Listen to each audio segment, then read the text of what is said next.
Alright. Let's see if we can get this. Alright. Oh, right. Last time we were trying to figure this out. We're not gonna start here. Oh, maybe we can try here. This could help us. Perhaps. Mayhaps.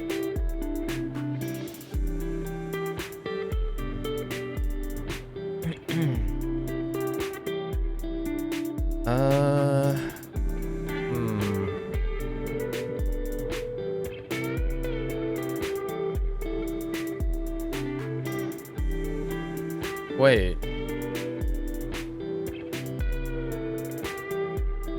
Where am I going?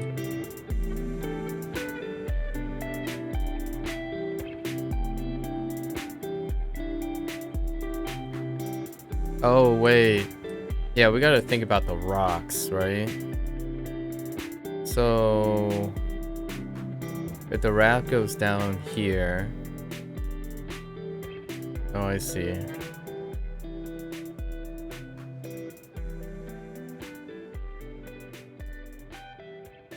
Left, north, and we're stuck.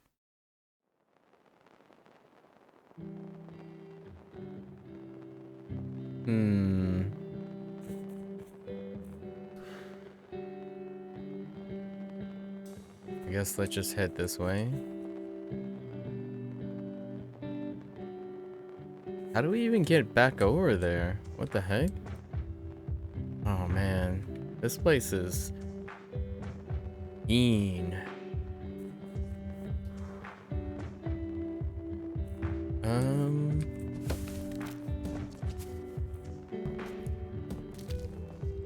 That doesn't work.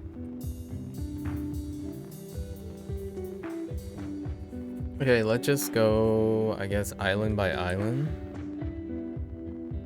Okay.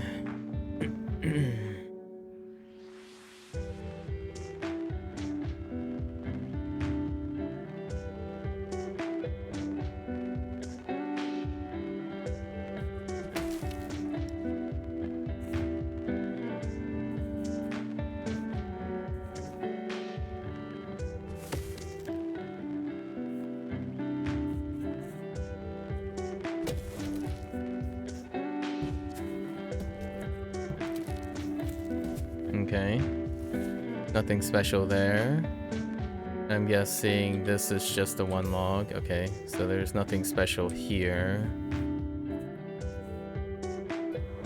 This is definitely a raft point.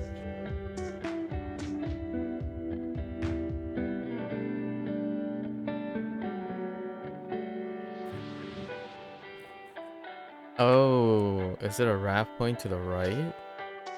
Really?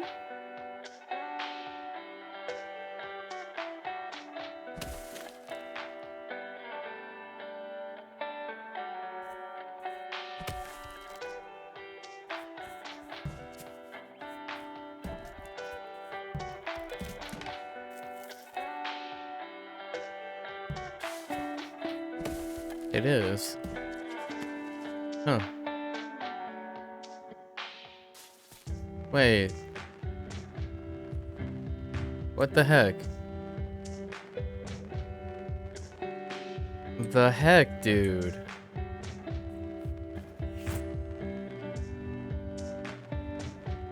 Then how the...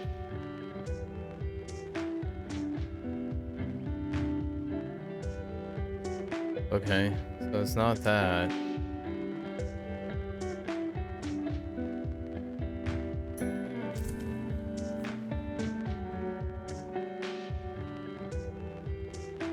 Rafts, man. Rafts are the end game in this one for me.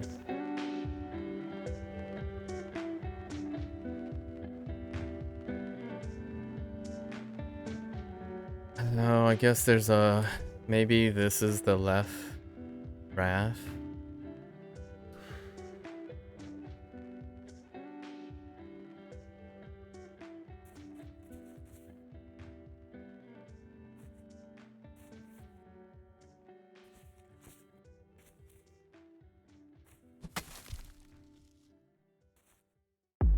We did this last time.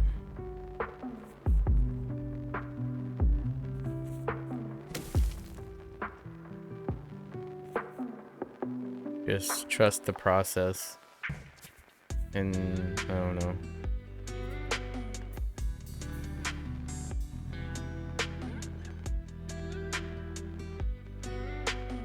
I don't see how I could get to...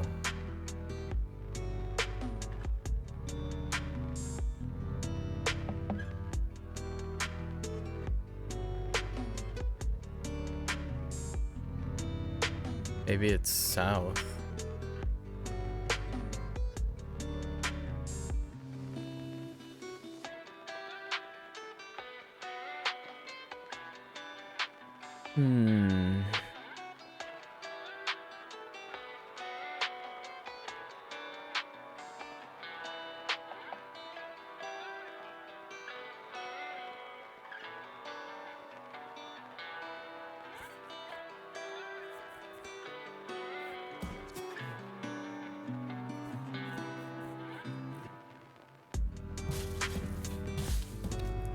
Oh.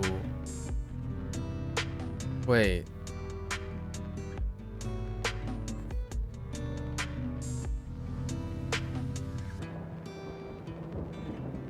What?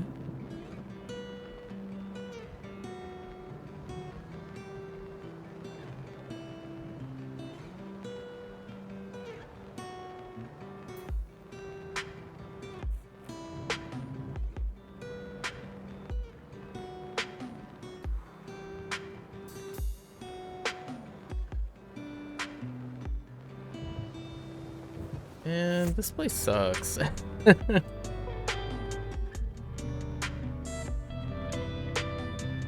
did I even get on those islands in the first place?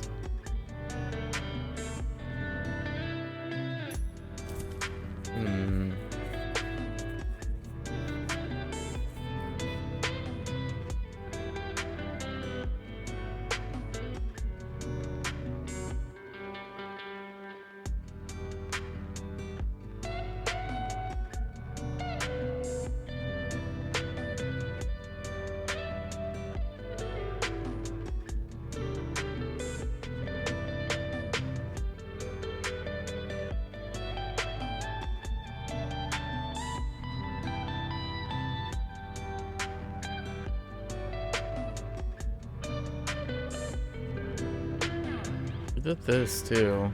I think that raft right there is the... No, this one goes down there. So this doesn't help either.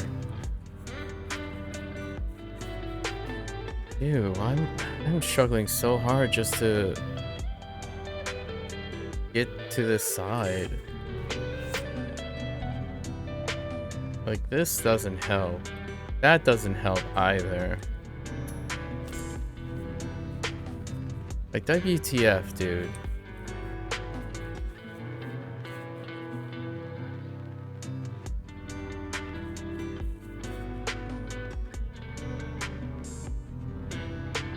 But we know that doesn't lead, so...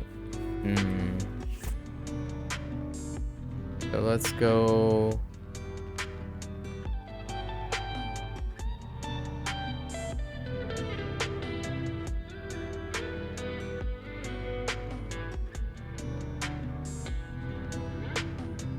Okay.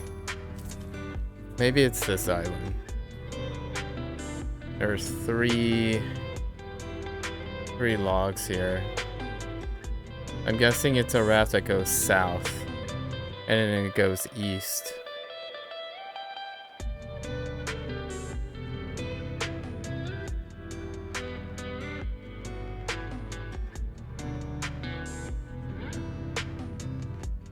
Okay.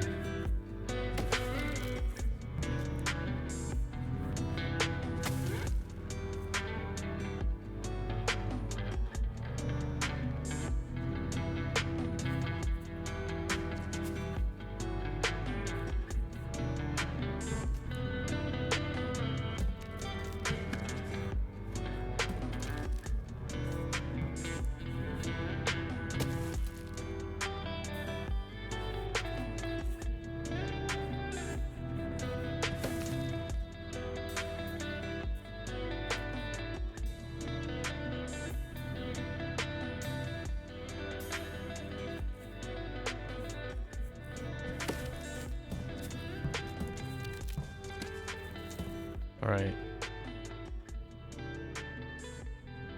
Right, so this gets us here.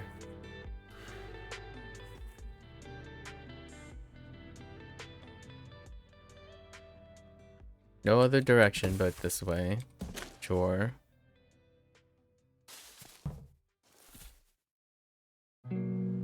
Okay. No other direction, right? Yeah, no other direction but this way. Is this the other island? No.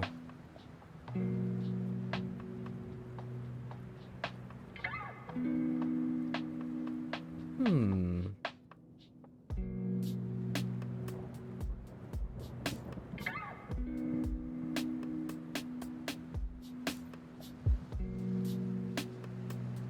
That way takes us back north. Yeah, so we can only go west.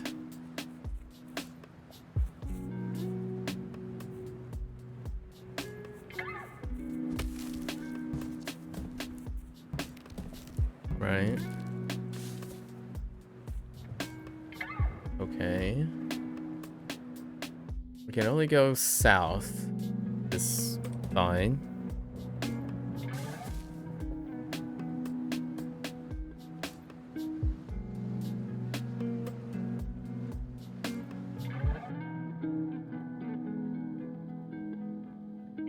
Hold up.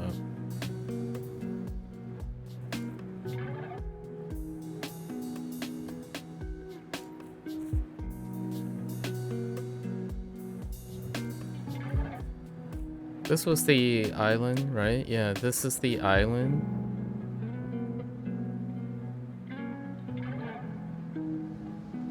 Wait. Hold.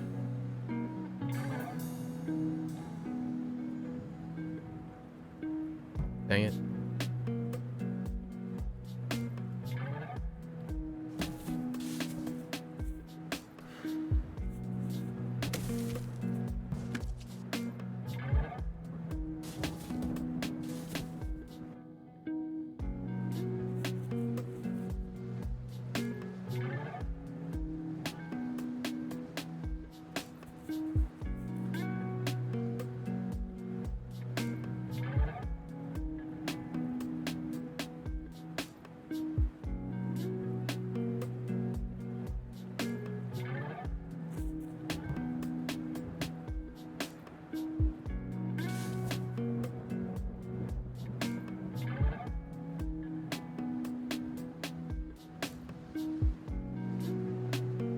So if I go north...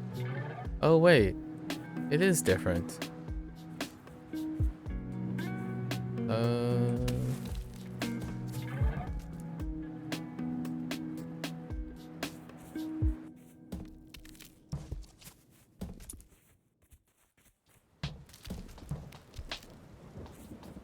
Dang it.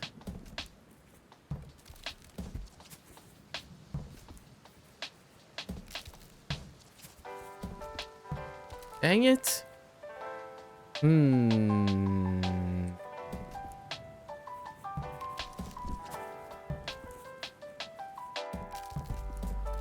What?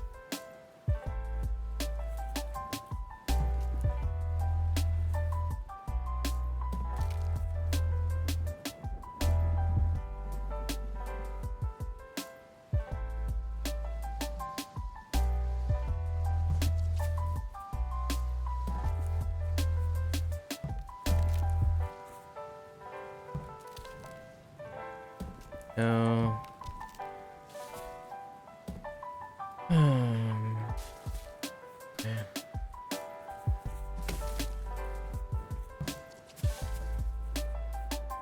Yeah, I only see one way out of here as well.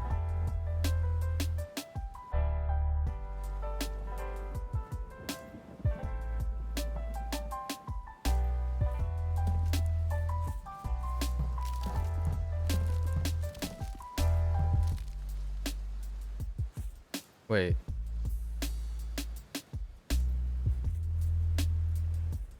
Right.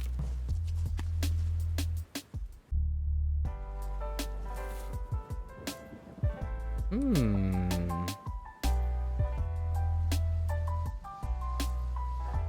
There are two ways. Wait, is there two?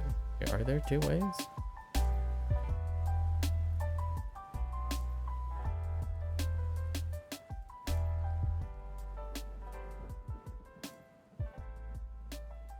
I go back down, that's just right.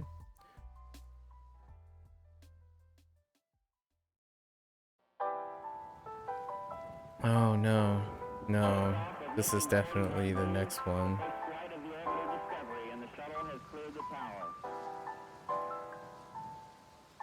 Yeah.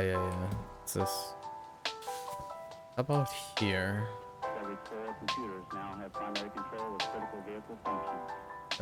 That compound light microscope though.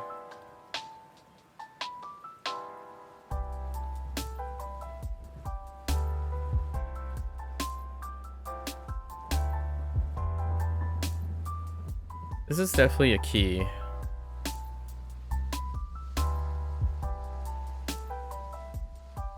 Because you can put this log in the way, right?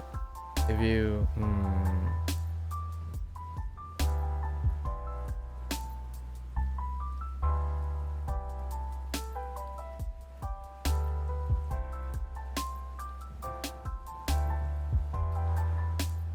Like, for example, if you do it this way right here.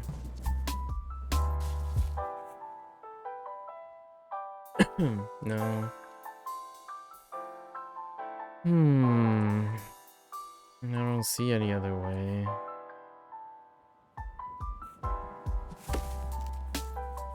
No, I don't see any other way.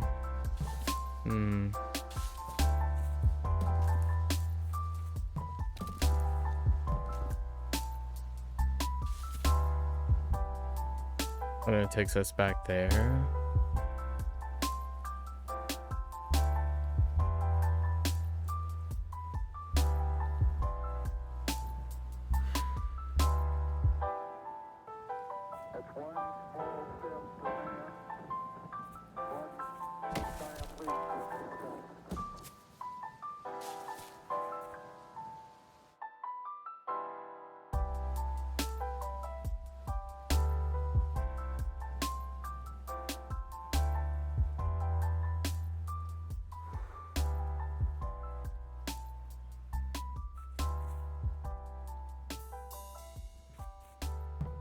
What?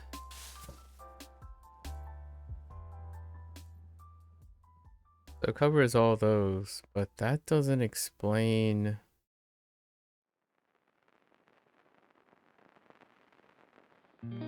How?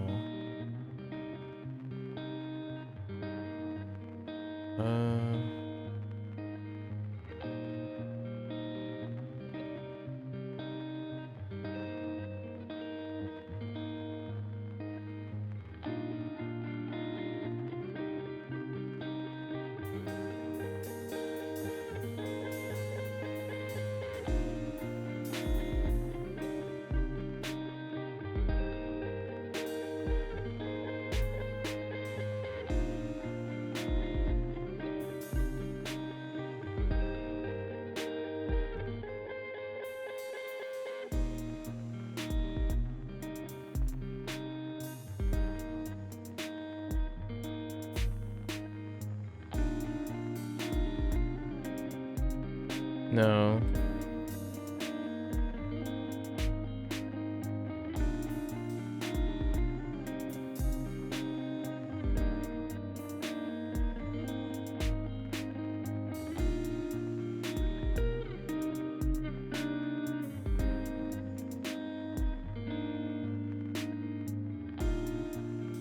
No.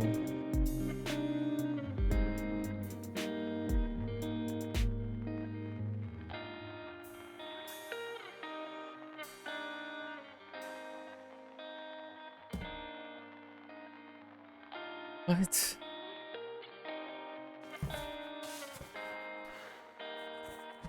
This place is so absurd.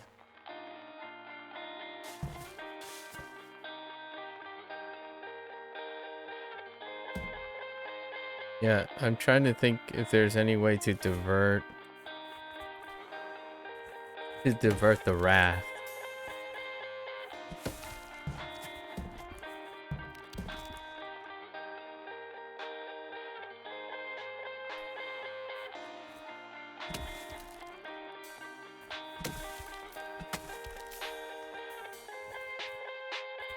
No.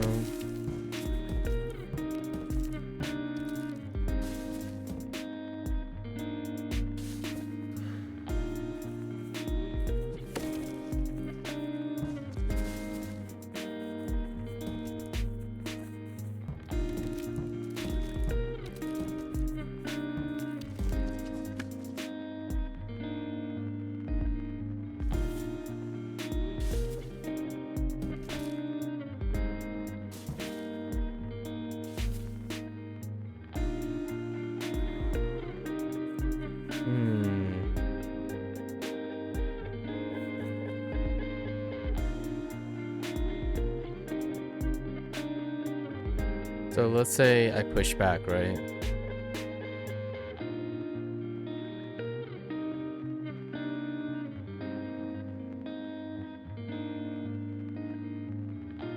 What happens when I go backwards? It allows me to... Oh, okay, I got it. So every time I go backwards, I should be able to reset it. Wait, I think that's the idea. How do I...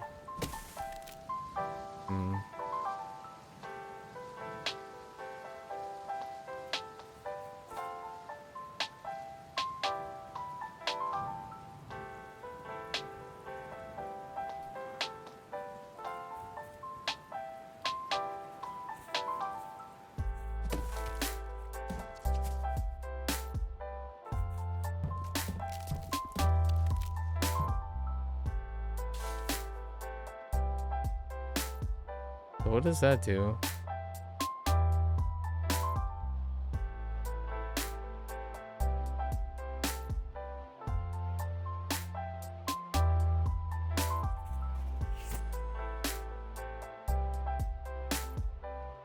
Do I go back here and then start all over again?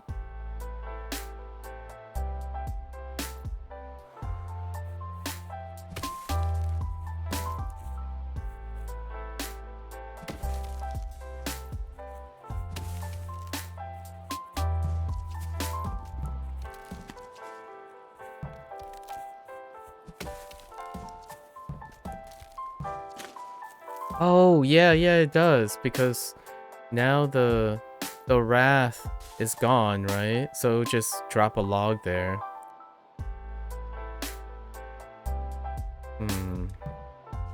What does that do for me, though? Puzzle games, man. It's all about that one thing. The one thing. Oh, wait, this creates a wrath. Wait.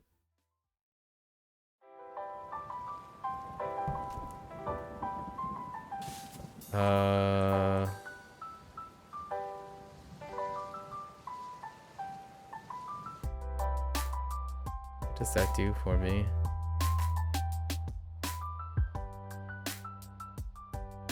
So I can use this raft to block off something.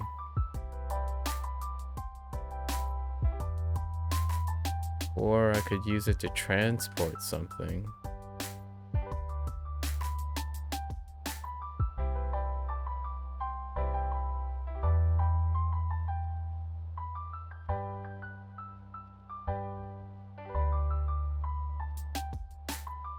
Because that's still the same wrath point. So I kind of don't want to leave that in there. So let's just leave this in here for a moment. I see a new path. So we're just going to follow the new path for now.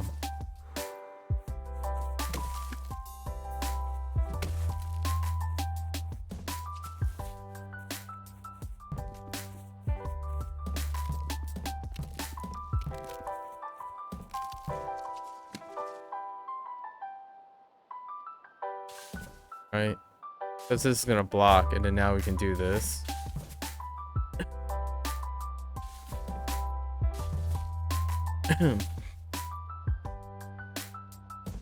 Oh, is that really actually it? You have got to be kidding me. The one singular move, man. What are you wearing? Or is that facial hair? Oh, that's a mask, isn't it? It's like a... Yeah, it's a mask. Like, to cover. Alright. We got one. Still don't know how to figure this stuff out. I don't understand this one still. So that thing... So that thing goes east. It doesn't go like the top side.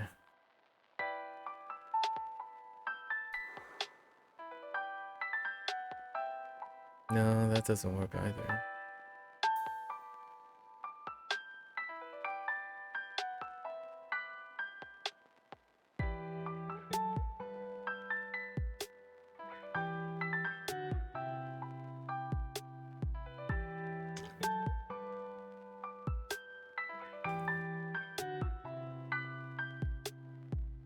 Man, this is so good.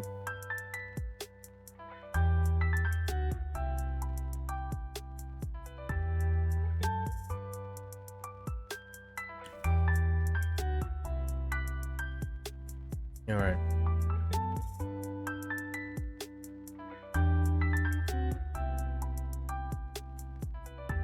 I don't think it's from this place.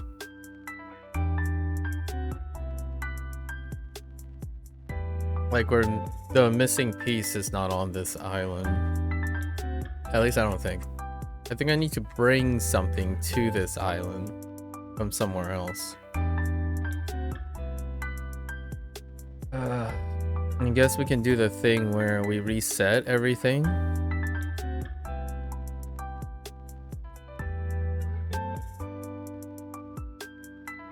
We could try to reset everything and do the same thing again, just...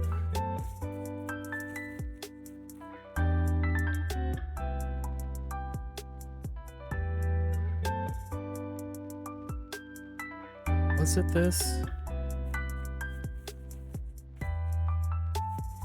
Yeah, I guess we can try to reset everything.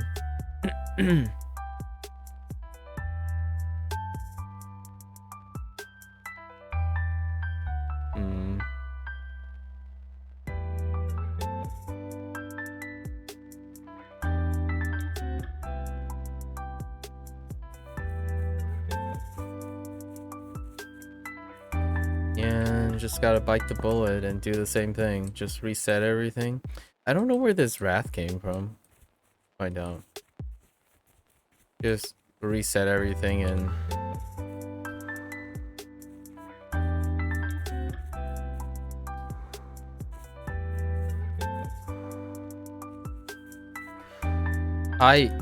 Oh, that wrath must be like... Eka down there. Probably there. Okay.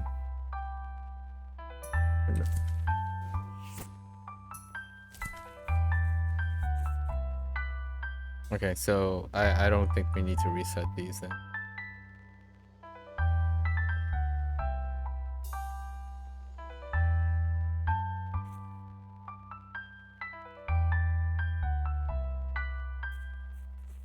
Could it come from the west? What's over there? No, it's not that. Alright.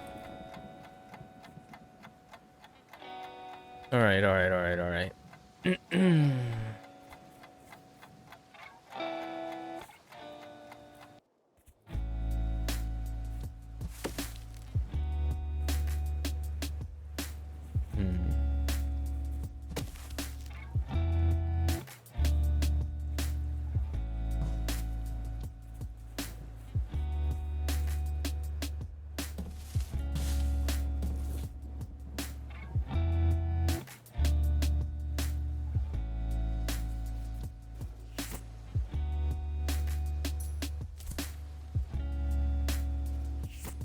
That doesn't work.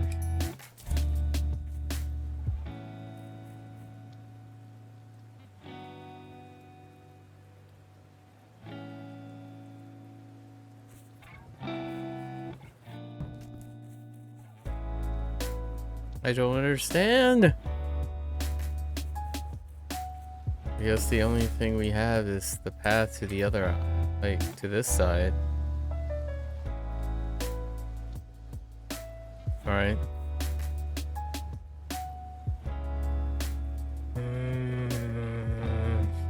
Okay.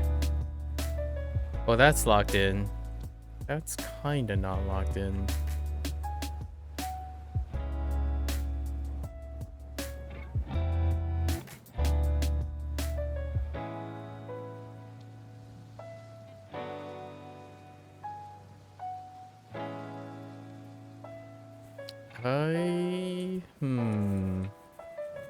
The question is if I could save this log for what though? I don't see how this helps. Oh wait.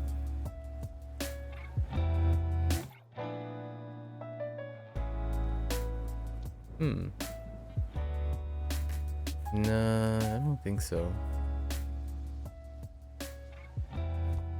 What about this one? 2 logs to create a raft.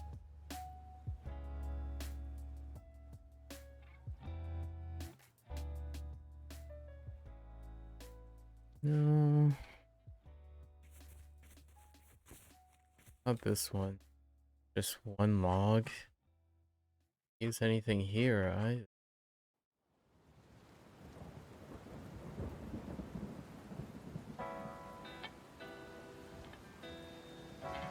Oh, this is the one where I need these two to cycle around to get the log to get down here. We did this in the last 2 or 3 sessions.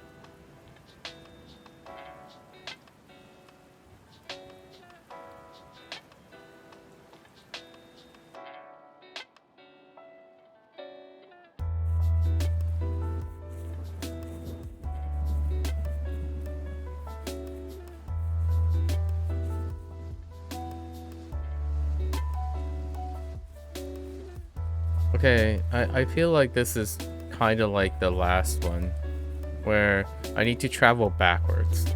Somehow, I need to get the raft to go backwards. The only thing we did here was...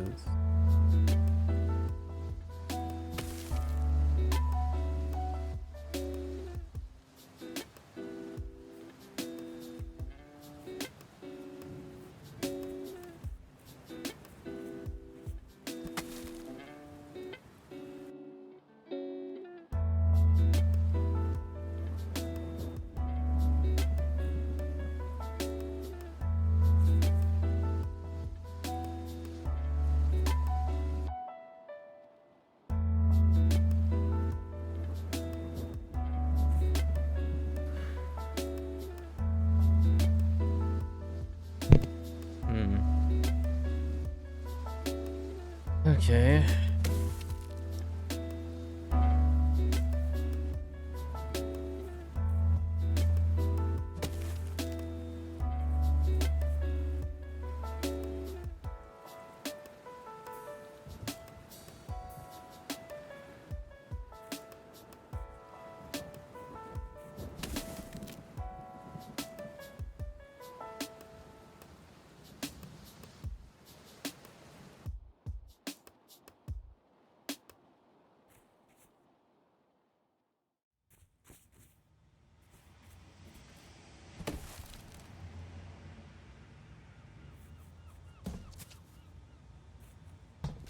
Right.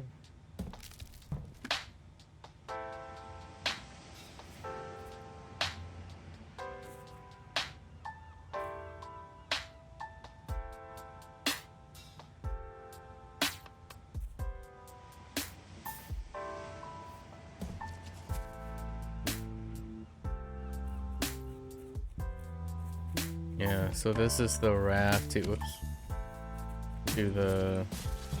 that one island that isn't part of this. Oh wait, what if I...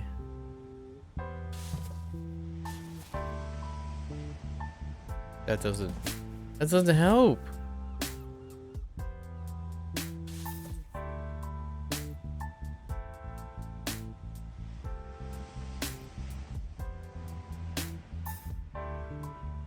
I was thinking maybe this takes me to the... We're doing like some sort of teleportation thing.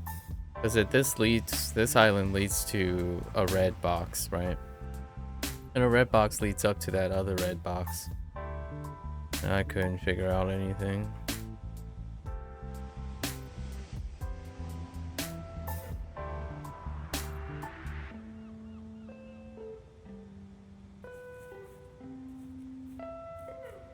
Yeah, because it leads here.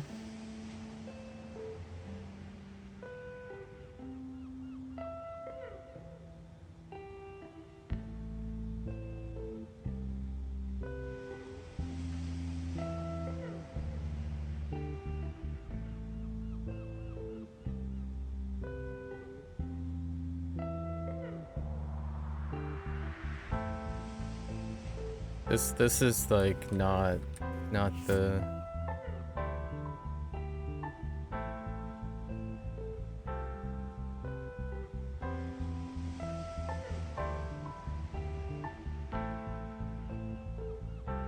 Keep suggesting that this is a standalone. That hint doesn't help at all.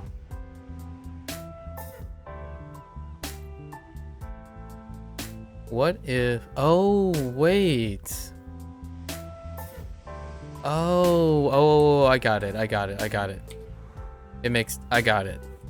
I got it. If I say a couple more times, I'll believe it. Hold up.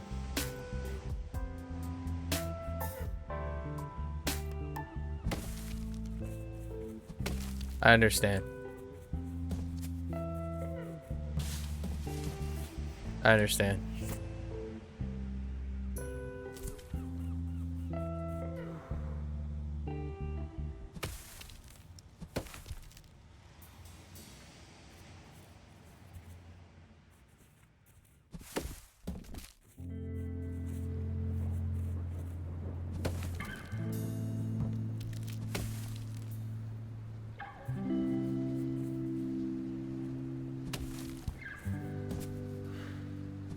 I'm pepping. Wait.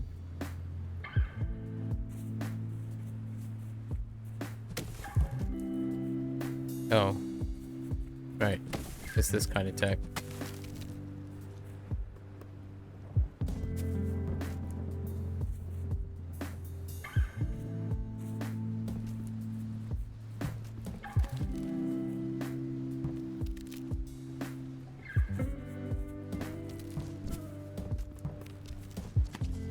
Darn you.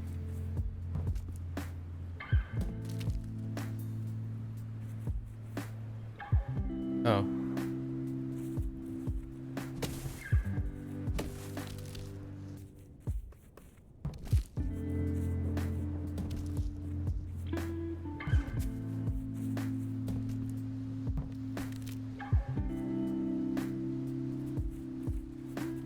Say what?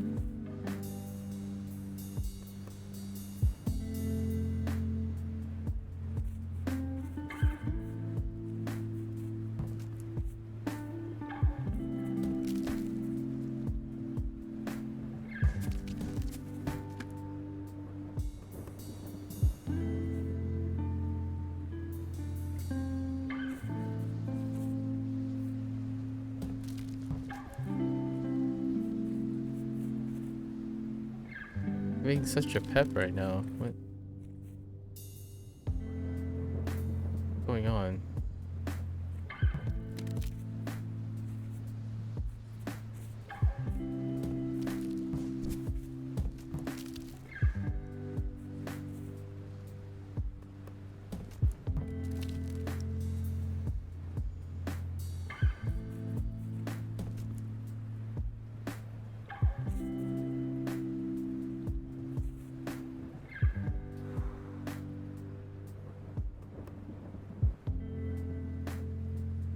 Am I being a...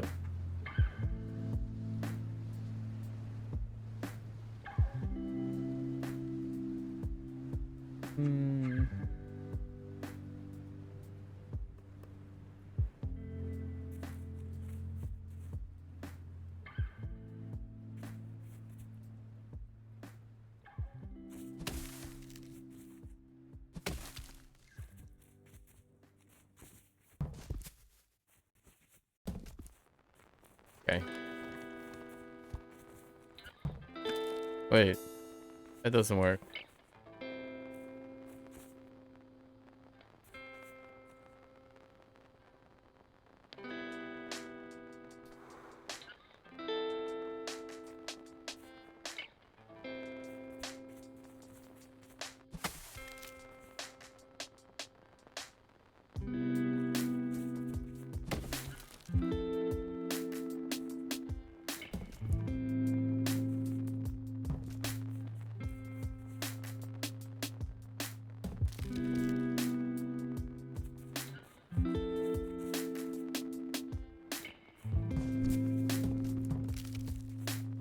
There we go. I think. Pretty sure. Yeah. Okay. There we go. And then this leads us to east. What?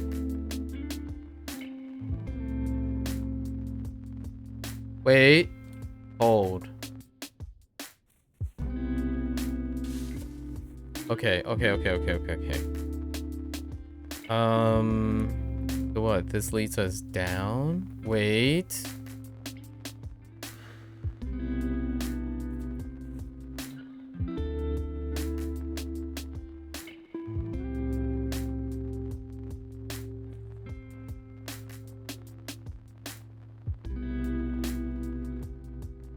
Thinking.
Forgot how to do.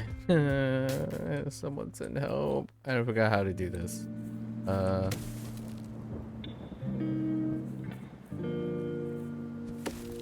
Okay. Right. That's fine.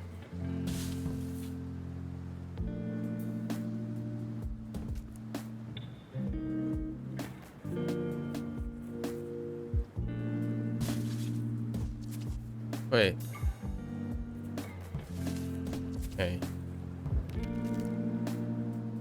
Okay. Okay. Got it. All right.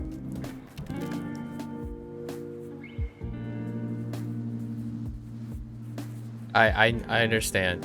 Because this log, we gotta block this log. So we can get the raft to go south. That gets blocked. How does that help? No, that doesn't help. Where are we even going? I don't even know where we're going. Like, where is even the... Oh, it's only down there.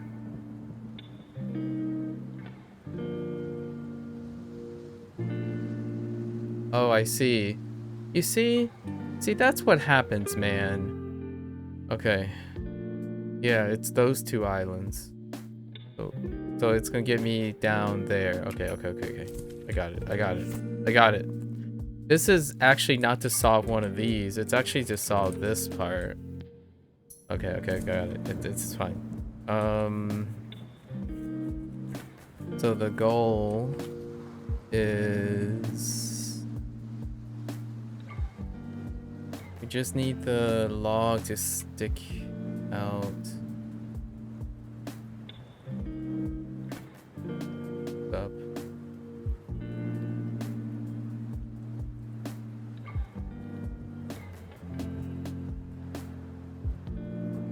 It's definitely to go south.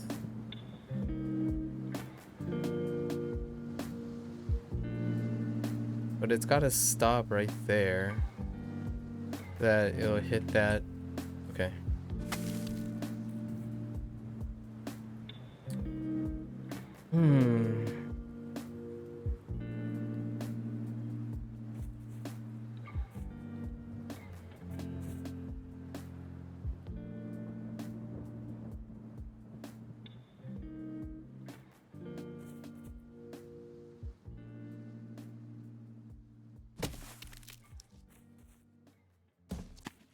Like here. Right? Yeah.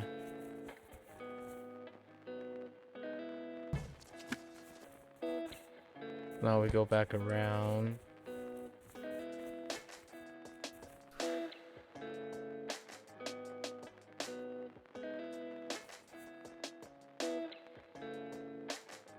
Hi. Okay.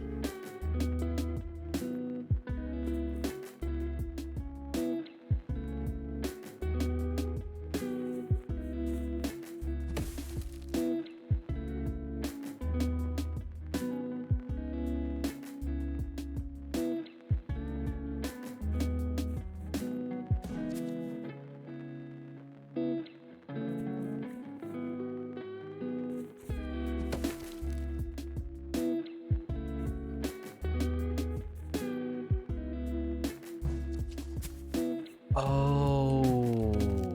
Wait. Right.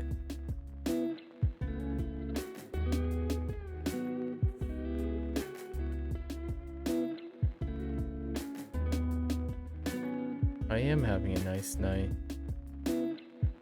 How are you?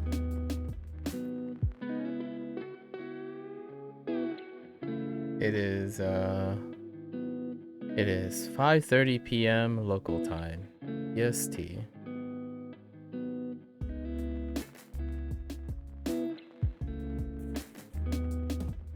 There we go. Yeah. Now. Okay. So we do the same tech here, right? Yep.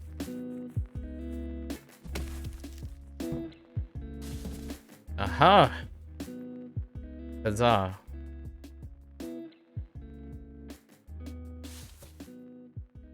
Same time? Nice. How is your night going?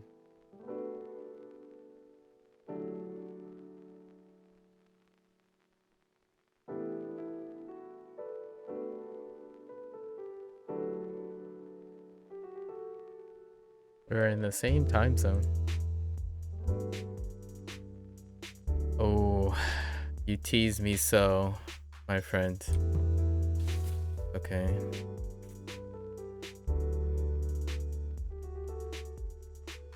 Well, we know where the snow buddy is. Visual confirmation on our snow buddy.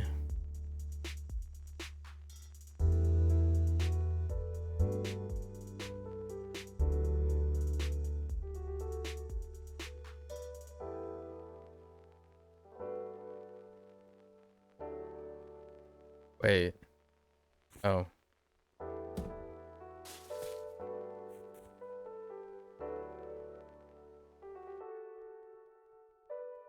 It's not bad? Fair enough, I'll take it. What's on your mind? What's on your mind tonight?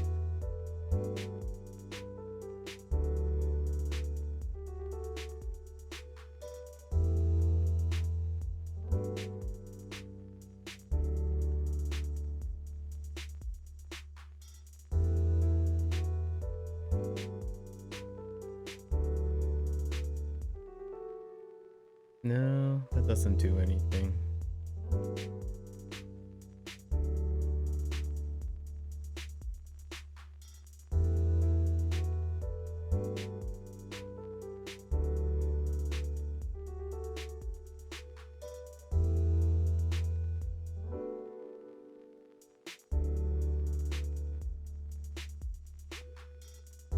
Be here and then I don't know? Oh, I see.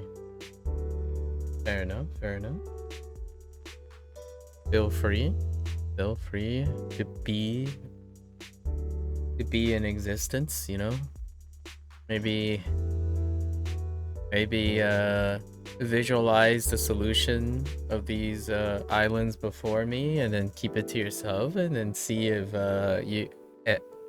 you and I coincide with the solution.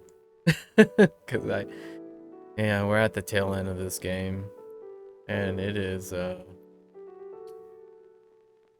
visual struggle right now. So this gets me back here. What does that even do for me?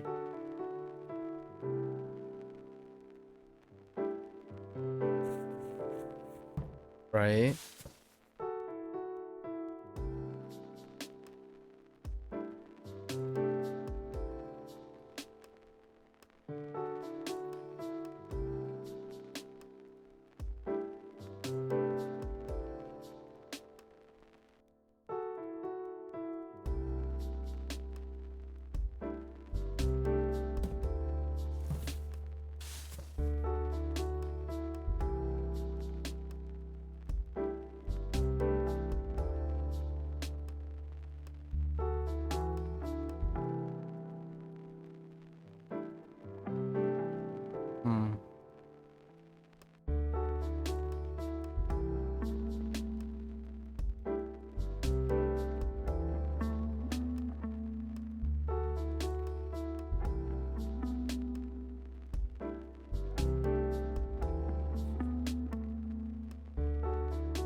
The goal is to get a wrath point. So we gotta move our raft.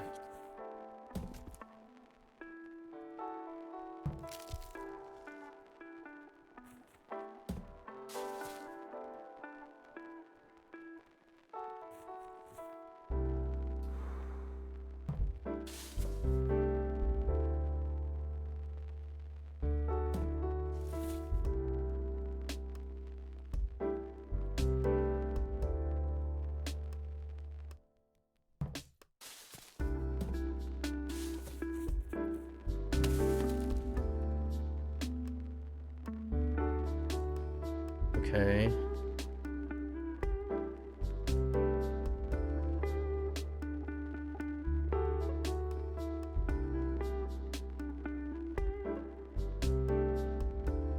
Gears are turning, but there's a little bit of smoke going on right now. It's a little bit of smoke.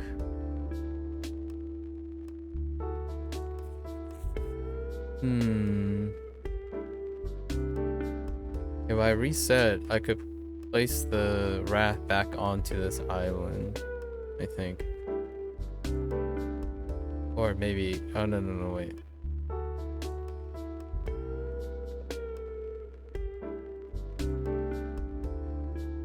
No.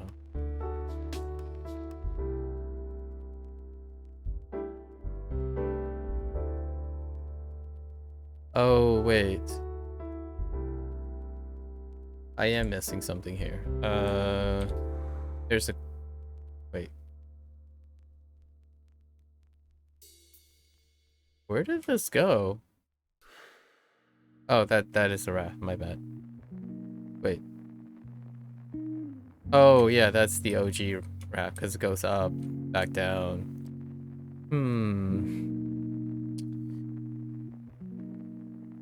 Okay.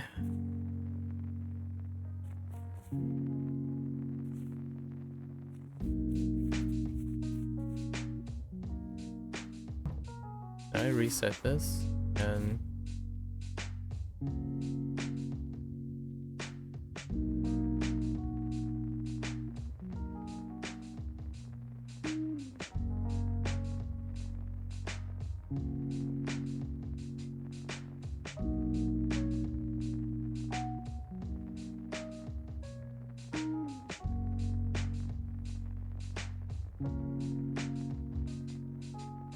no. Okay, thought I got it.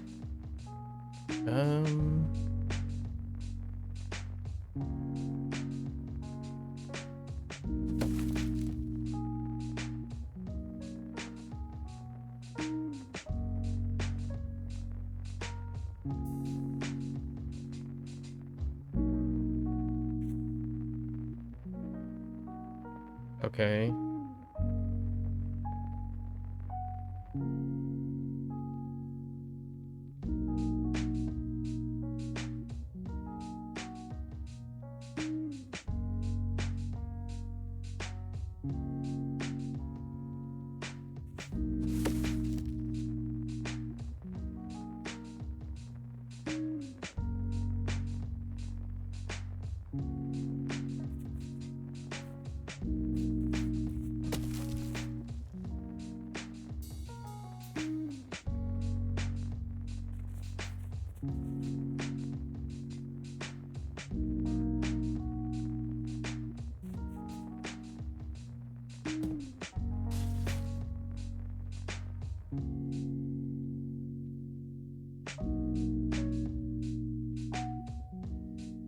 Hmm.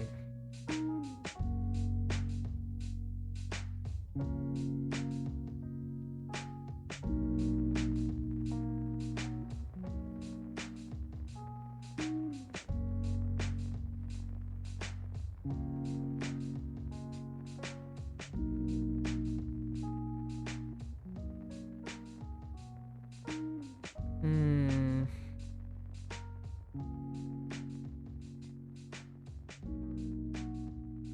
Okay.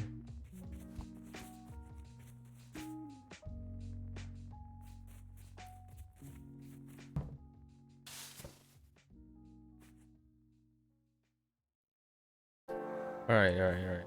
Let's. So we have that, right? Then, who do we? You can form a bridge up here, probably. But let's do that first.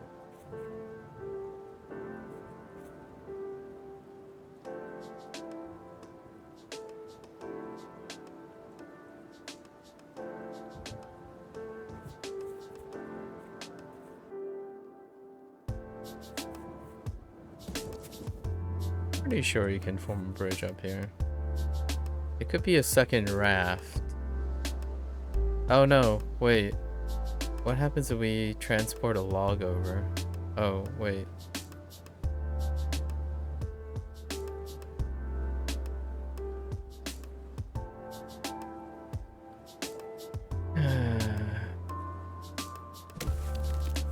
Like this.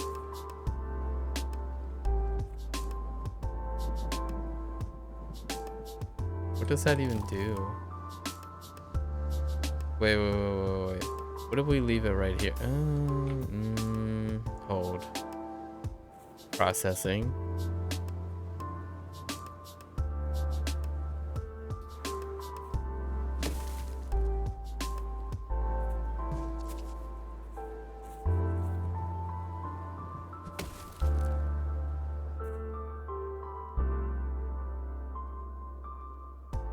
Okay. Okay, wait. So I placed... Oh. Wait. How does that even help me? I could connect these islands with these trees. So if I connect these islands, how does that help me? Okay, so first, I see what I have to do first, so I can get it to a different location. Let's do that first and see what happens.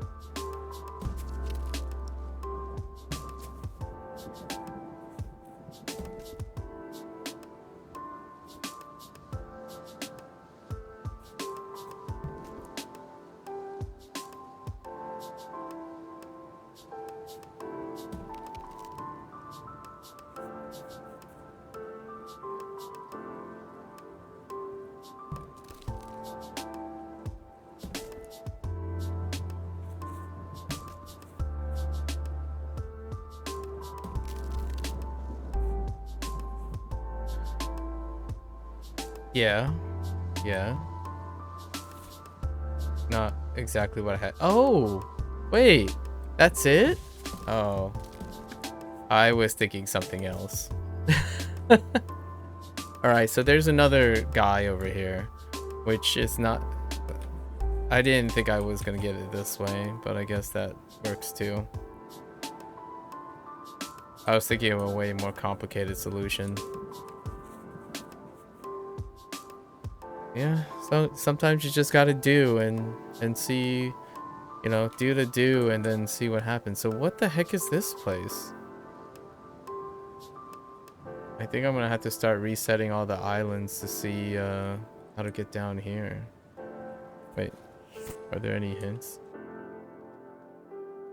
No hints on this one, so I have to progress further. Alright, but there is one over here. There are two over here.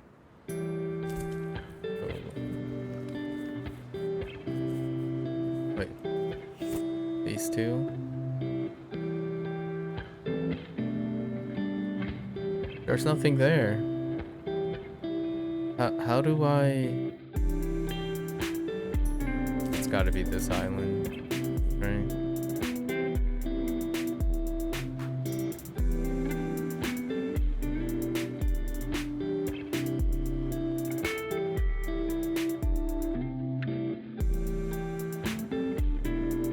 I think this is the sliding log ones. So you slide the logs as they land on each other. I don't see it. So somehow we're getting the log to face left on this island. We don't have only 2 single logs. What the heck? Oh wait, can you roll it? Oh, I think I got it.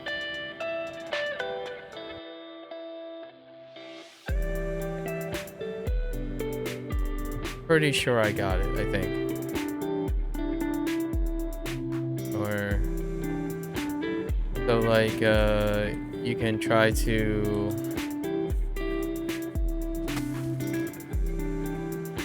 Oh no, never mind. I thought you could just roll that up here and then move it to the left. No, that doesn't work. The stump's in a way.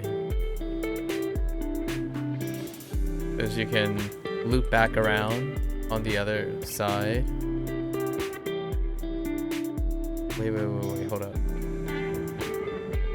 No, I think that's fine. Hold up. So, like, say we do this, right? Go all the way back around.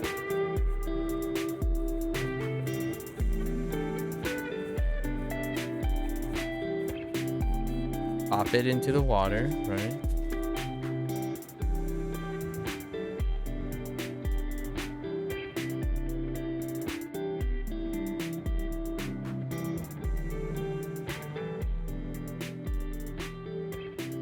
We reset it again, right? Because it's the water sliding one. So then you go this way and you shove it again. Oh no, that's not how that works. Wait, oh there it is. Yeah. Yeah, the log sliding one. Nailed it. Okay. It does help if you remember the theme of the islands. Okay. Oh. Joy.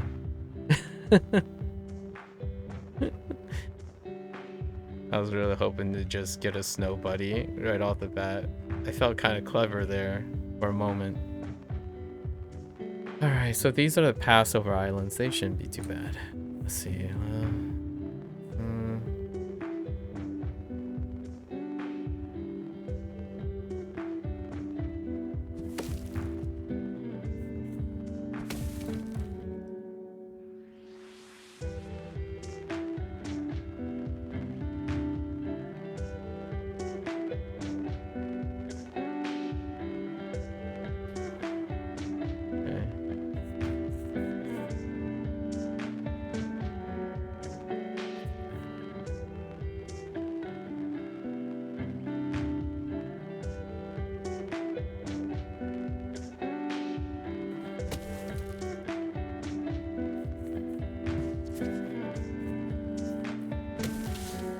Right.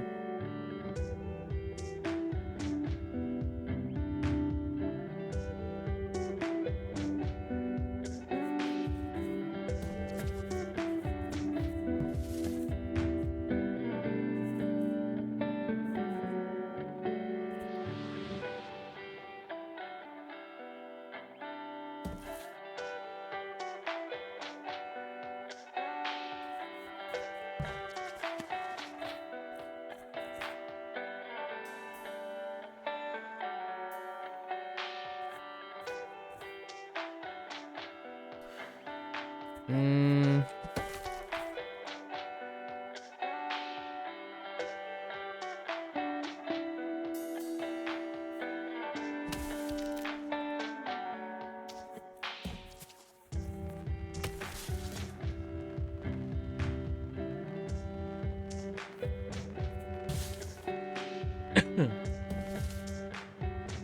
Oh, yeah, I see it.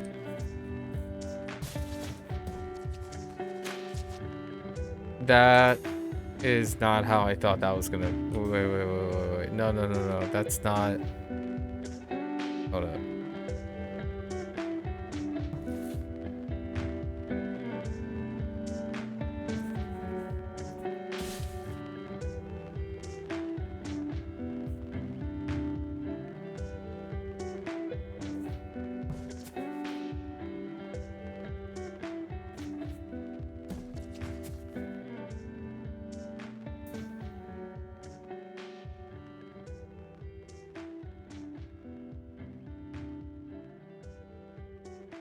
Oh, I see it.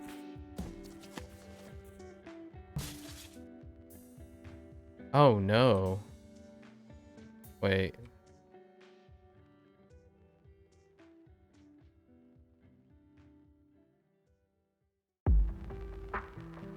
I see it. But I don't know how to.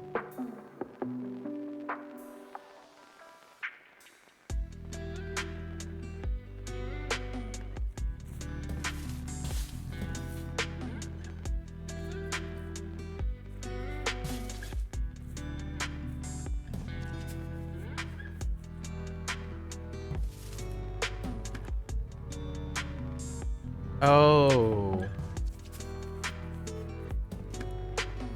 Okay. And then this is just pass over connections. Okay. That's my favorite island. You know, the islands where you just shove and bridge. Okay.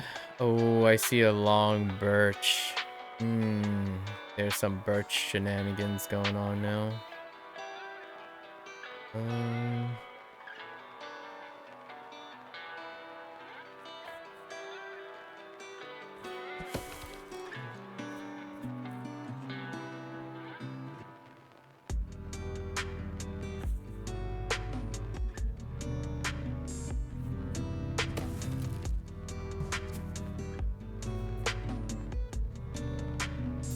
No.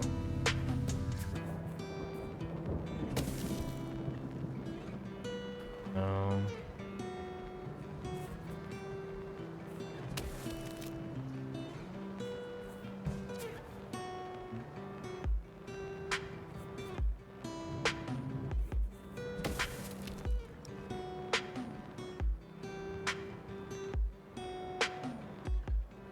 That wasn't exactly what I thought was gonna happen, but that should work, right? Just kidding.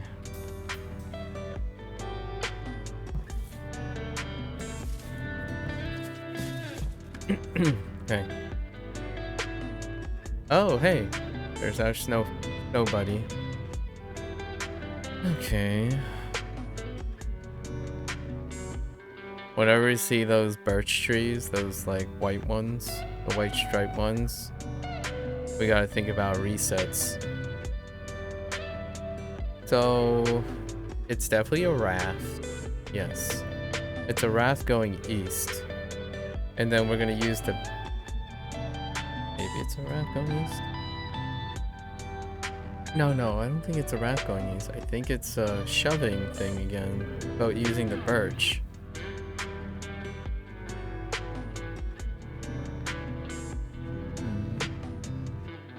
Yeah, it's definitely a shoving thing using the birch tree.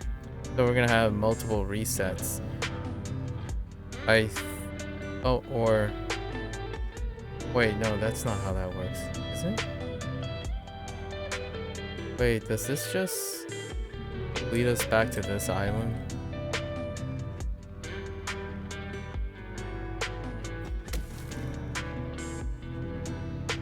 Hmm.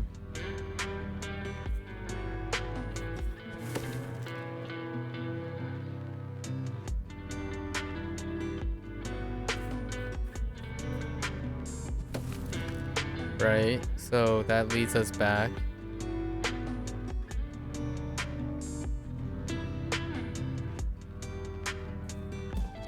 We get to keep this, right? Oh, hold up.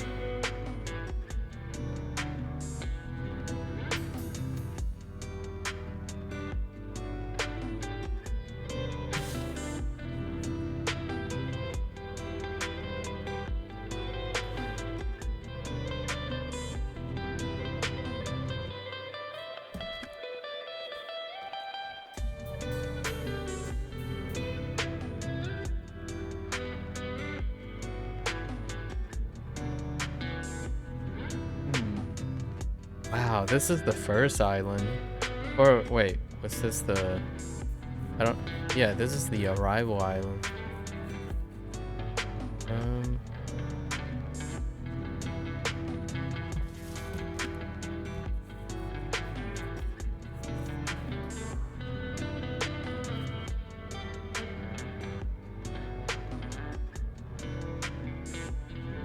Say what? Oh, I really thought I could liberate this and then...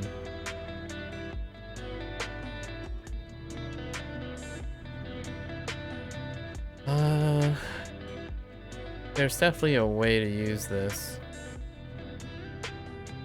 Okay, so say we go back all the way around. Or not, because there's no way.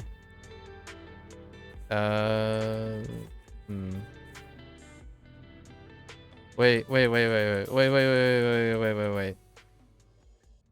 So this is on that island, so it's permanent, right? So even if I reset... Never mind.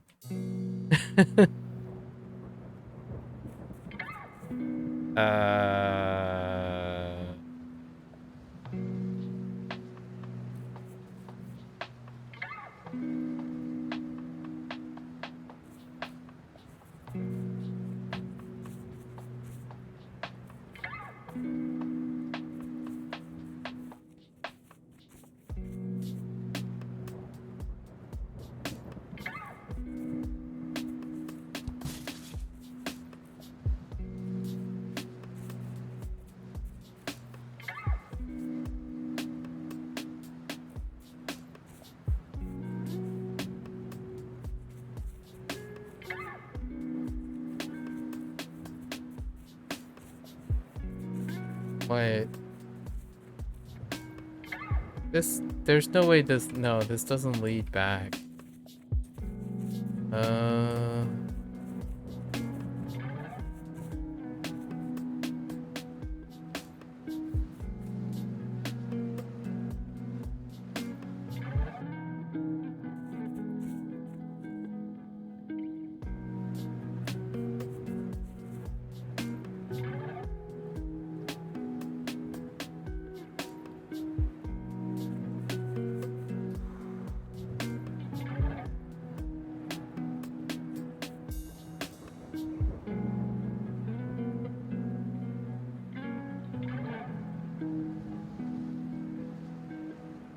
That's for the snow buddy.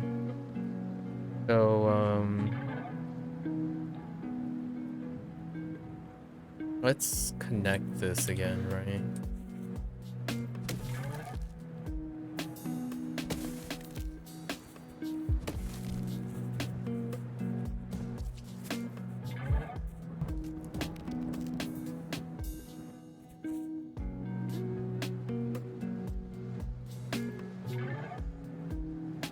Am I being a pet? Why is this so difficult right now?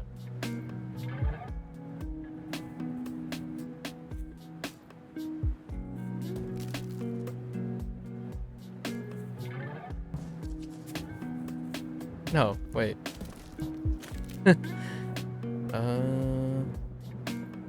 And what does this give me? Oh, this is the... yeah. So...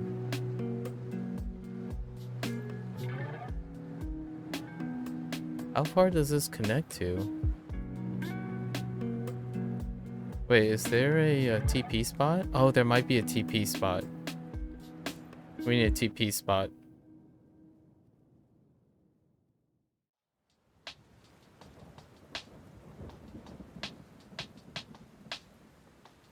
So we want to get to a post somewhere.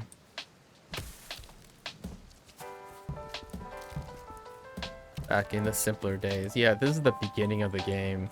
These islands are the beginning of the game. Okay.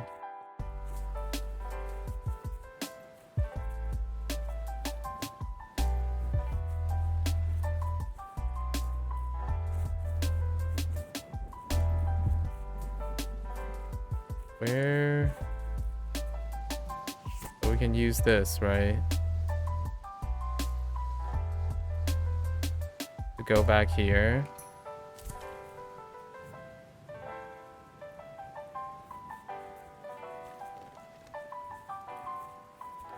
I feel like this is way too far removed.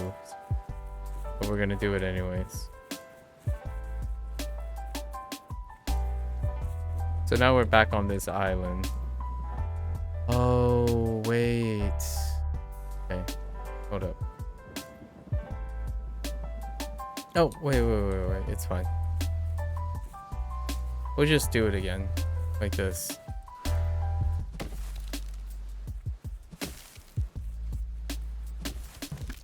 Alright.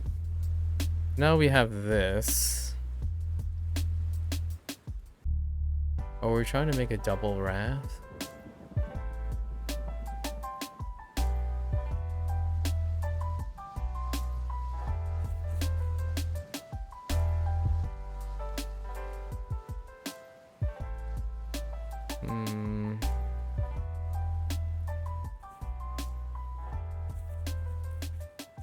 Oh no, that's the only way to get back there.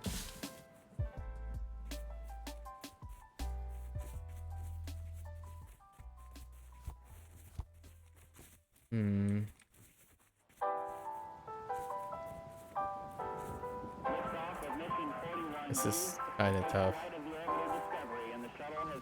It's hard to imagine at the moment. Let's just go back. Honestly, it would have been faster. We just rewind. That's okay. We're committed now.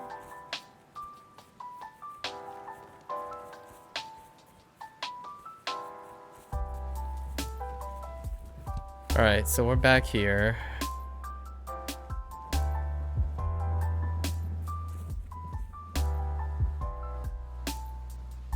I don't understand. Oh, no. Alright, whatever. Let's see.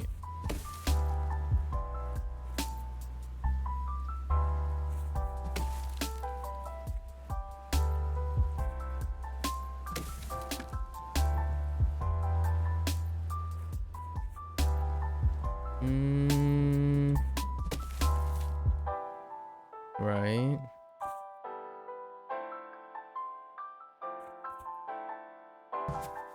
Oh no, you can't hop on that.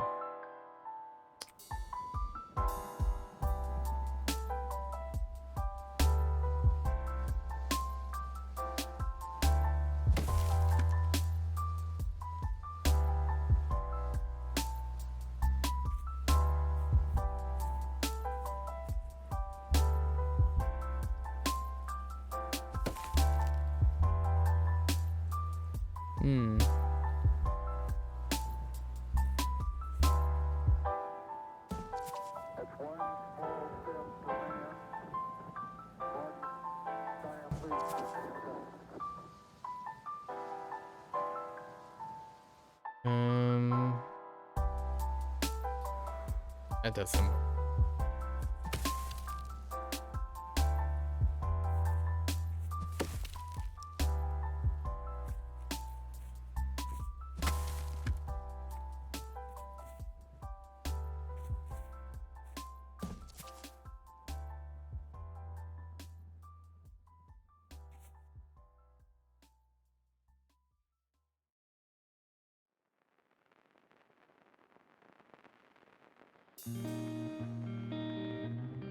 Hmm.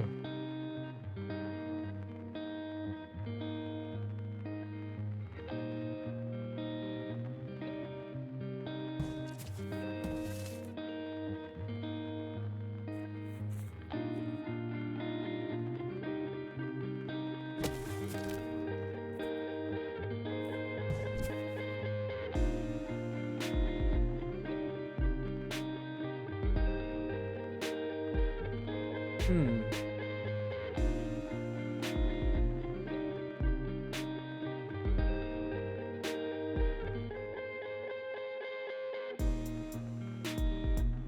Hmm.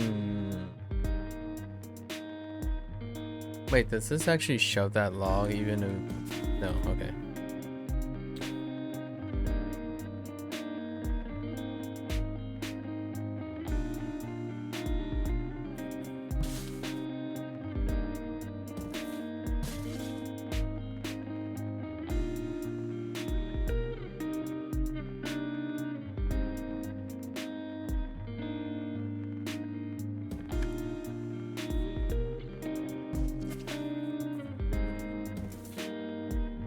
Oh, I see it.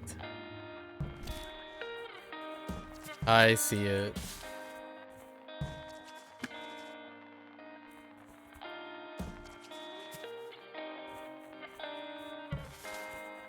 Wow, you didn't have to use the birch trick. Alright. Okay. Alright, alright. Oh, it's just a straightforward, no nonsense. Oh, wait, hold up. We need to get to a mailbox first. Or, yeah, there is a chance we might have to reuse that log, but let's make sure.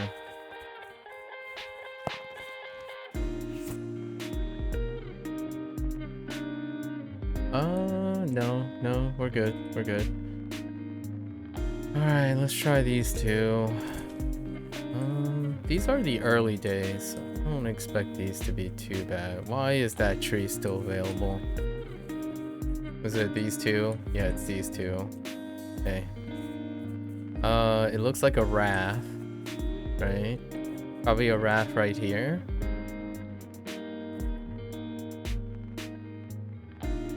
Yeah, it's probably raft right here. Alright.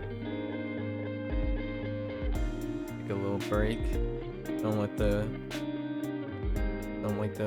noggin fry, you know?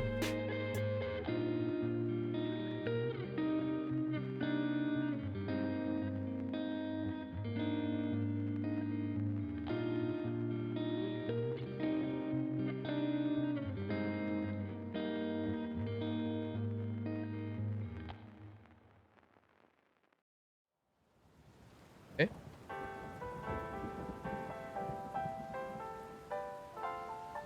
Honestly, I have no idea how close we are to the end. Having a tally would have been great. I feel like it's definitely this island. And we have to form a raft right here.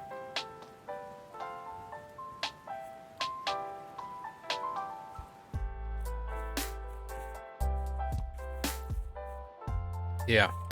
Yeah.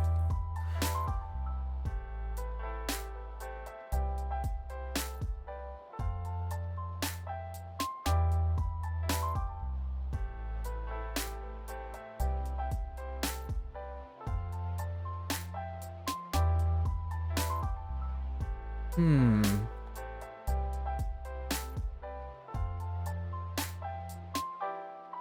Well, I'll be darned.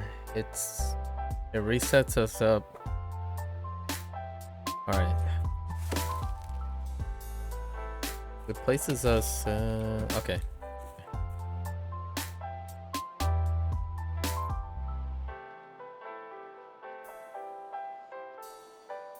Gosh darn it. Oh. Hmm.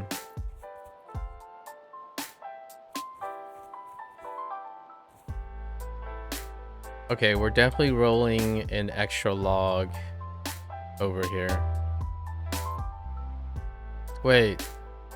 Oh no. It actually reset us differently too. I thought I was gonna get reset. Wait.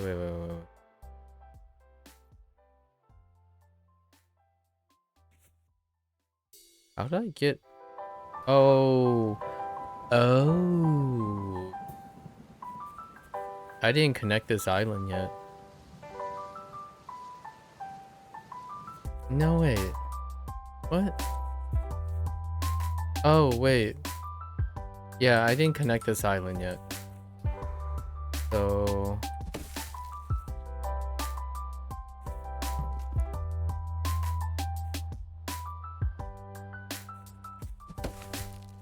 Mm-hmm.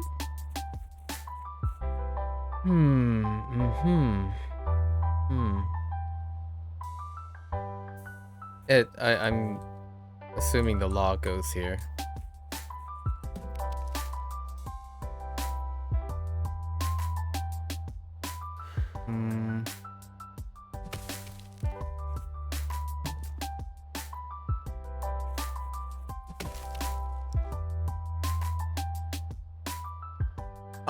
Oh, right. This is the stone stepping one. I've already made this bridge before, clearly. Because that's how we got onto that island, and it reset that way.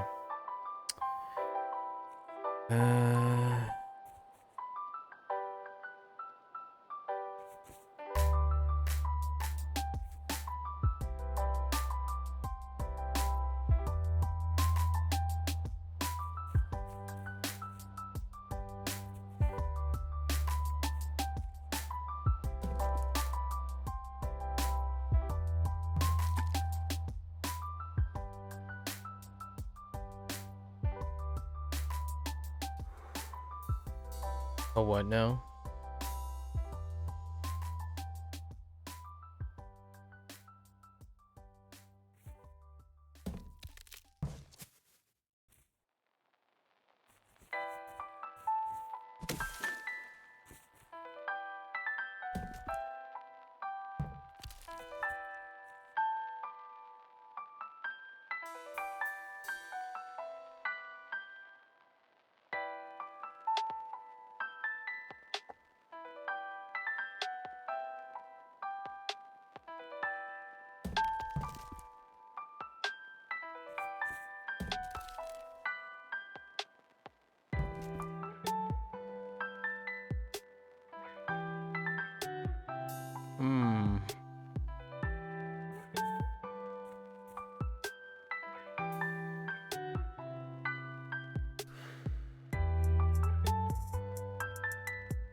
Oh.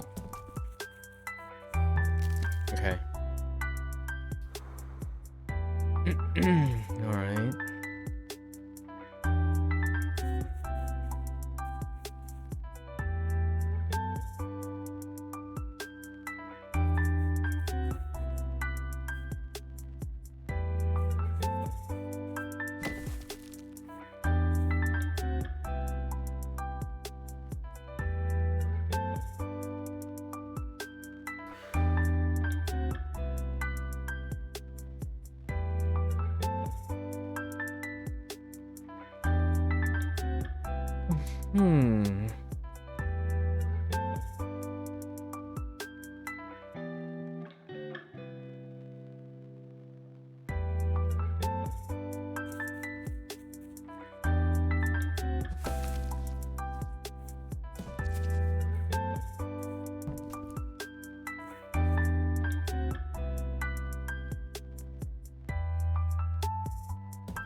I definitely totally remember doing this.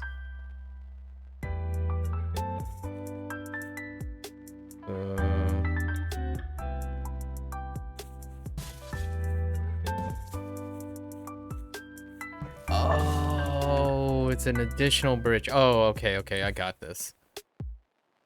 Wait, yes.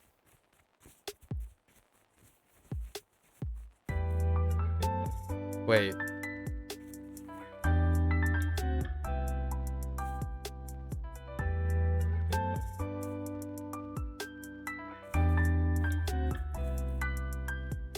Wait.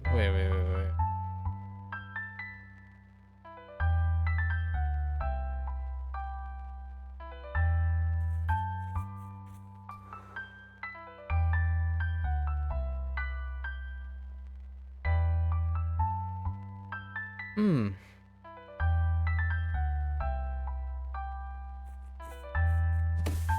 I'm a little puzzled. All puns intended. I am confused. I'm very confused.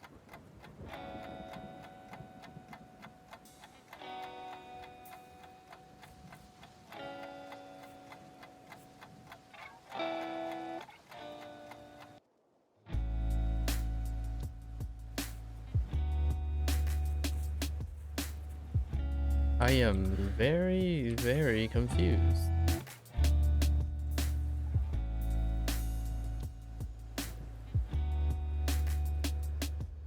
Maybe it's not supposed to form a bridge.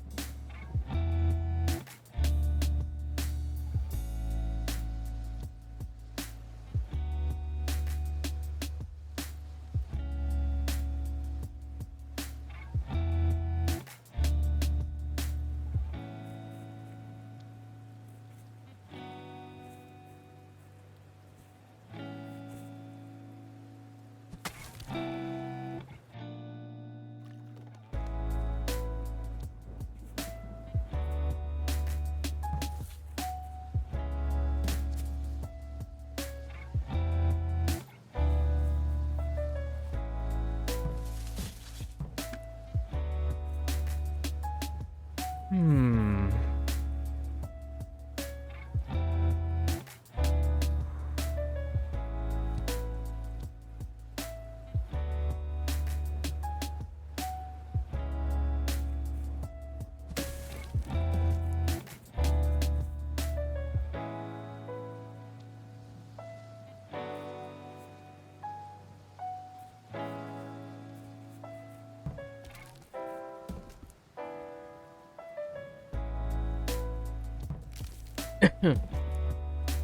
Hmm.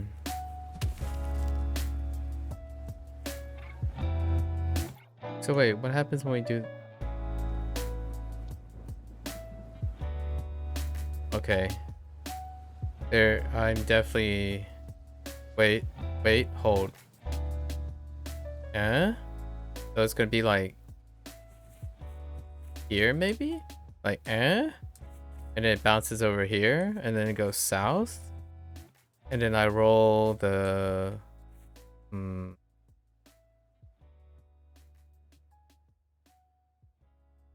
Wait, but then how you push left?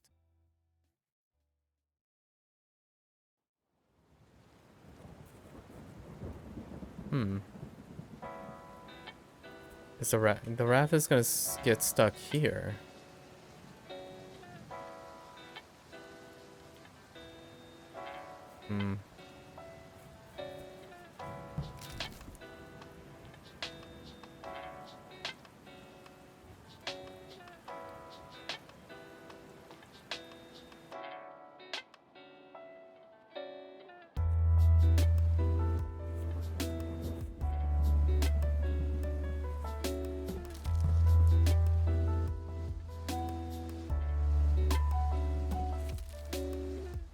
Oh.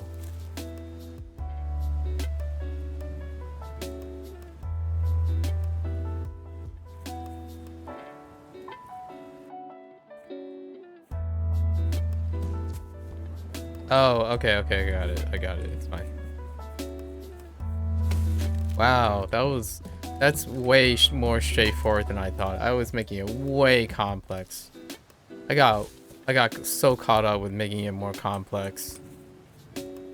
Holy. We need to dial it back a little.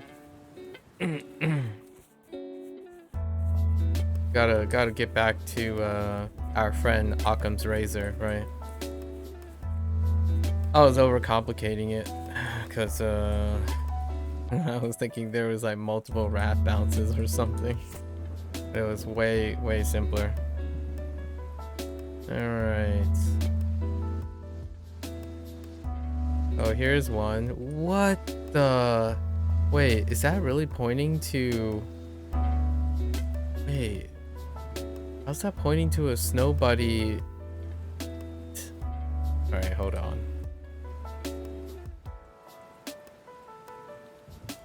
Wait, I keep thinking I'm getting close to the end, but new ones keep cropping up. And we're avoiding 2 of them, which is the bottom right hand one. But I think I'm okay. I think I'm competent enough. Like these ones, I don't know how to get to that one at all. Maybe it's down, maybe it's right there. And then there are 2 over here. There's one that I already tried that send my brain into comatose, right? It's this one right here. So all right. Let's try doing this one. Okay. I kind of see it though.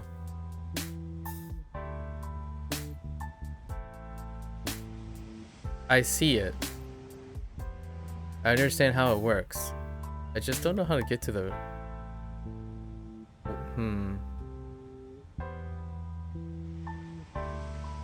I see what I'm doing on the right island. The island to the right of the post.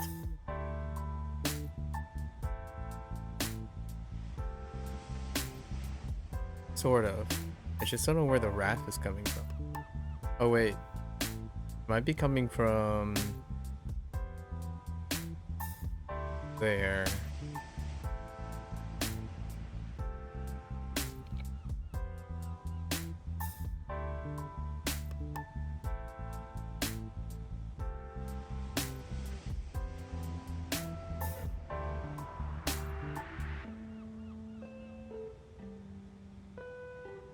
So like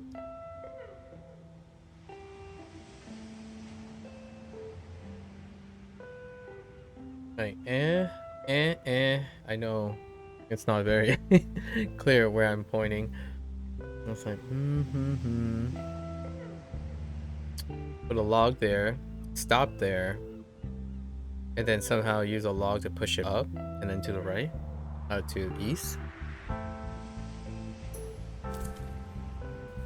Wait, there's already a raft here. Oh.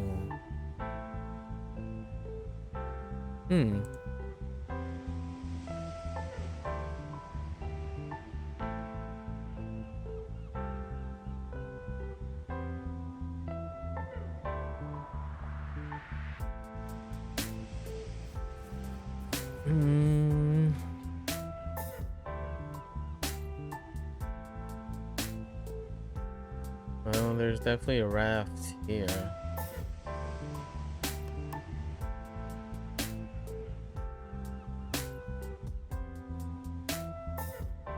Yeah, I need a raft to get here.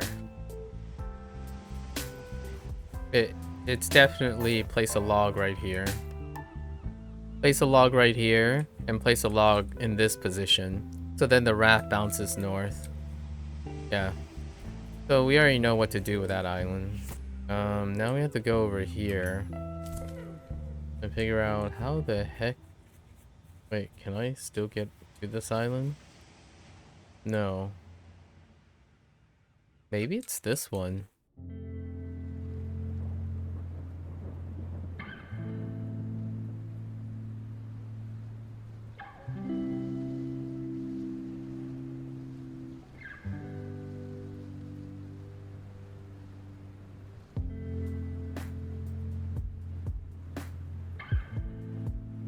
It's either this one or the north one. North of the...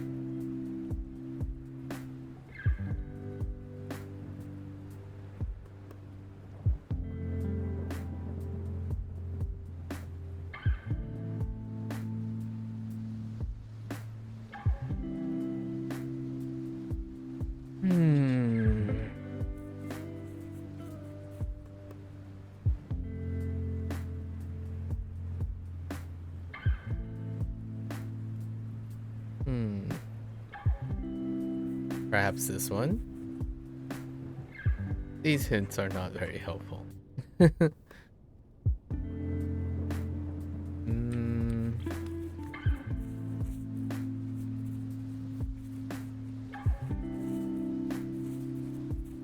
Like, how did I get to that snow buddy?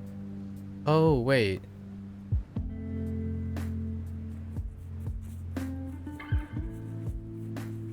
I remember this. I got it, and then all I did was rewind. I rewound the thing.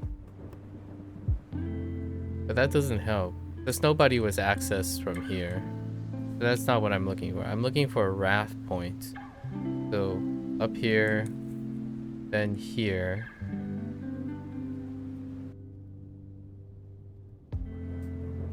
I mean, can't I just do that? Pretty sure I can just do that.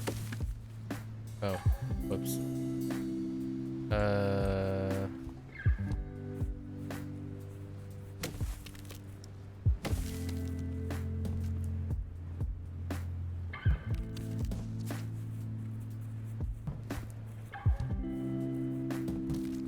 Right. So we have the raft. And then, just need to go here and plop these guys properly.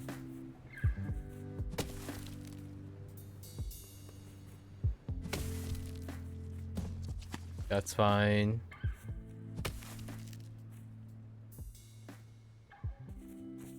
Oh.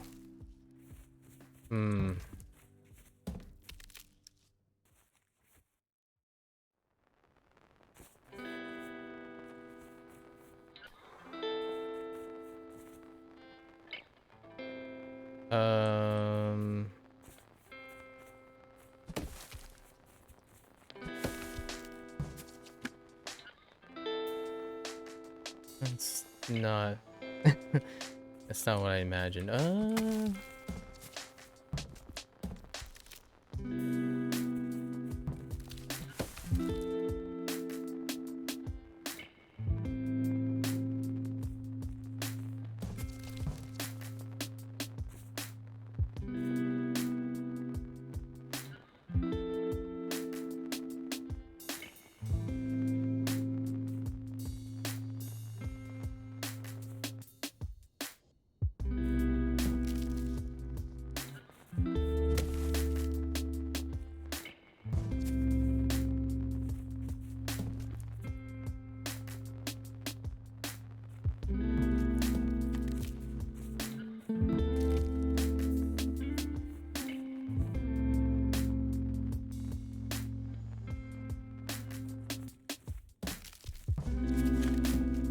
Yeah, like this. And we just cruise on over to over here.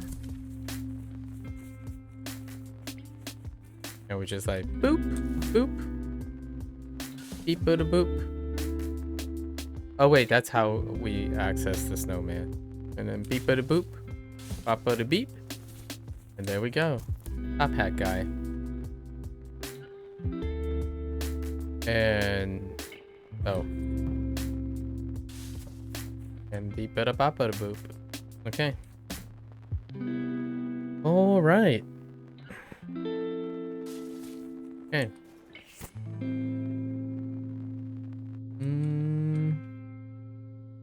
We're getting close. Alright, so how the heck do we get in here? Either the island to the north that doesn't seem like it has any connection, or here. I see a return. Yeah, I see a return island tree right here. Ain't no way. That's an ain't no way. It's probably up here.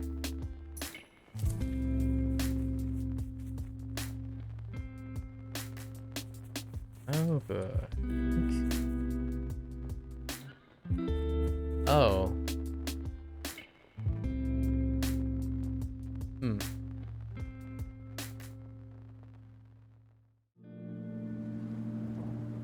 We're close. I feel it. These are the last 3 snow buddies.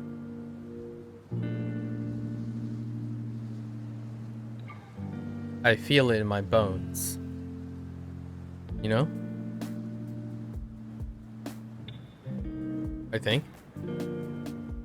Mayhaps. It's been a great journey. It's definitely been a great journey, alright. Wait. How did I clearly entered this island to the right from somewhere.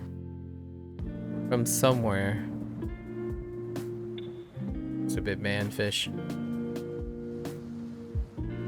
I mean fishman, not to be confused with merman. Look at that guy. That's quite a jig. All right.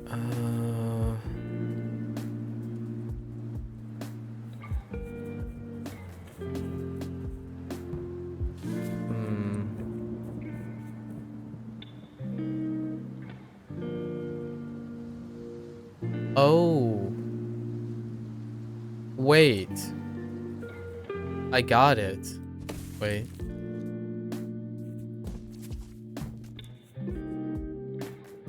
Oh no. But how do I get... Wait.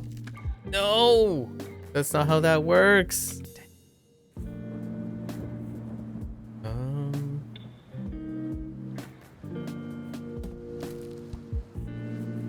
Oh, wait.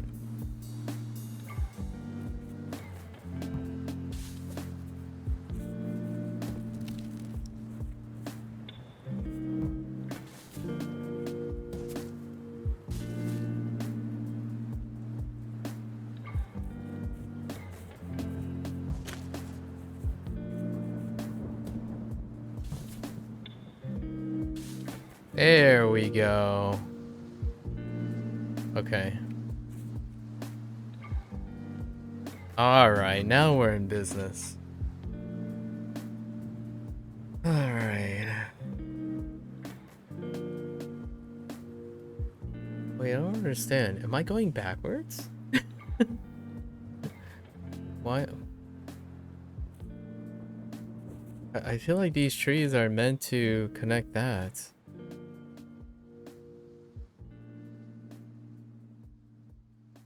I mean, can't I just... Hold on. I feel like I'm going backwards here.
A what?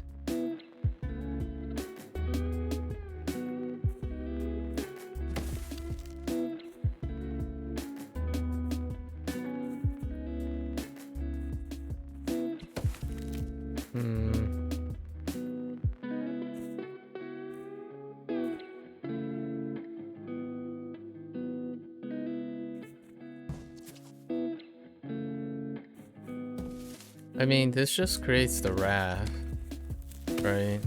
It just does this.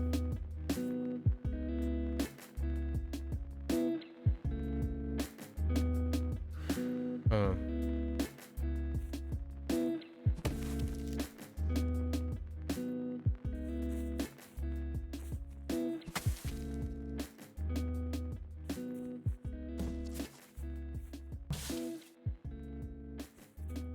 Yeah. Oh, wait.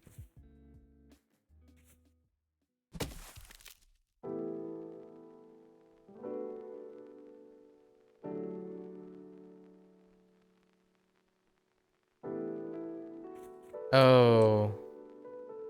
That's where I got the other rat. Oh, wait. Hold.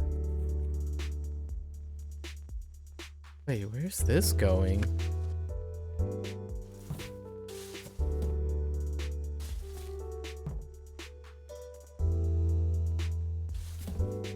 Oh.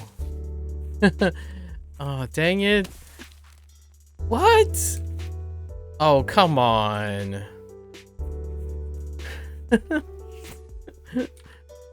Oh, it's these two islands? Oh, okay. Okay. Um.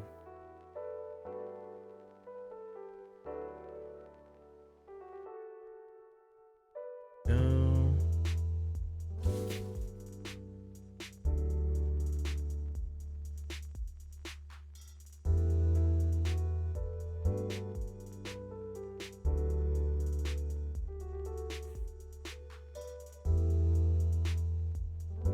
Man, I thought I was being clever, but that's not clever at all. That's just an alternative path.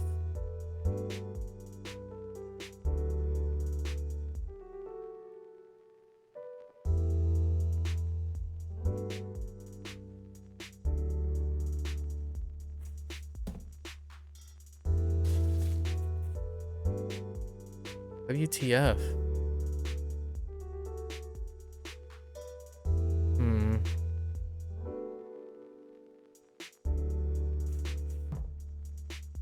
How?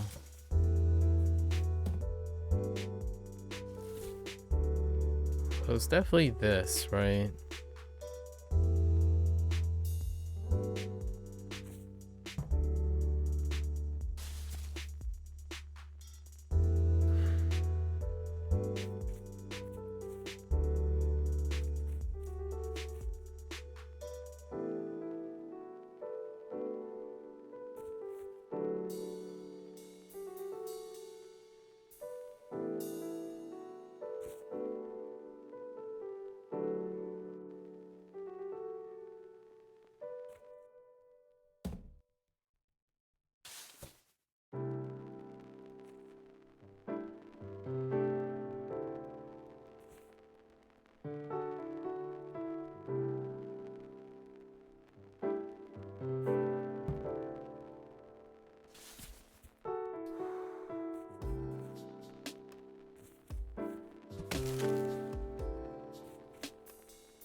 Ay, ay, ay. I don't know how.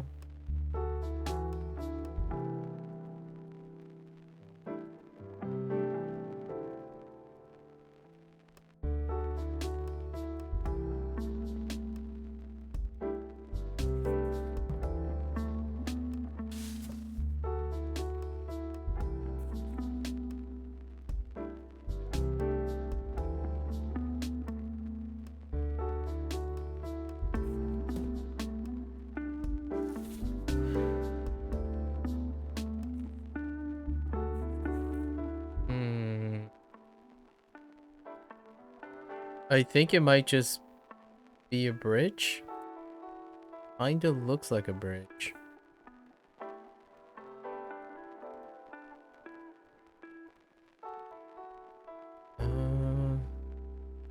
Yeah.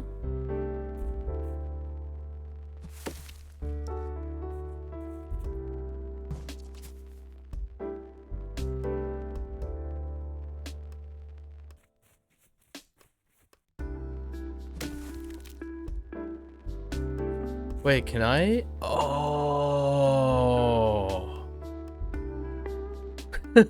Sorry. That was the theme.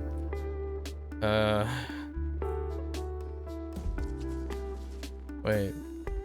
Wait.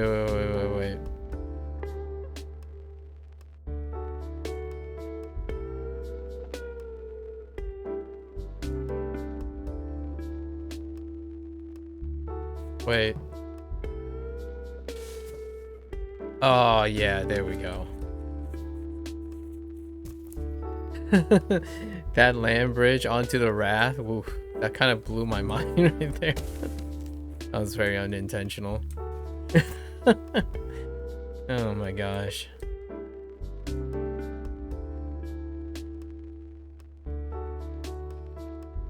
When the solution sits right in front of you and you're just like moving about and you randomly come across the solution, that's when your mind gets blown. At least that happens to me way too frequently. Okay. I'm convinced these are the last two, right? These are heckin' confusing. Oh, now we got legacy skill. I feel like we're ready. We're finally ready for this.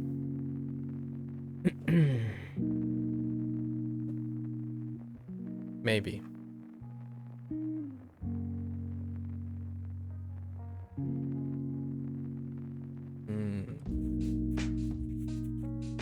It's definitely this one.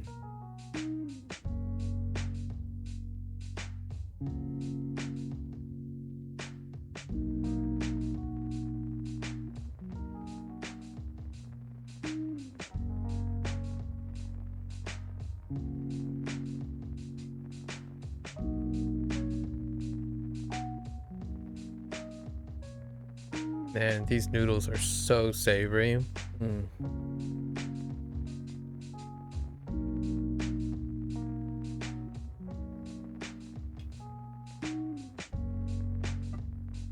Okay.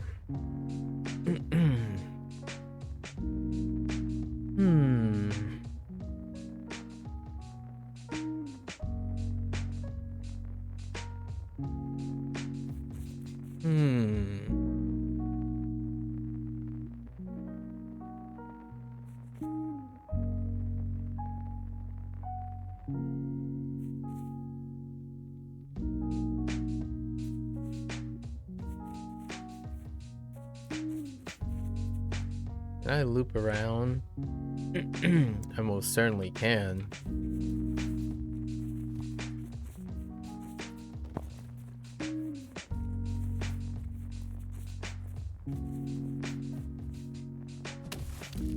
Oh no, that doesn't really help, does it? Actually.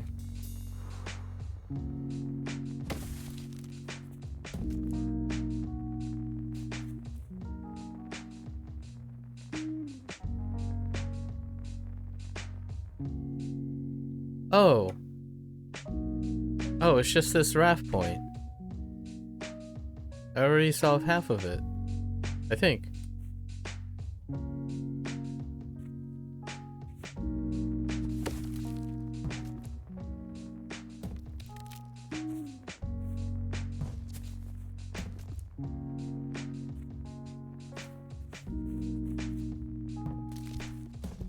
Wait.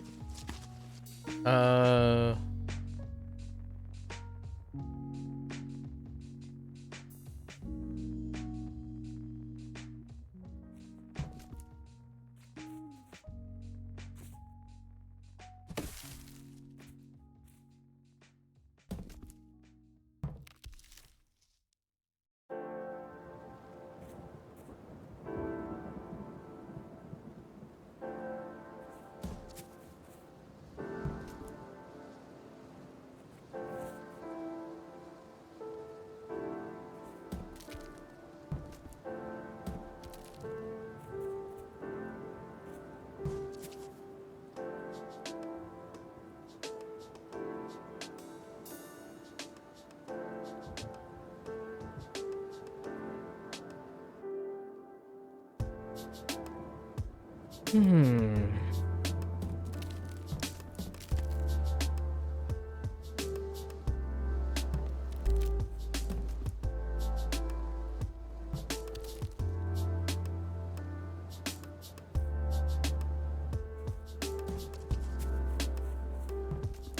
Yeah.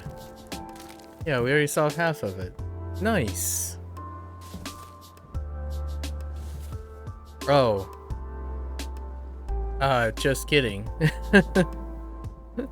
Just kidding. Early, sorry, premature celebration. I thought that was it. I should have looked at the cloud cover, huh? Okay.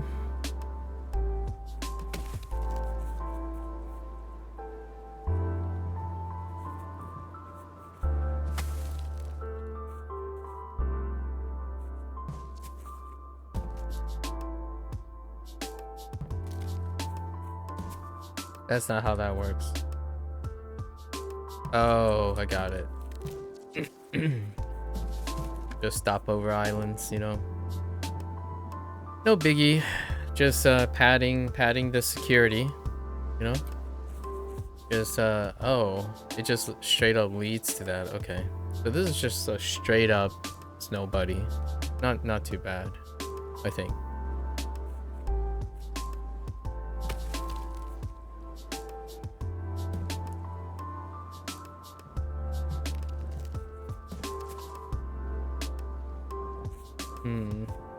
Right. This is where we look for as many interactions as we can.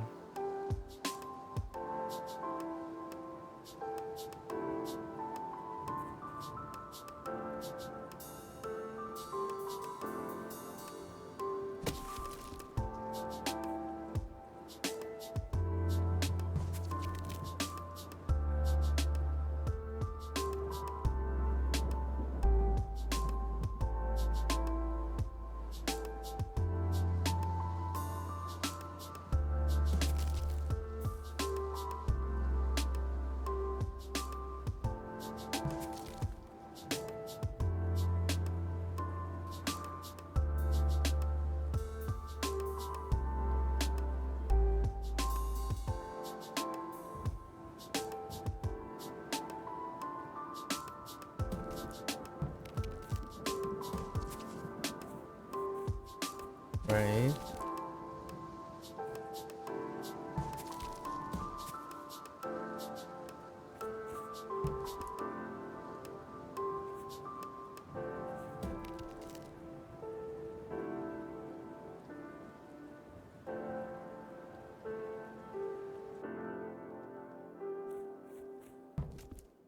We're trying to create a...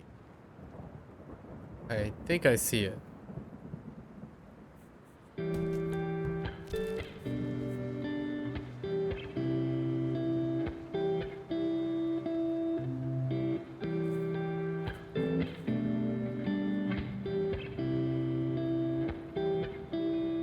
Do I see it?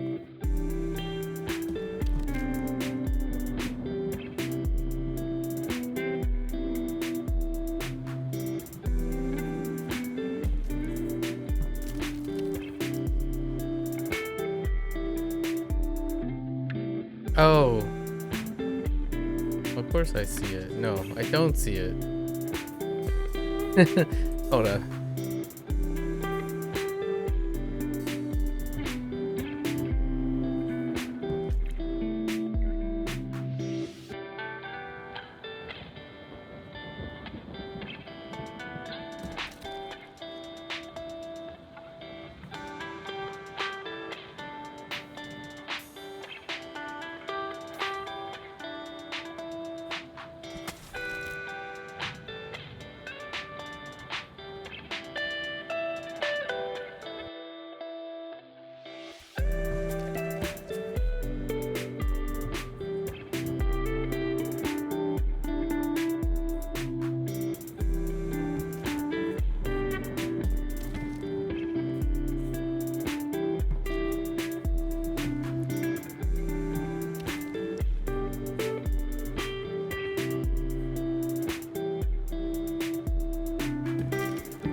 No.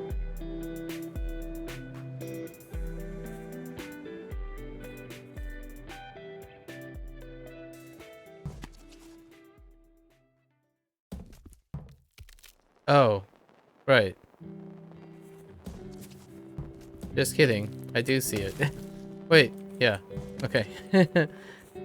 Okay, it's just straight up plunger, man. Alright, we're good. I was messing around for so long. I was like, wait a minute. Okay.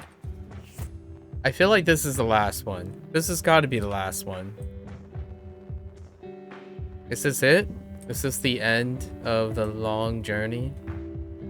Is this the final journey? I think this is the final one. I actually tried this one on day 2 of my return. And this one is a little bit nutsy. Oh, you think you see 2? Hold up. Did I just see 2? Okay. Hold up. Where's...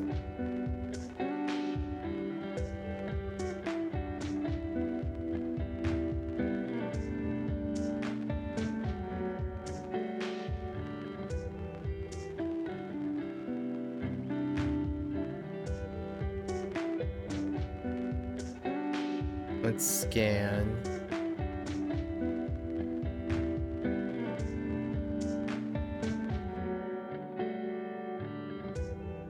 How do I zoom? How do I zoom out? Oh, E.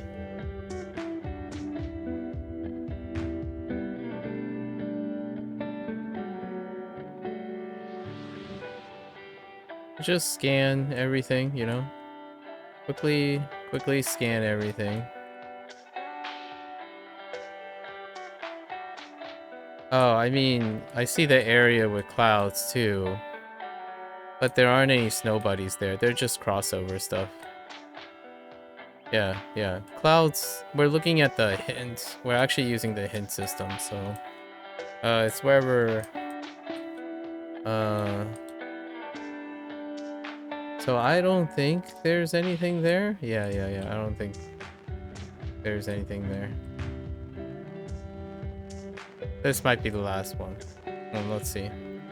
Yeah, these are, I'm guessing these were off the main roads, so you can probably bridge these a different way than I did.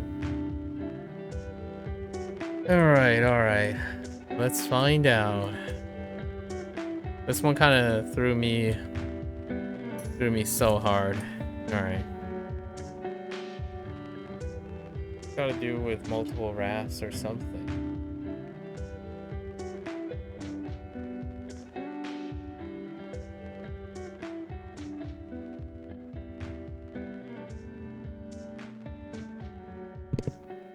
Okay, so...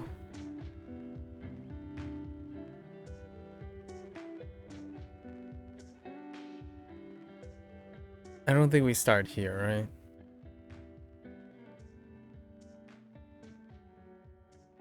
No, we don't start here.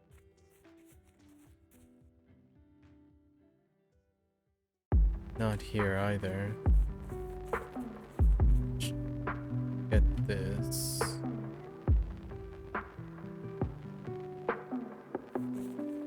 Pretty sure that's...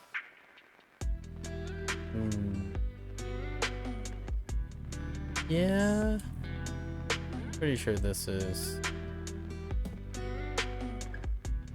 But where does this take me? It just keeps going. We're leaving. We're leaving. That's not it. That's definitely not it. Is that actually the raft though? It is the raft.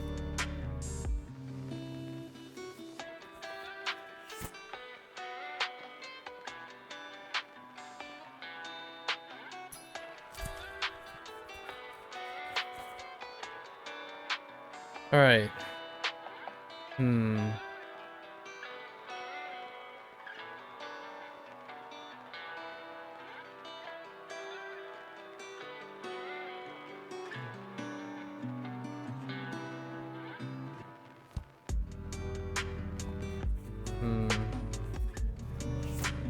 Gonna blankly stare at this. Okay, so we're definitely going south at some point.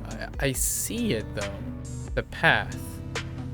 Right? It's like there. There. Does that line up? It does line up. So there goes east, goes south, and you need to block that. It goes west, block, south. Or maybe...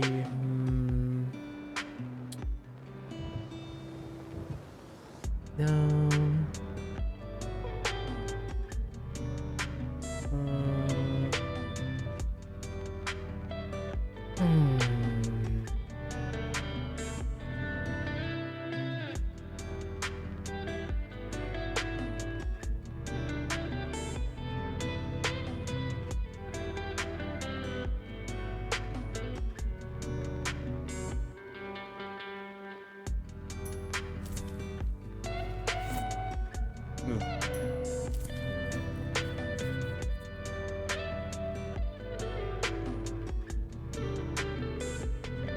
Hey, which raft is this? Wait. I mean, it's clearly there. So it went south to there. Oh, it's that raft down there. It's this raft on this island. Does that work?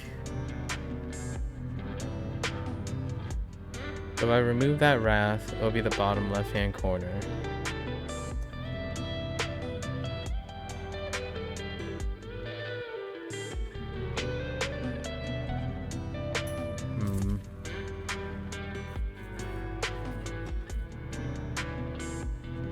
Okay, alright, alright.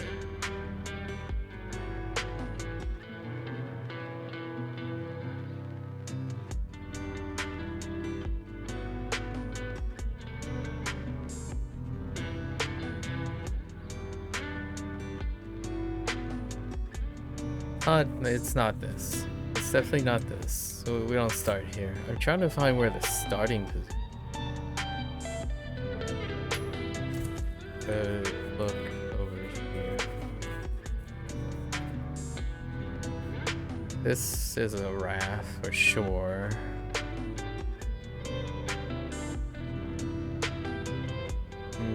Doesn't quite click.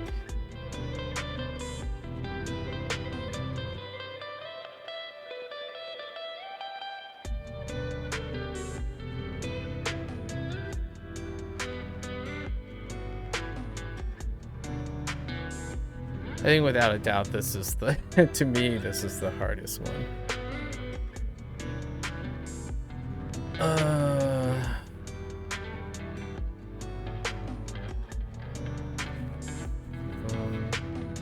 We're definitely, we gotta reset some islands.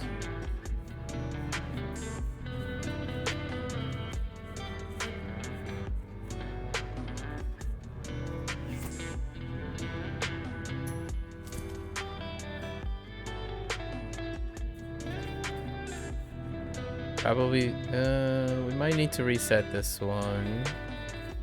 Because we need the raft from this one. We need to reset the ones that produce the two rafts down there. So it's definitely this one. That removes... yeah, that removes the closest one. And then...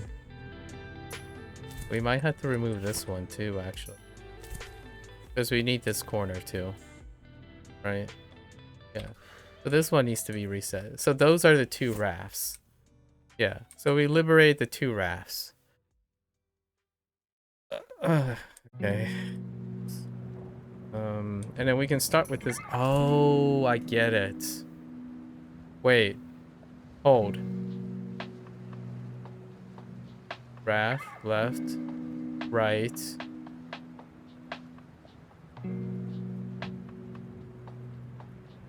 Three rafts, then you can push backwards, right? What happens when you push backwards? No. Wait.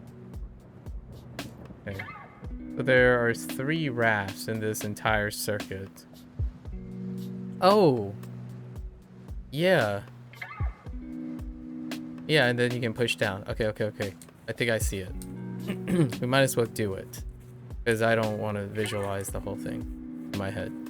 We just gotta do it. Just do it.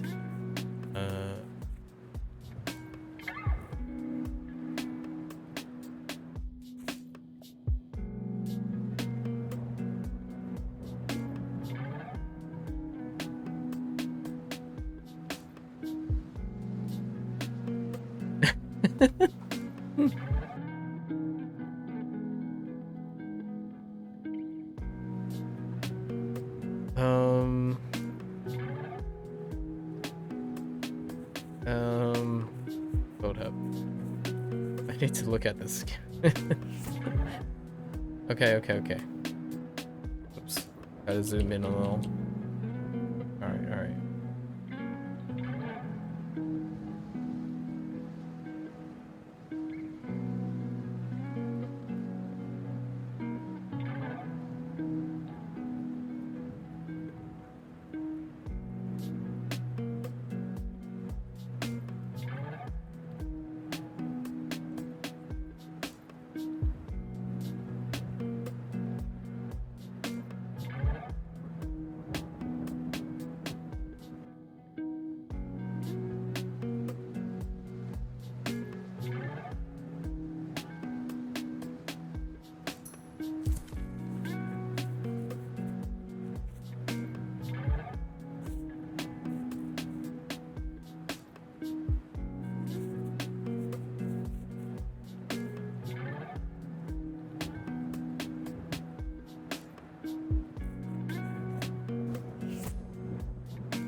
There's a little bit of smoke. It's okay. It's okay. There's a little bit of smoke. No worries.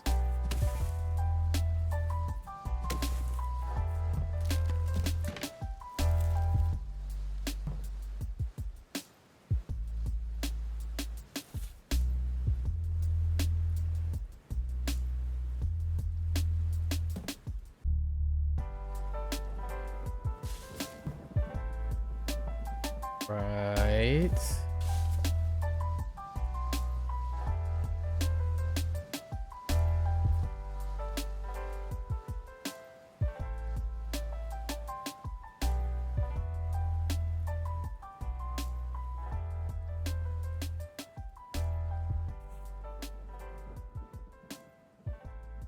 Wait.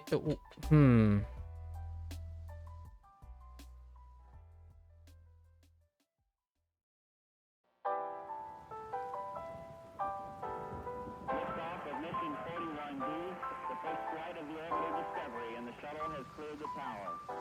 Are you?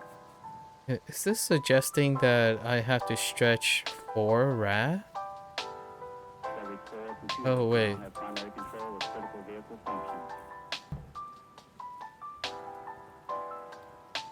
Oh. It's not that one. There's 4 spaces. I need 3 spaces.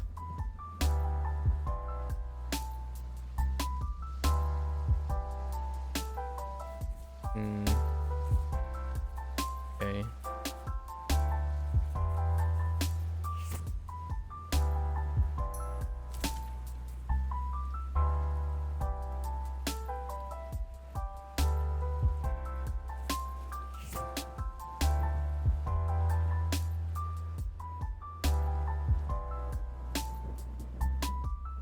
Oh. Wait, no, that's not how that works. Oh, wait. I think I get it. Oh, hold up.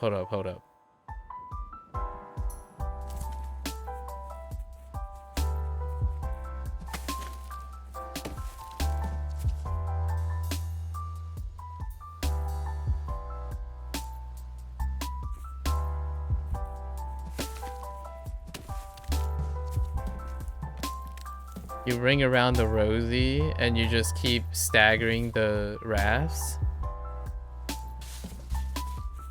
Is that how this works?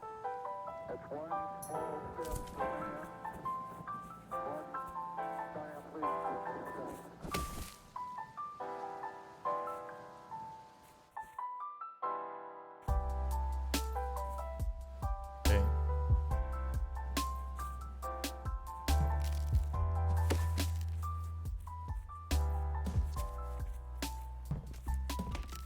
So this one wasn't too bad if this is how this works.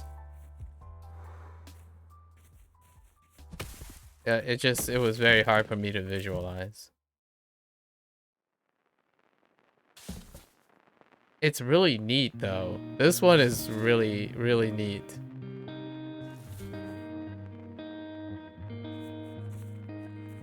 Maybe.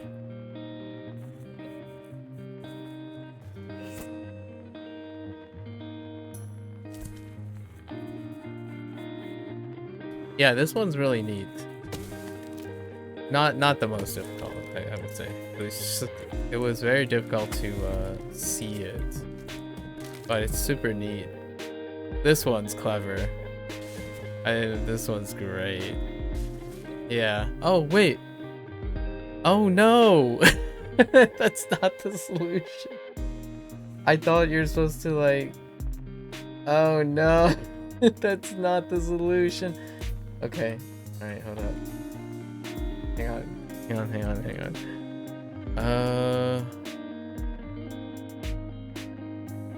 Never mind. Just kidding. I thought I had it.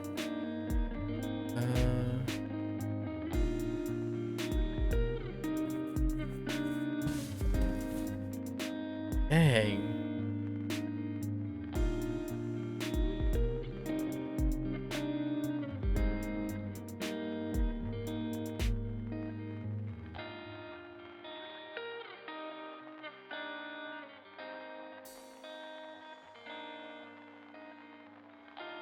Okay.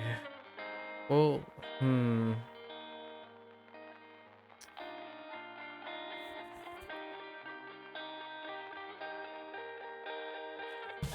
Dang, I really thought I had it.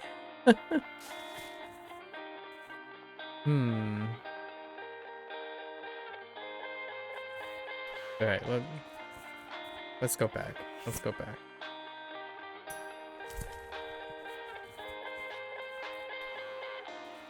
Okay. Let's start from this point, right?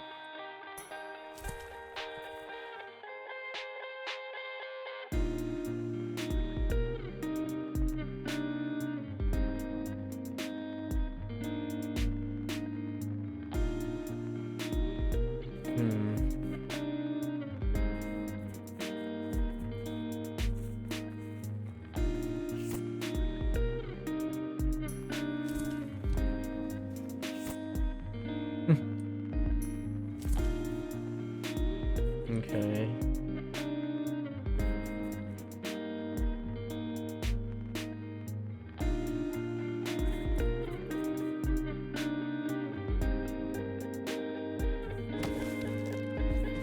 I still think this is good. I think I'm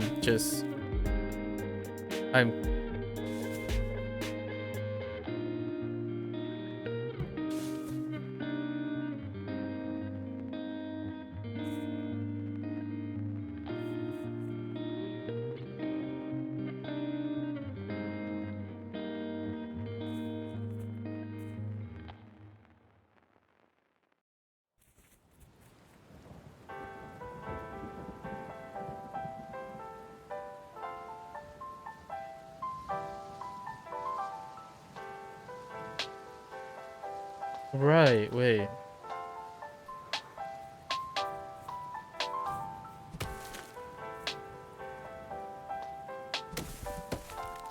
No, I think I have the right idea. It's just different orders, right? So we can use these still. Oh, I just need the 2. Never mind. Right? What up? Yeah, I did the... Right, I did the... Yeah, I did the... It's still fine. No, this is right. This is right. We got it. We got it. It's just I need to use...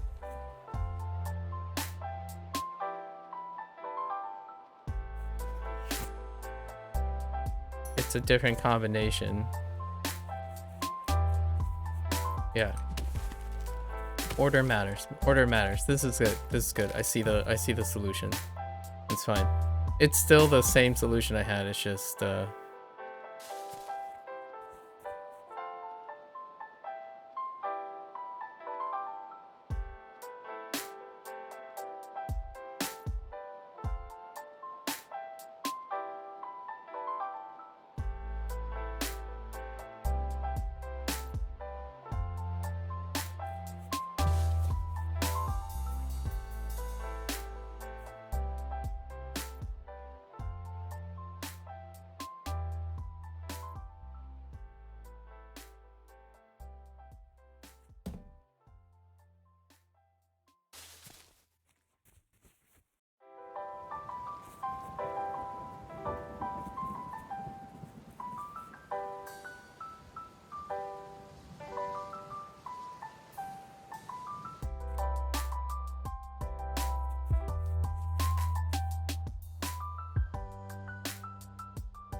no, yeah, this is fine. I'm trying to think of how do I get the... Pretty sure this is the right order.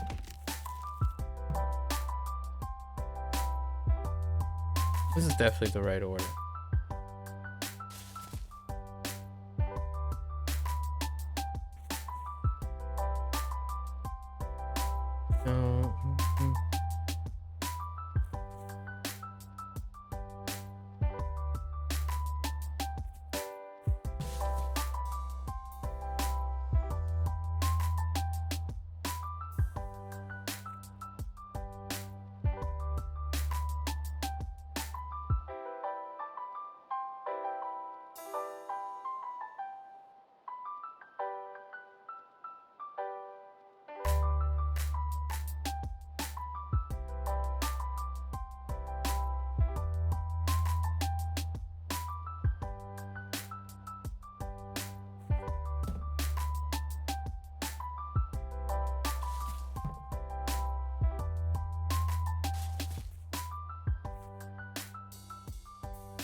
Am I being a pet?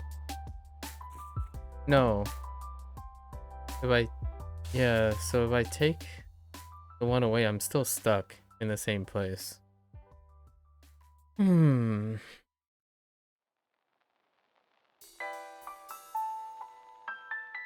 What happens if I leave this here? Right?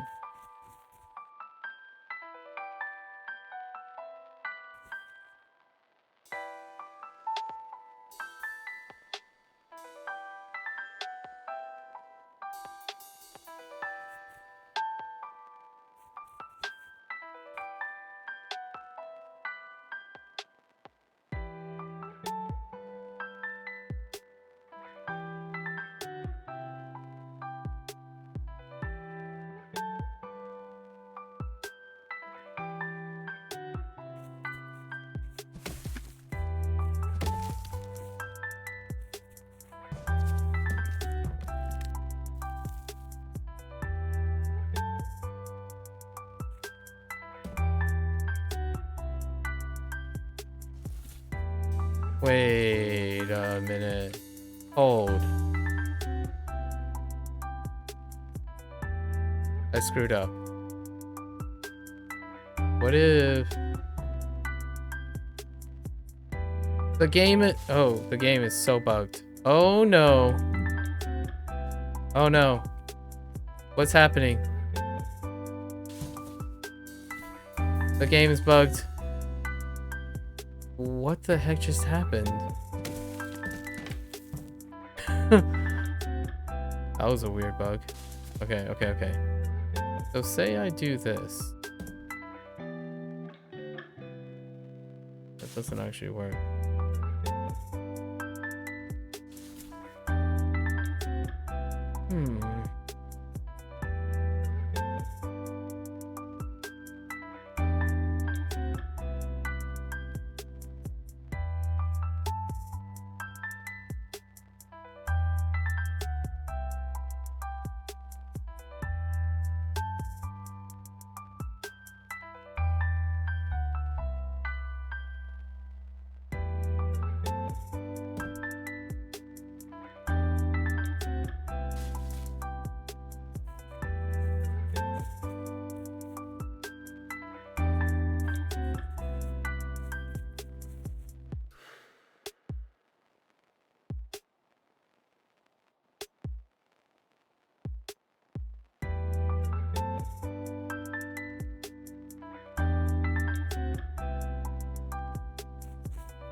Wait, that's not the one that I'm looking for. I'm having a really hard time.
Hmm.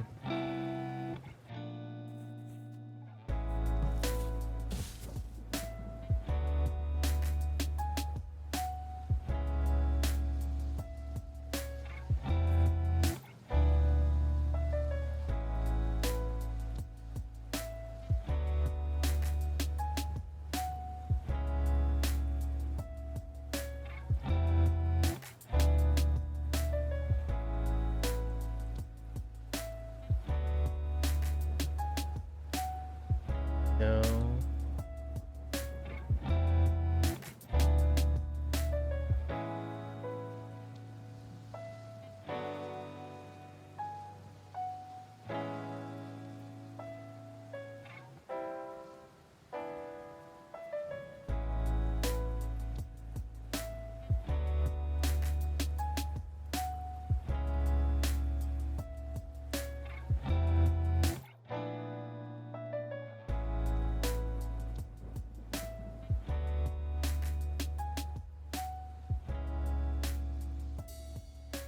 This is like obliterating my brain right now.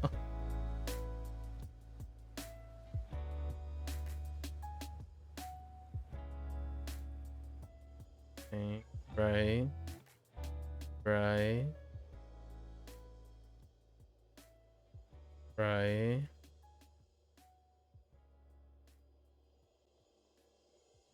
Right.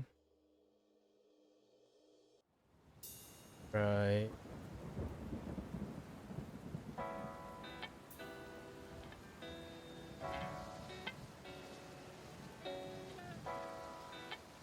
Wait.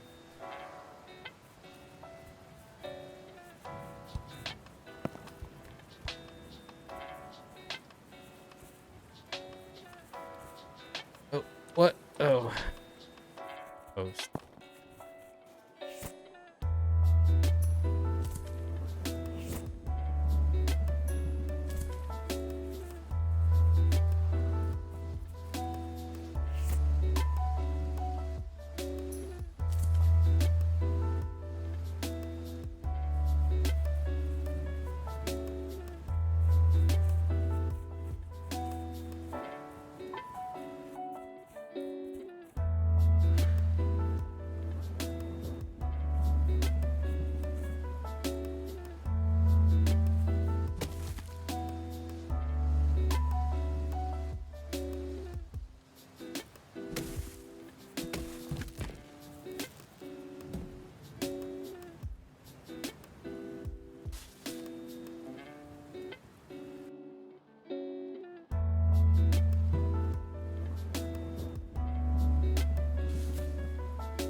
Must be missing something.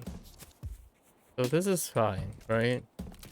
We're okay with these two rafts.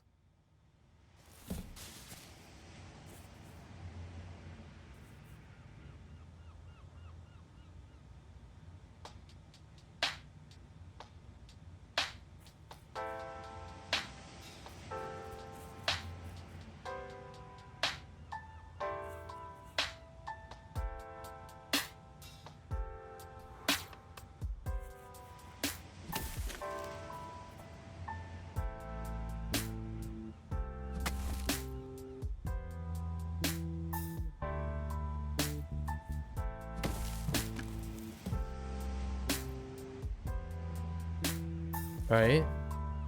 That's fine.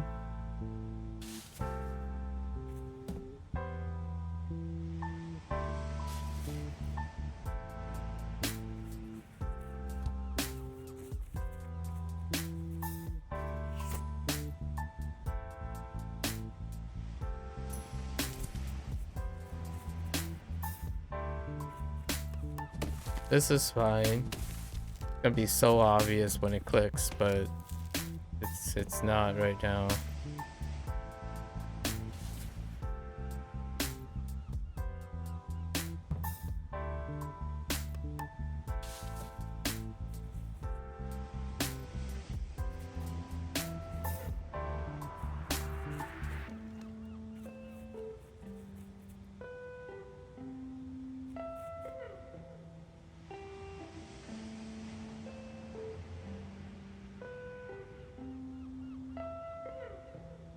Oh, I'm so... Oh my gosh, I don't want to talk about it. I don't want to talk about it. No one say anything. Never... Oh my gosh, I don't... I just died a little inside. I died a little inside.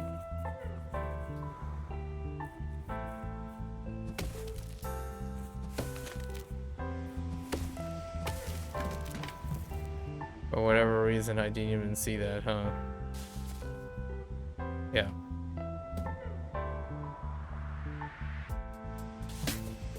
No, wait. That's the wrong one. It's, It's not this one. But I might as well keep that one reset. It's this one.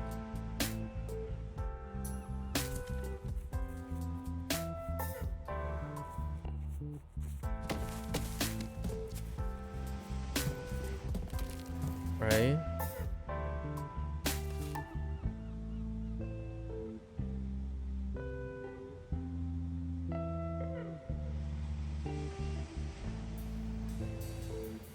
No, I don't. I want to keep that. Oh. Wait. Yeah, I want to keep this guy. Yeah, it is this guy. Okay. Yeah. Right. So if I reset this. Yeah. I died a little inside just now. It's been staring at in front of me the whole time. Because for some reason I thought this can't move anymore. But there are rocks there. I died a little inside. just a little bit. Yeah, dang it. I was being a pep. All right. It's we got it. The solution was there. Just couldn't see the order. And, oh no, I couldn't see the rock. Oh, my goodness. We did it. That's the last one.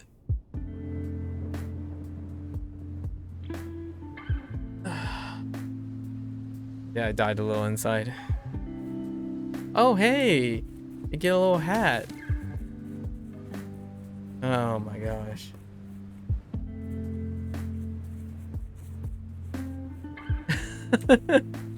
I was staring at him like, how do I get another? I see, for the longest time I was like, how do I get a fourth raft? Like, how do I get back to the main land? And I just realized, oh yeah, there are rocks there.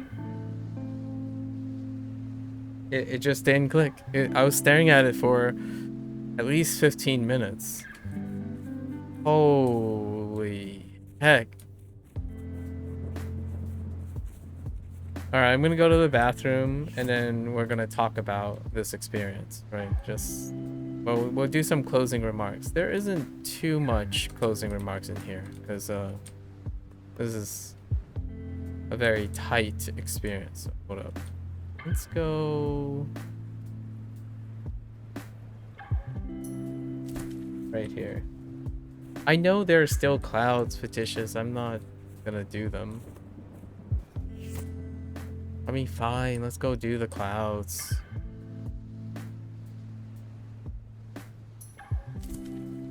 We're not doing 100% like Steam achievement. We're only doing Steam achievement stuff. Fine, we'll do the clouds. They're just alternative paths. Whoops. I think there are a few alternative paths. There isn't a record of exploration, so this is irrelevant to me. But let's just do it anyways. This is extra.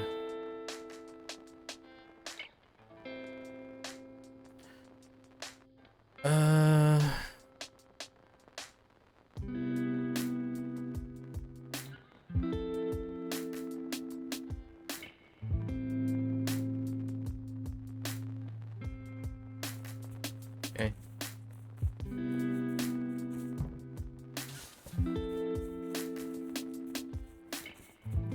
There's literally nothing in the game that actually tells you that you have to do the clouds. So, just for the record. But I'll break my standards. A memory. Are there not island and snow friend stats on the safe? There shouldn't be. There are? Oh, is it in settings?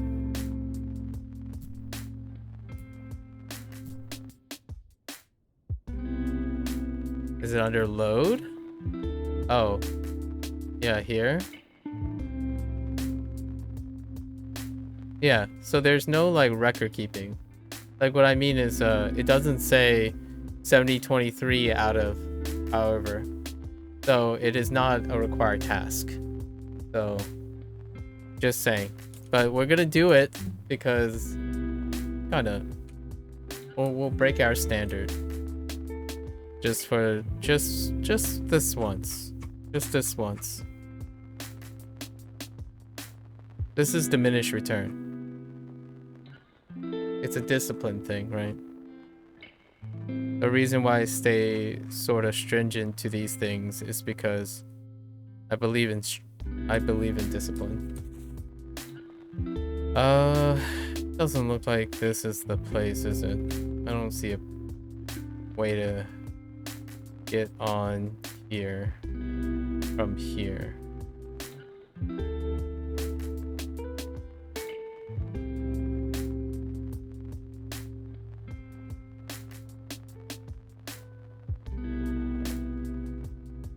Maybe it's up there.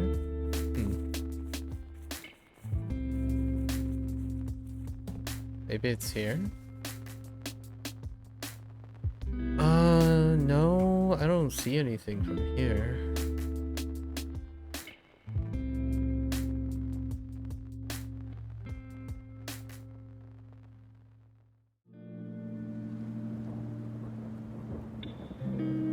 Actually, if the raft's here, I can see it. Whoops. Oh no. The raft comes from here. Wait, I can still see it though. Wait. Yeah, it's like...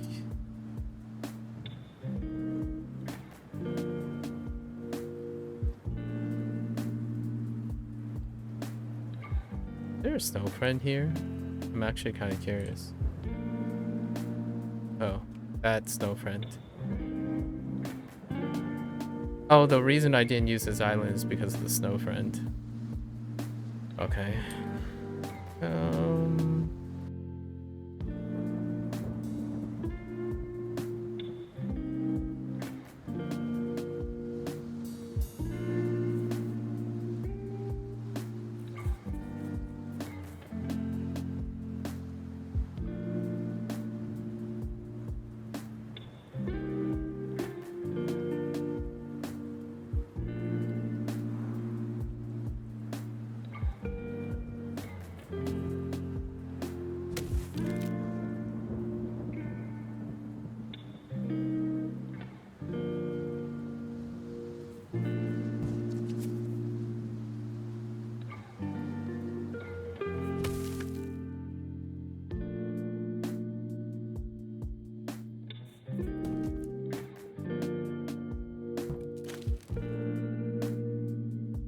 Uh-huh.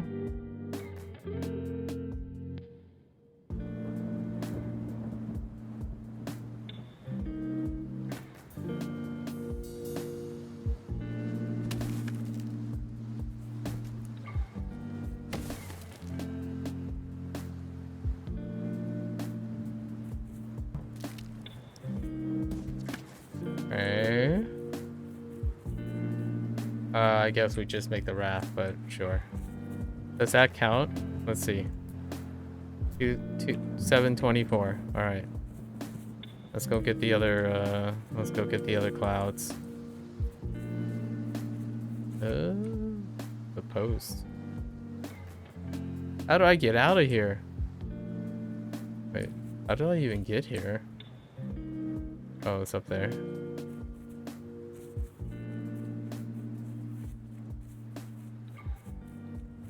Okay.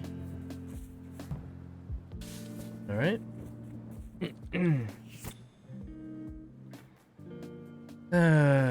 Let's go find another island.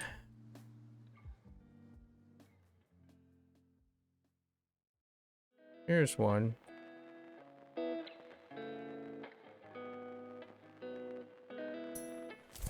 Okay.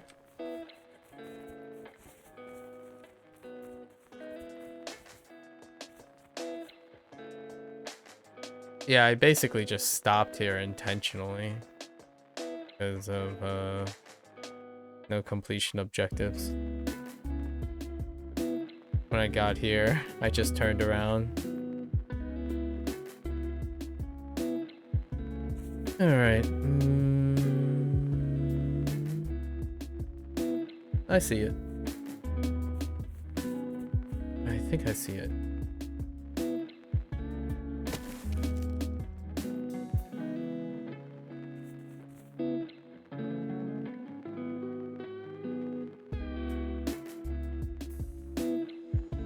Just kidding.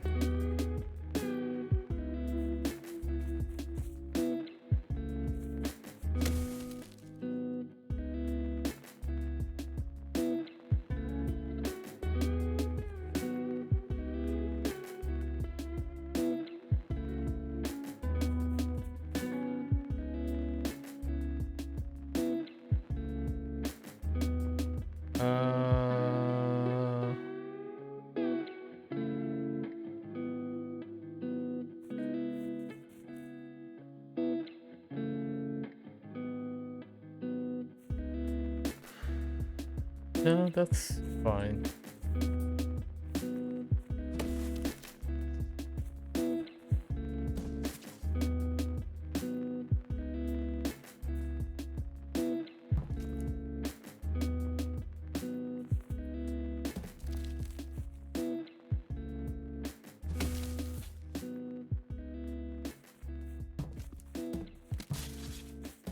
Hey.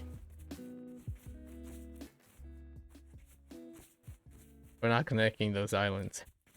Just... We know how to do that one. Alright. Let's go find more clouds. Do we have any more clouds? I'm sure there's... I saw like... One more over here. Oh, here's one. Whoops. Oh. That highlighted a different post box. Oh, no. Oh, wait. Fine. There are islands that aren't connected anymore because I just undone them instead of finding a way back to them. You know what I mean? Like when you get on Snowman, it just gets stuck, so all I did was just rewind. Alright.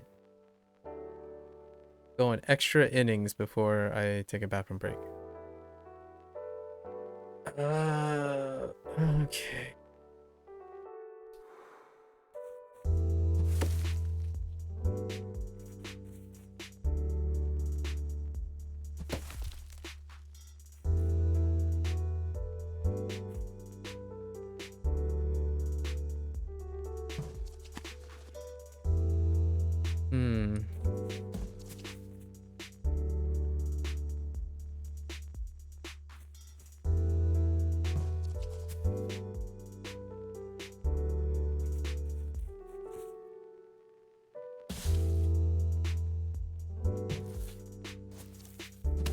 Okay, there you go.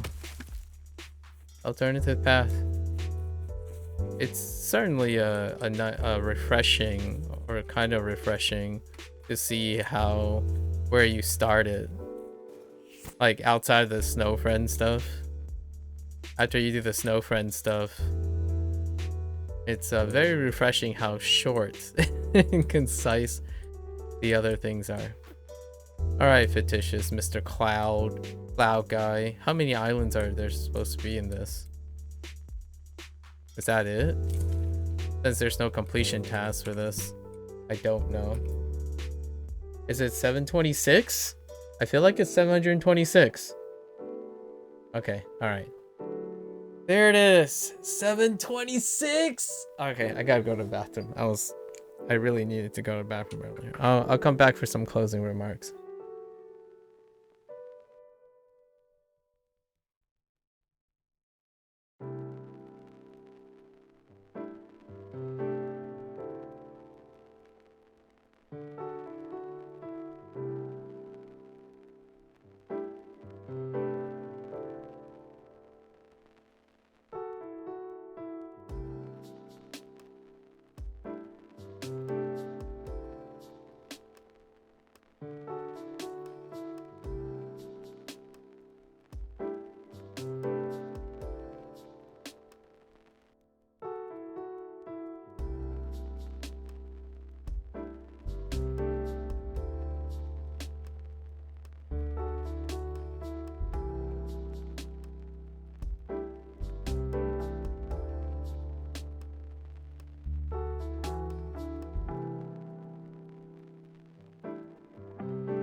All right. Well, you definitely see the timer right there.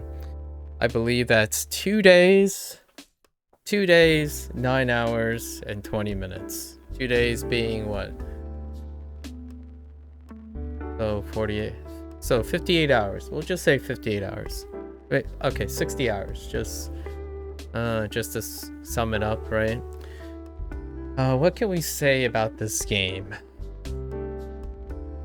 I'm incredibly critical when it comes to indie games, right? With a preface. So we finally did it. This is the 14th session. Let's wind it back a little for reference. So we played this game 10 days in. There were 10 sessions, I'm pretty sure. 9 sessions. It's either 9 or 10 sessions. Then last year, or like the beginning of this year, going into the beginning of... Oh, I lied. It was last year, right before October. So we were playing this, and we were 9 or 10 sessions in, and in October rolled around. And I do this thing with art called Inktober, and that's when this got sidelined, because Inktober, doing an artwork every single day, can be incredibly taxing. And to me, when it comes to doing intellectual, like frontal cortex kind of thing, I like to balance my daily schedule with something that is very front heavy and then very intuitive heavy, right? So it's a balance. So doing Inktober was really, really tough. And playing a puzzler. Puzzlers I like to be in the mindset of using my intellectual energy for the day to really be on this. And it's been really nice now. So after the Inktober rolled around, we put a pause on it. And we could have came back to this, but what happened was I was also sidelined into doing a incredibly long 8-month-long legacy trip down Like a Dragon, Ryuga Gotoku Studios, entire franchise. After that, we found the lull period here before January rolls around, the end of January rolls around, for the next game. So we came back, refreshed.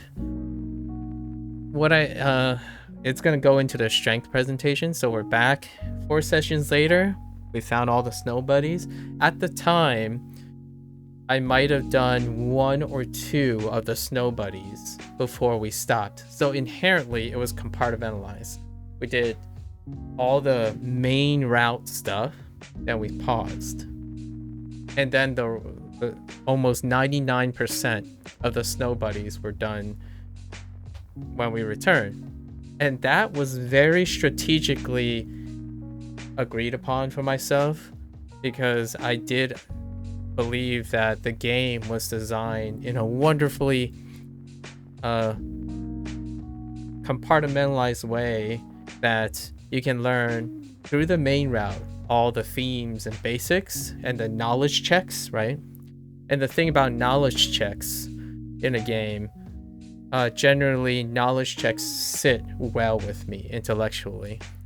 What generally this wouldn't have been very well hard return would be if it was relying on intuitive and mechanical things. But a puzzler is generally a knowledge check, and it's segregated super well.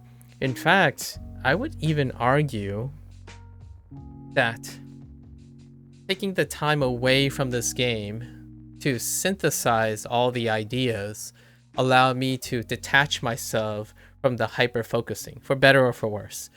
Generally speaking, I would say when you get down to the snow buddies, like the snowman part, the snowman at least incorporates the idea, like a multi-layered ideas of the theme each of the zones have. And that took a little bit to get a knowledge check, but it comes back relatively well. So you don't have to necessarily take a break. However, for me, I thought it was quite refreshing to rediscover some of the themes. So when you get back into that mindset, I didn't carry the burden of the main routes. So when you're main routing around and you bump into a snowman, the last main route you did, for me, I tend to like associate it and get like stuck in a box for quite some time. So taking a break from it, even no matter how long, it was almost a year since I returned, doing the snowman then was incredibly refreshing. It's a great way to test how much I remembered. All the highest level of it's kind of like revisiting a friend, like picking up a great scientific article and revisiting methodologies and in science or something. Like the nostalgia just punches me in the face with the knowledge, right? It's a very palpable experience that is distinctive to specific types of people, and I'm one of those specific types of people. It's not for everyone, and everyone's on a spectrum, right, of where you get your things. Intellectual like knowledge check oriented things are incredibly rewarding to me. Absolutely rewarding. Like this last 4 sessions of last 4 or 5 sessions of a Monsters Expedition actually blew it even topped the first 9 days, and the first 9 days was glorious. It was so much fun, constantly getting new and new mechanics, knowledge mechanics, and permutations of the Sokoban, right? The Sokoban theme. So let's get into some of, while I'm talking about this, it's highlighting the stuff I want to highlight about this game. Sokoban games, right? This is where it wears its influence on its sleeve. In fact, this team, Draknek and Friends are no stranger to Sokoban games. In fact, one of their earlier games as a collective, specifically it's 1 or 2 of them from the group. Some of their earlier games, one literally is a play on Sokoban called Sokoband, and it's a play on that naming scheme for its theme. And this also, you can see the legacy from Snowmen. The Snowmen thing is a legacy from another earlier game. Sokoban games are, in a nutshell, one of the classics where puzzlers involve with forward movement, right? And typically involving forward moving pushing objects. So if you had to take a really fast hot take, Sokoban is the original classic is pushing a box and then orienting that box and positioning to find the exit or accomplish whatever pathing task you require.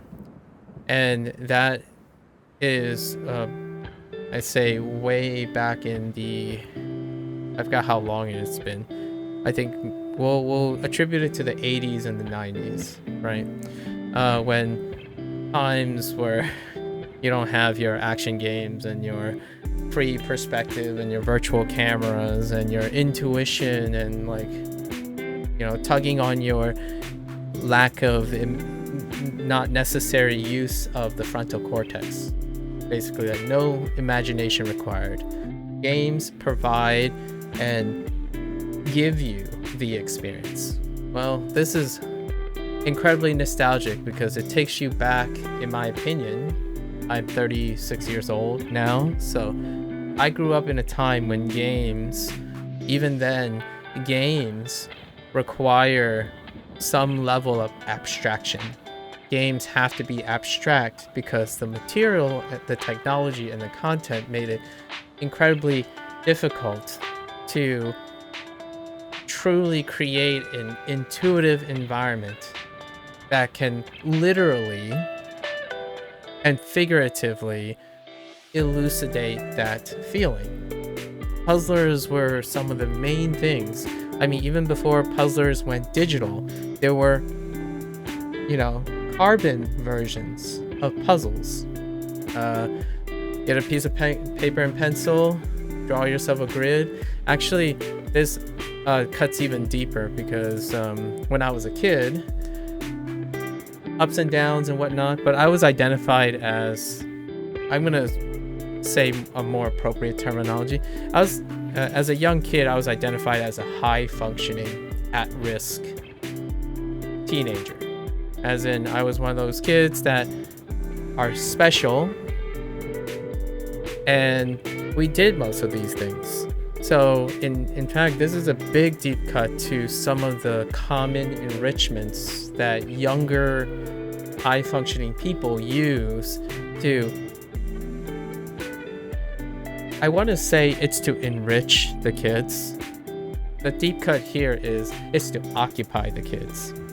Because when I was younger, let's be real, when you're young, you're inexperienced, your worldview is so constrained that you're typically focusing on the task at hand.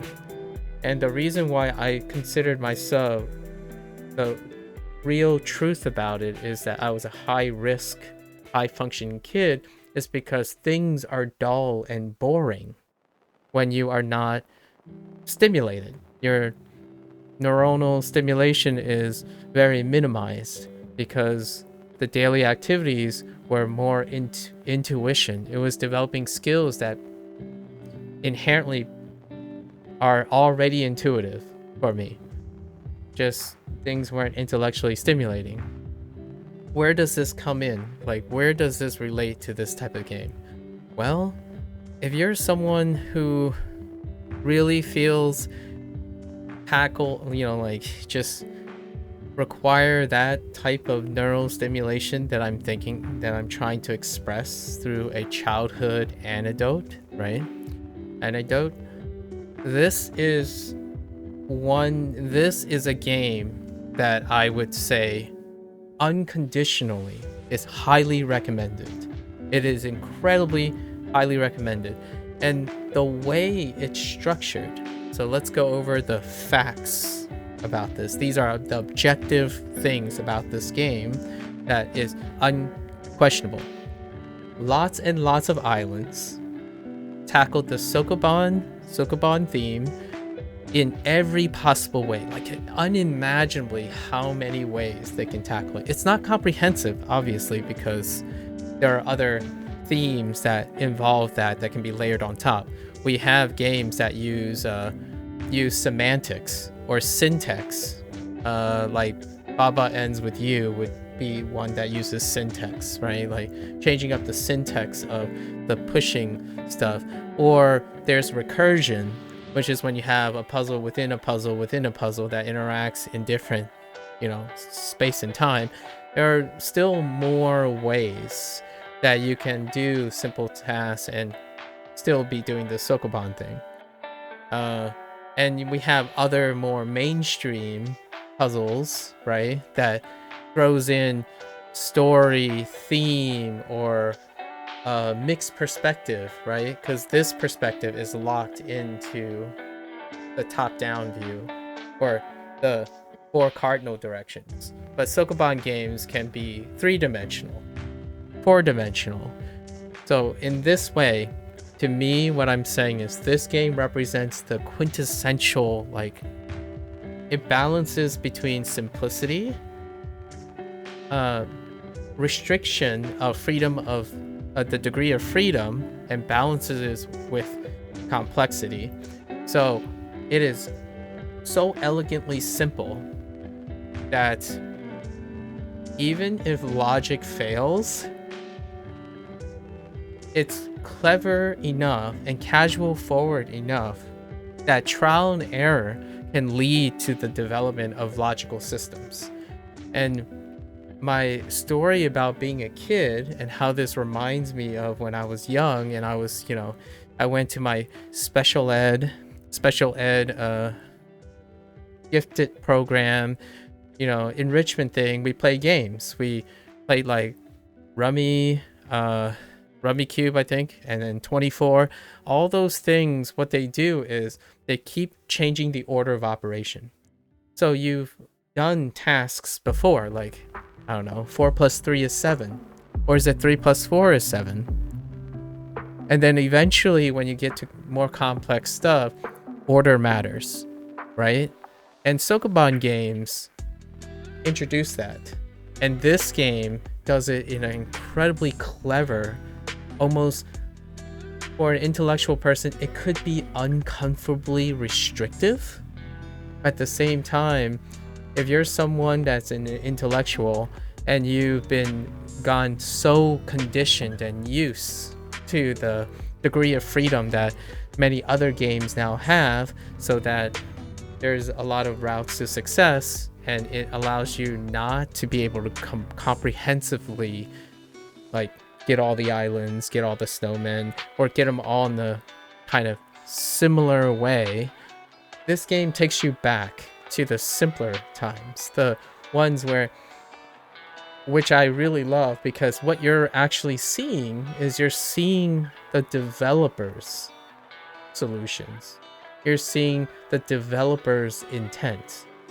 And when you spend a lot of time so inside your head, or playing a game that really is more like 60-40, like the developer's intent is obscured because it's a lot of you, right? A lot of your feelings and stuff.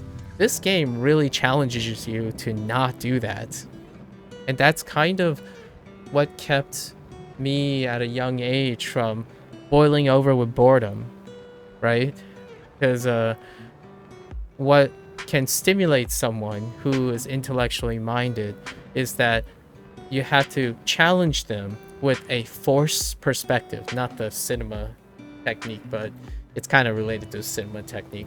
A forced perspective where you start thinking and start thinking in a way that you're not used to anymore, or you never have been. So puzzlers like this are an incredible way, in my opinion. Like, say you never played a puzzler before, and you're wondering, like, how can I test myself? How can I understand a little bit of myself, or go on a journey with myself to understand, do I have a puzzle mind? Like, what did I do in my life? What are my experiences that prime me to be a great puzzler? This is a great one. Like, what makes this game essentially highly recommended is its great balance is that it can take someone who has nowhere to start to develop logical systems, or like solving puzzles in general. I call it the development of logical systems because that's kind of what you need to have a efficient learning curve in puzzles. You got to understand order of operation, how things interact with each other, and then create permutations of all the possible moves. It's kind of like chess in a way. However, that's why chess is almost timeless, because there's also another human element. But if you ever play chess against yourself, that's a interesting exercise that's kind of similar to this. So when you think of the puzzler, someone who's like, yeah, I never played a puzzle game, I don't know if I'll like a puzzle game. This is an intuitive person, a person who relies on feelings, emotional intelligence. Well, you can actually introduce them to this game, A Monster's Expedition, right? It will still be difficult enough, right? Like, what I mean is the transition with emotional intelligence into using an intellectual-based problem-solving technique to help. But this game is designed in a way, there's 726 islands, right? There are 60 challenges, and then there's a little flavor for the 160 exhibits. What it does is it cleverly breaks up the tandem, make it feel like you're exploring something big, while at the same time you can drop and go, drop and go. One island a day keeps your brain oiled for your day, right? So the idea is it's so cleverly made so that it gives you a feeling of growth literally with your eyes. So like you can literally see your growth, right? Because you started with one island. Literally see the growth, feel the growth, and process the growth. And all this creates a compartmentalized into islands, and those islands are thematically part of that exploration thing. The puzzle game could easily just be each island in isolation with no form of connectivity, right? No adherence to the emotional intelligence, the emotional visible need for reward. So this is a great, clever way, minimalistic way to show you're forming new neurons, right? Each of the islands are color coded or thematically coded, right? The surfaces are thematically coded. Each of those things are different themes. The clusters are different themes of the Sokoban mechanic. And you can think of it as this is where I have to get a little I have to pay a little homage to neurology, right?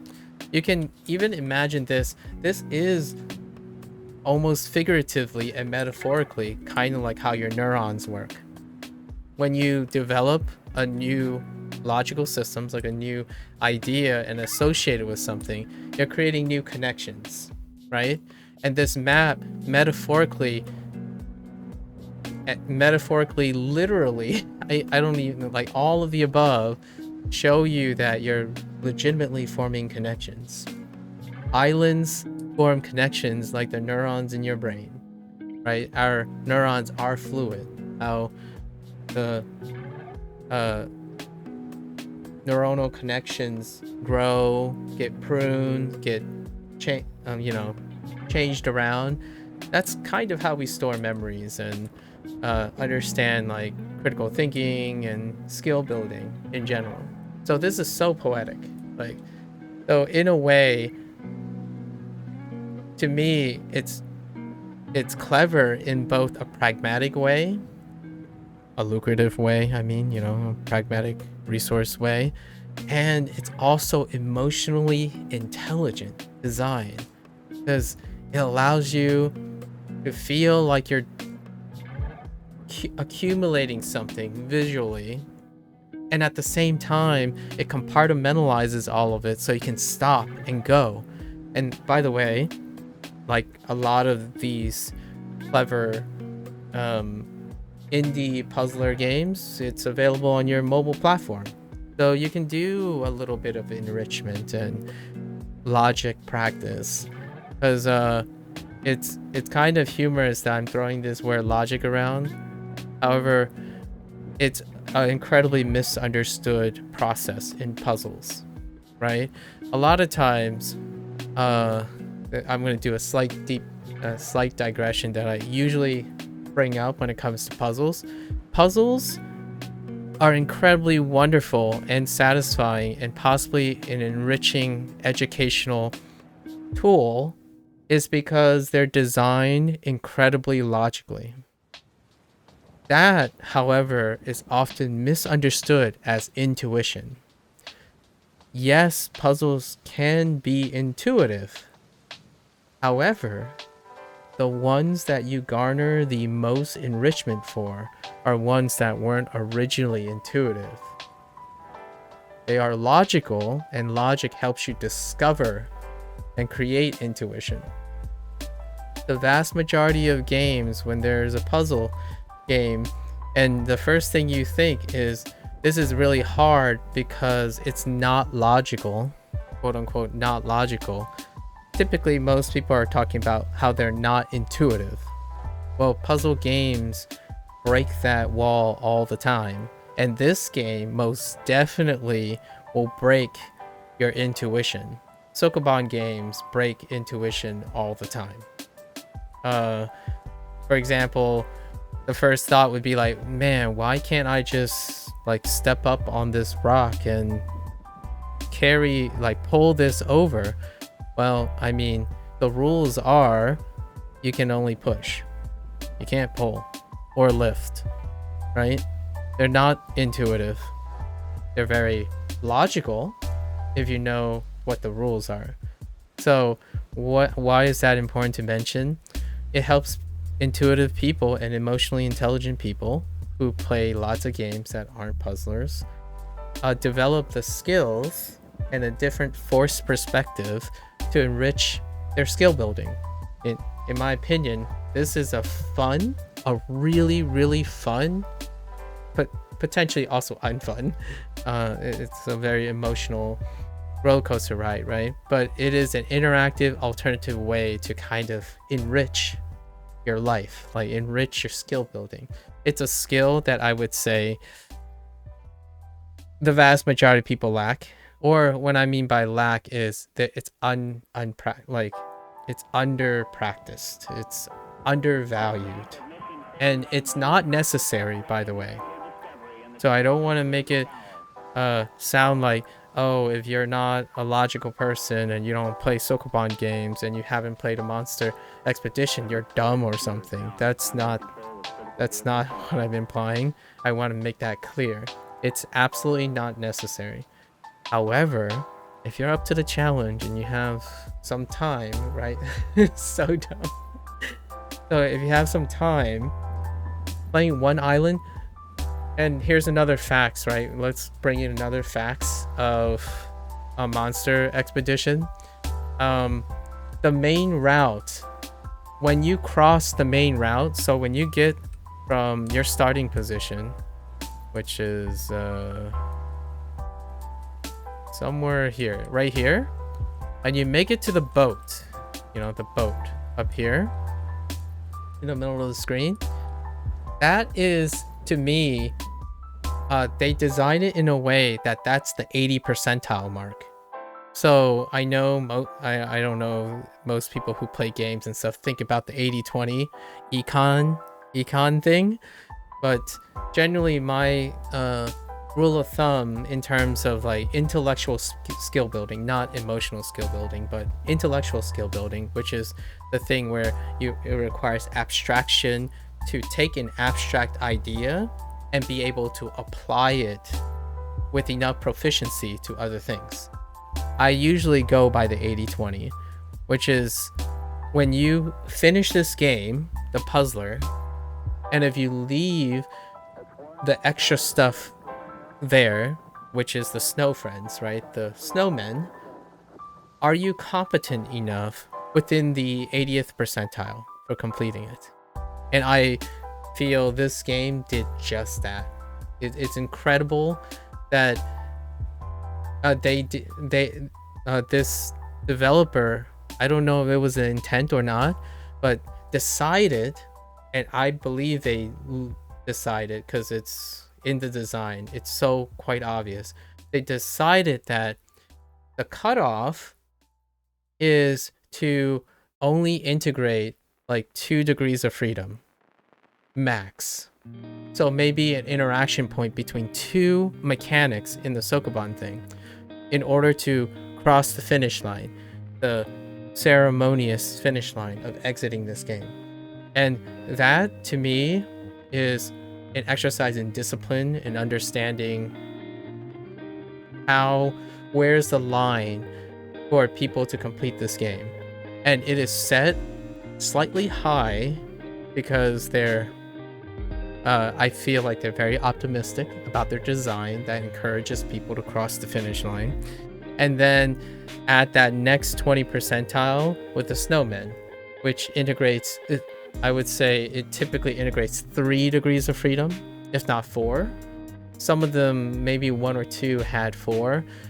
And what I mean by degrees of freedom, in this game is specifically depicted by an interaction point. So like, I don't know, a log sliding across a log before it hits the water, a raft being made on top of the surface, and you know, so how many degrees of freedom you have to consider.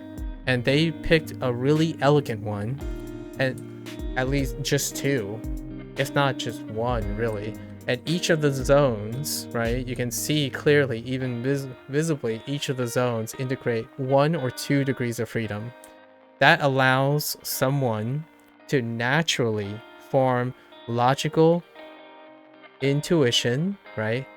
Form the intuition from the logic at a pace that isn't incredibly exponential. And that, to me, makes this game almost universally recommendable. They exercise discipline in their design to not, pull a, hey, we can make these puzzles almost nearly impossible to make or to solve, which inherently is an exercise in poor emotional intelligence.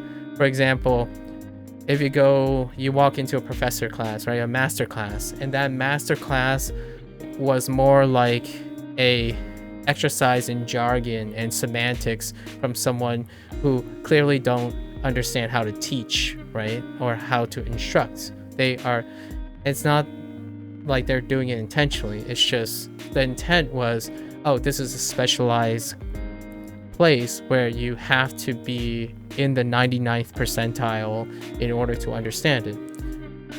When you're designing a puzzle game, some puzzle games do end up falling into that ditch where you're close to the finish line, and it's just suddenly exponentially increased in degrees of freedom, and no one crosses the finish line, or like only the 95th or the 99th percentile crosses the finish line. And I think this game, it comes incredibly highly recommended universally, because not only for the veteran, the seasoned puzzler, it'll feel incredibly rewarding, because I believe it's like the 80th percentile cutoff. Like, you pretty much have all the tools fundamentally trained to solve the snowman if you wish. However, you've gotten the entire essence of their game and then some. A few challenges thrown in already naturally by the time you finish the game. What it does is it allows the introduction of like the uninitiated to also develop these skills. And that is why this game is incredibly well done. It's one of those things that are constantly really difficult to do, especially in a puzzler, because puzzlers are not intuitive at the start. So you have to incorporate enough intuition and emotional intelligence to compensate for the uninitiated, right? To encourage the uninitiated. So the island design, the big world map, all this stuff creates a sentimentalism and an attachment, while constantly introducing a non-intuitive component in the puzzle. There are other games that lean heavier into the emotional intelligence. For example, Portal, Valve's game, right? Portal 1 and Portal 2. It leans heavy into the emotional intelligence while still continuing to add more and more degrees of freedom into their puzzles. That's kind of the idea. The Witness, Talos Principle, puzzlers, the gold standard puzzlers found their balance to allow someone to see the finish line, pass the finish line, and offer extra. And what I did in the last 4 sessions was extra, and it felt glorious. But the main game felt glorious too.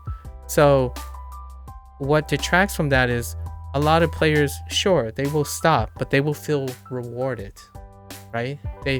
And it's a win-win, because the developers more or less was able to speak and show the fruits of their labor, while at the same time, most people, regardless of their skill competency, will leave very rewarded.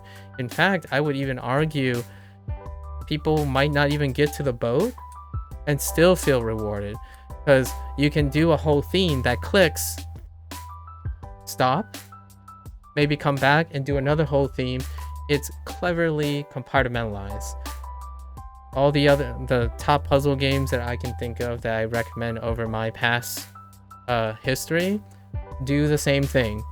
If you look at how Portal 1 and Portal 2 are structured, especially Portal 2, the themes are compartmentalized, but it's used, there's a hub that connects all the rooms, right?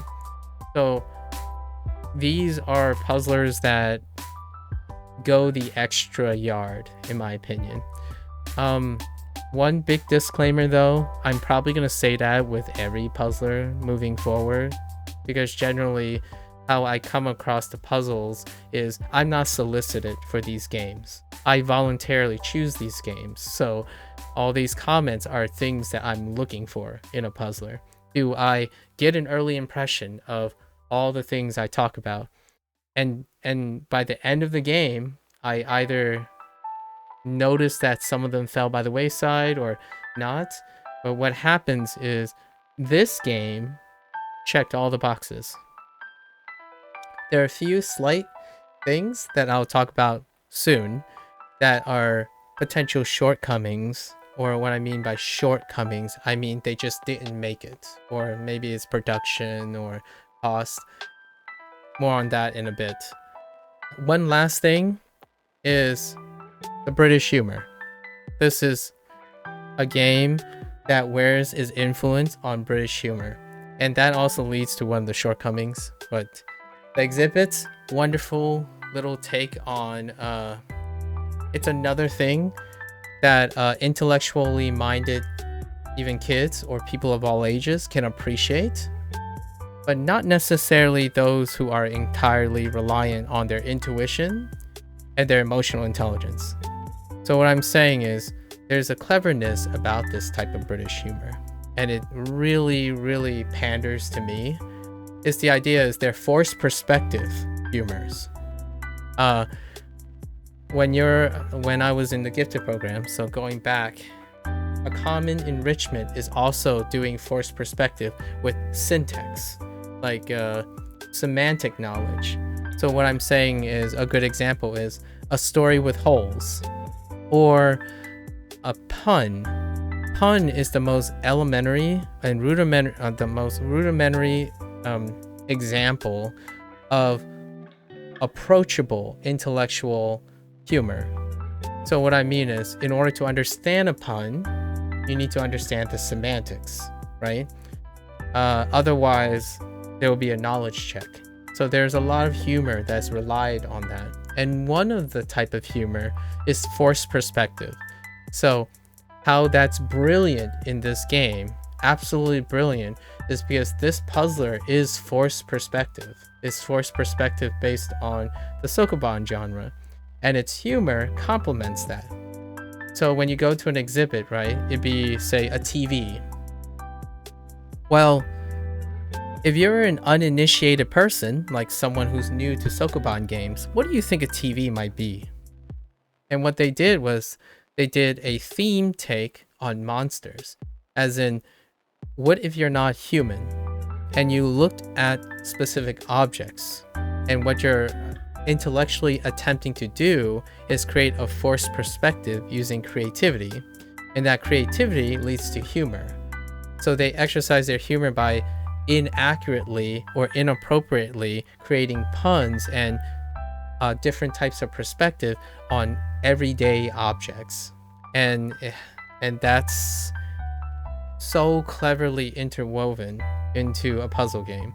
So when you're so the person who likes puzzle games or become receptive to the puzzle games would also likely be receptive to the humor that they placed in this game.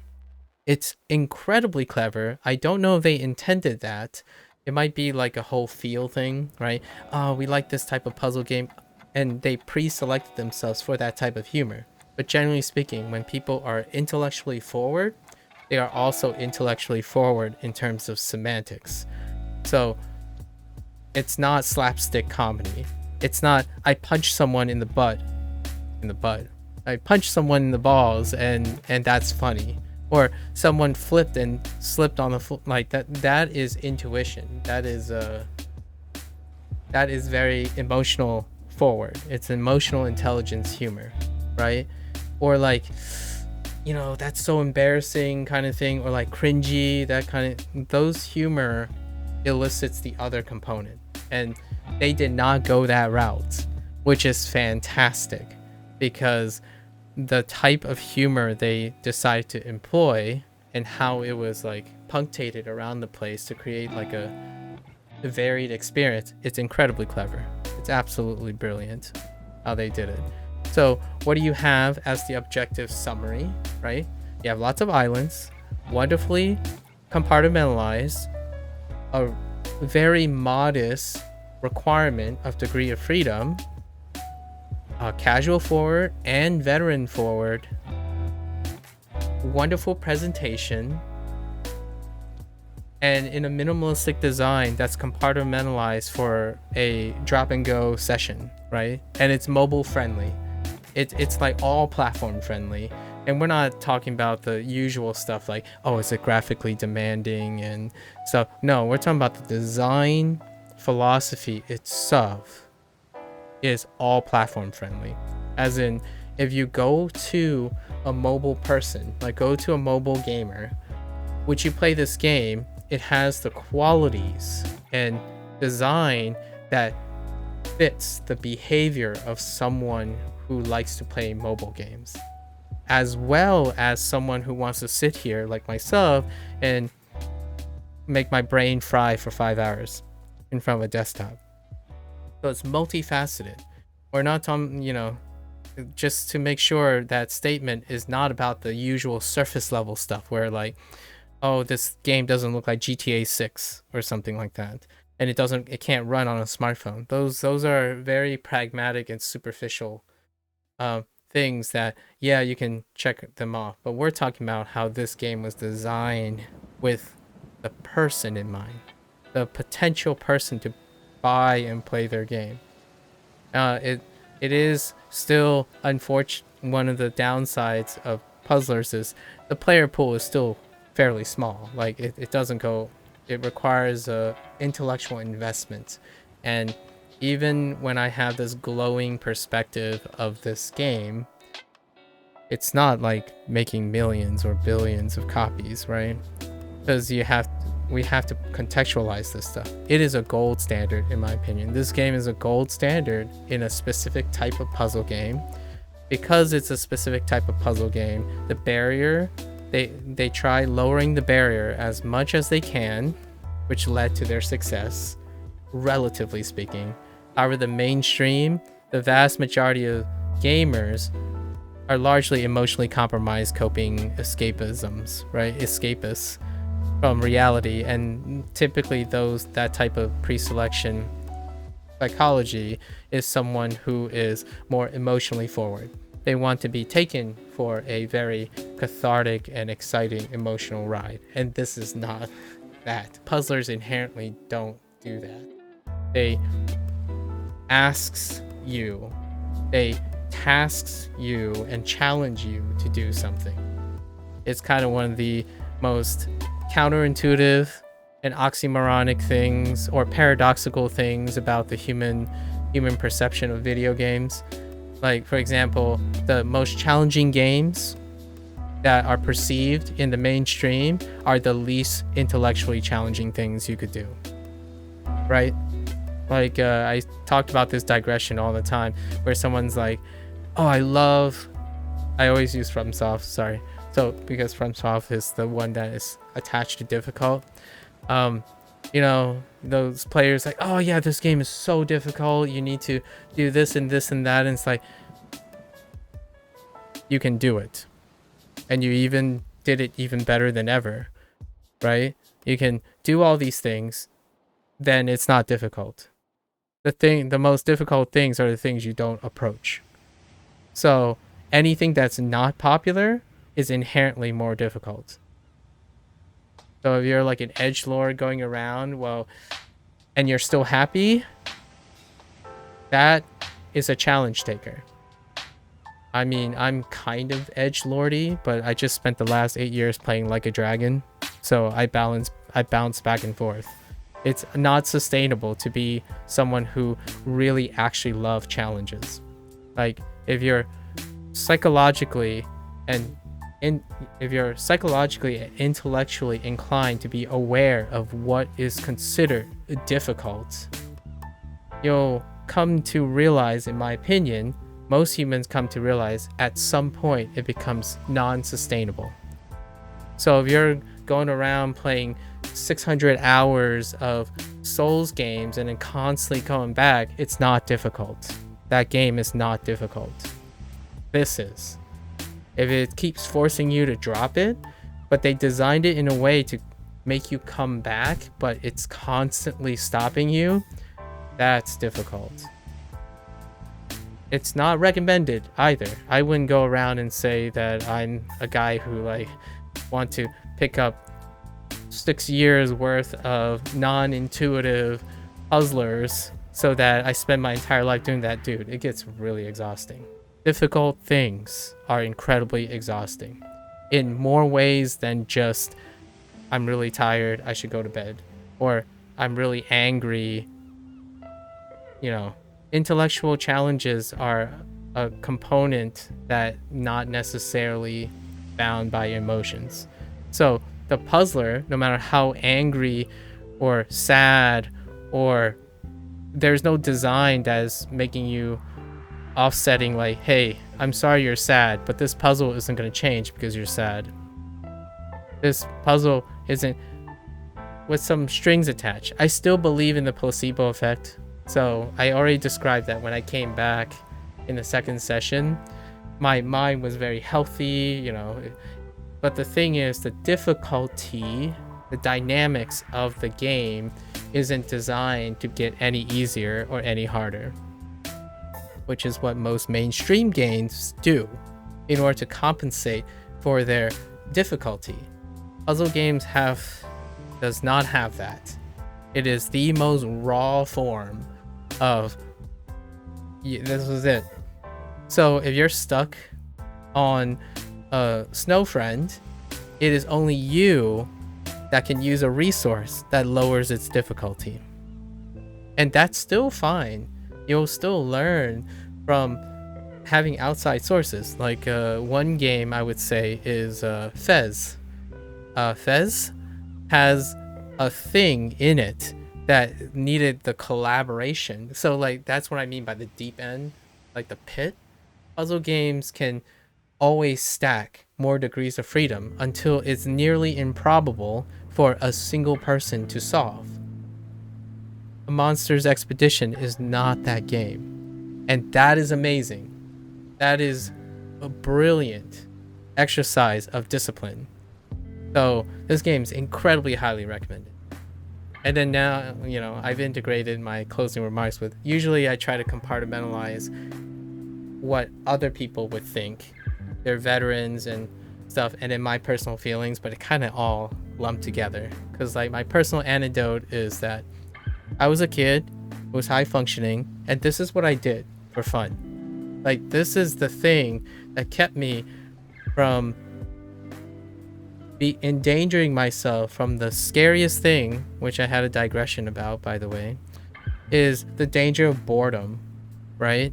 And this game kind of really encapsulates what it's like to be someone who is incredibly high functioning. So if you are someone who desires to know if you're really like forward brained, you know, frontal brained, or like what is the extent of your curiosity, bridging with your emotional, you know, the bridge between your emotional and intellectual intelligence, this would be a great game to explore that. I mean, you're figuratively and literally exploring how you think. And puzzlers, that's what I feel makes puzzlers so rich and so unpopular as well. Like if you go through the years of gaming industry, this is a gaming gaming genre that hasn't ever necessarily been at the front. And it's telling of how humans operate. It's telling of what represents the core of humans. Not only am I saying a Monsters Expedition isn't necessary in your life, but it is a great game to add to your life. Like, for all those people who are, this is like, I'm basically shilling for them at this point. It's games like these that if you saw it on sale for $5, buy it, leave it in your library for a while, and then look at it. Start it up every once in a while. It'll pay back far more than the value of its like it returns on investment. Really, really high investment. It's certainly not gonna consume the necessities of your life, right? But for me, on the way higher end of the spectrum, like I'm at the other end, purely a minority, this game is like essential. If you're a person who can relate to anything I have just said or talked about anecdotally from a young age until now, this game is absolutely imperative. It is a must play for those individuals. And then as you're going down, if you know you relate to some of the stuff I said and some of the stuff I focused on, maybe yes and no, and you can play like 40% of the game, 60% of the game, what have you. The design is impeccable. So now let's go into some of the stuff it doesn't have, and I'll highlight why it may perhaps increase its appeal, right? And we're taking into account that this is an indie group. I actually didn't see the credits. Is there credits for this? Whoops. Here we go. All right, so let's look at the credits, right? So we had to take into account they had basically one person for each role, occasionally two, and you can see a repeat of the same names. It looks like Benjamin Davis did quite a lot of roles, and then the QA is just extra people from other groups, but you can see that the group is incredibly small. And taking into account the things I'm going to state is largely being as respectful as possible to an indie game, right? You see all the testers, right? That's not necessarily a reflection of what it took to bring this game to life. You saw in the beginning credits that there were like three or four core people in the game. So with that said, there are things that obviously I'm saying because it's probably going to be in their future games, and I'm looking forward to their future games. In fact, we might actually go and explore all the other games that they make. Hopefully my brain won't fry from it. You'll see me play other puzzle games from time to time because it's always about moderation. What this game doesn't lack, this game does lack is when it comes to puzzles, you kind of want to always portray as much of your vision as possible, in my opinion, because it kind of coincides with how puzzlers work.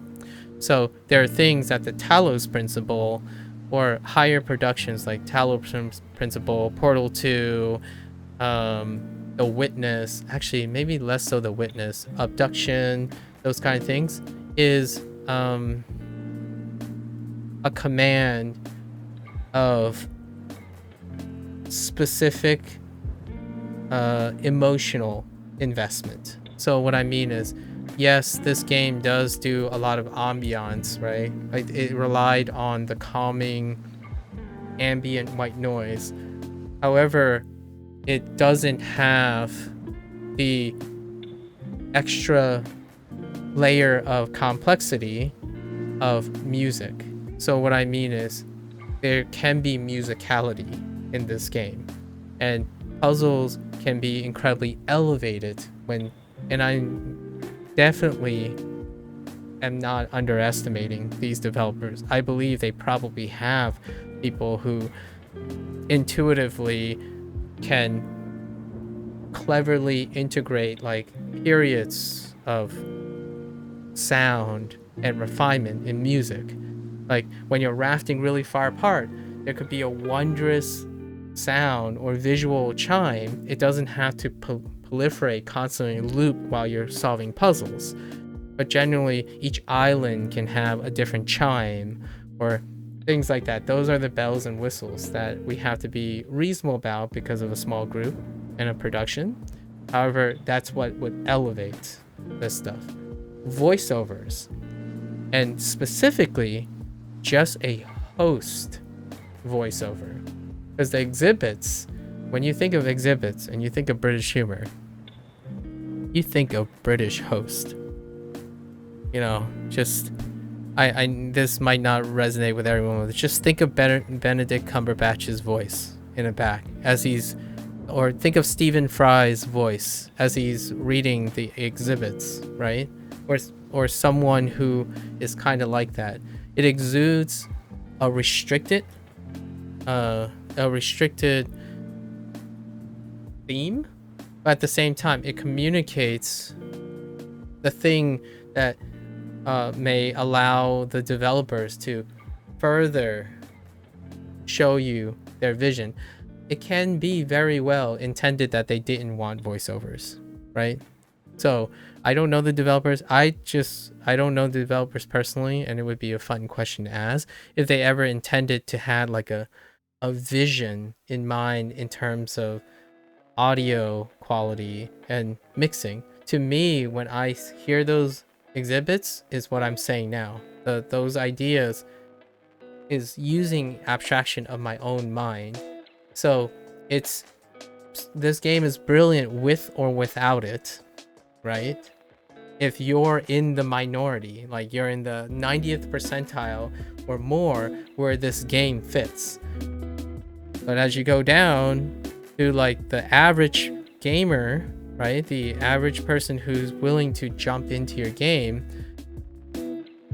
the more intellectual and emotionally inclined they are, the less and less they're envisioning these things. Like for me, when I read the exhibits, I'm inherently using my semantic knowledge to proliferate the richness of the game. It's augmented by my experience because this game panders to me. Like I can imagine Stephen Fry saying this stuff. In fact, I actually like reading the exhibits myself because I think of myself as a narrator. I'm in the group of people who creatively can appreciate these things without it literally being those things, right? However, it is still a lack of that. And I'll do one meta above that. If you had the resources, in my opinion, they did not have the production and resources or the ambition as a reflection of the production resources to include music, voiceovers, and stuff like cleverly constructed everywhere. Oh no, I lost my train of thought. Sorry. What? It is absent. However, one on top of that, if you're in that crew of like Portal and like Valve and stuff, you do even higher than that. You make it an option to have it. So that's where I think this group, if it all comes together and they expand and then they have other people who have different skill sets other than doing puzzles, like this type of thing, eventually it'll be a game where, hey, you go to the option, do you want voiceovers or do you not? Right? That is the gold standard. That's like, so we're talking about, I'm being nitpicky now, right? What can you possibly do to elevate beyond this? As someone, I like to focus on like the psychology and experience and the design choices that bridge the end user and the designer. What would elevate the future games like this is the idea of having the inclusion of specific music, voiceovers, which also recruits talent. Now, yes, talent costs money, but talent also makes more money. So we have to think about the idea that if you can even foster your own in-house talent, and that's where the big indie guys continue to thrive. A great example that isn't a puzzle game per se, but they are a gold standard in the indie genre of their sub-indie genre, Supergiant Games. They have in-house artists, in-house musicians, and they cultivated that in-house. So as you grow and become a bigger group, you start investing in talent. It doesn't have to be hired talent. And to me, puzzlers and exciting games like these that become a mainstay in your portfolio is a great opportunity to nurture and expand on an in-house talent.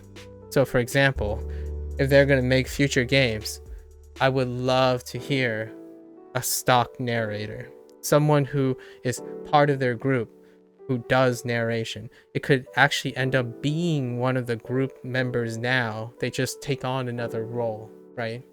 And then it'll be an incredibly recognizable brand. Like Supergiant is so recognizable by the two things that are absent in this game. Outside of the polished mechanics and in their own subgenre, right? The roguelike genre and like the action isometric genre that is pretty like still, it's not really that popular. It's relatively I would say it's like twice or three times the population of puzzlers.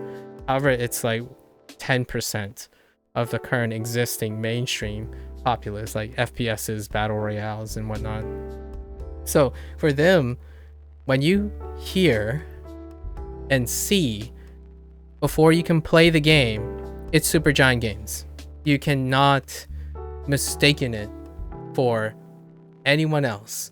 And this game series might become incredibly visually recognizable, but it's missing a couple senses. Hearing is one of them. Hearing is so intuitively beyond this. Like, I had a conversation a little bit about trying to get people to learn things that they're otherwise disinterested in. And it is incredibly profound how much more intuitive hearing something and for a long time versus seeing something for a very long time, especially an abstract thing. So for example, I'll think of, let's just say, how can you augment this game right now? I would say, if I were to mod this game as a developer, in order to include even more people, instantly go to settings, and one of the audio cues that you can turn on is a chime that tells you you're getting warmer or colder to getting to the end point of an island. So like, it'd be like a warm like ding or rustle, and then it would be like a thud noise when you're heading in the wrong direction. So things like that, you can execute it incredibly well, and it's very simple, right? It conditions people, and eventually you can even get even more people to play your game through and through. And what you do is a simple input, right? It's a single sound sample, or maybe a tiered sample. So let's just say 6 samples. Closer, really warm, extremely warm, cold, off the map, you're heading in the wrong direction, right? Or maybe even 2 chimes, and you give them the option of turning it on or off. So before, the hint system was added, right? So it's pretty clear that the developers saw feedback or seen feedback and adapted to it. Sound is an untapped resource in their current design. It is an incredibly intuitive thing. Like, there's a reason why podcasts, audiobooks are like the second generational wave of abstraction through text, right? And text, by extension, is form. So text is more strenuous than form, right? This type of form.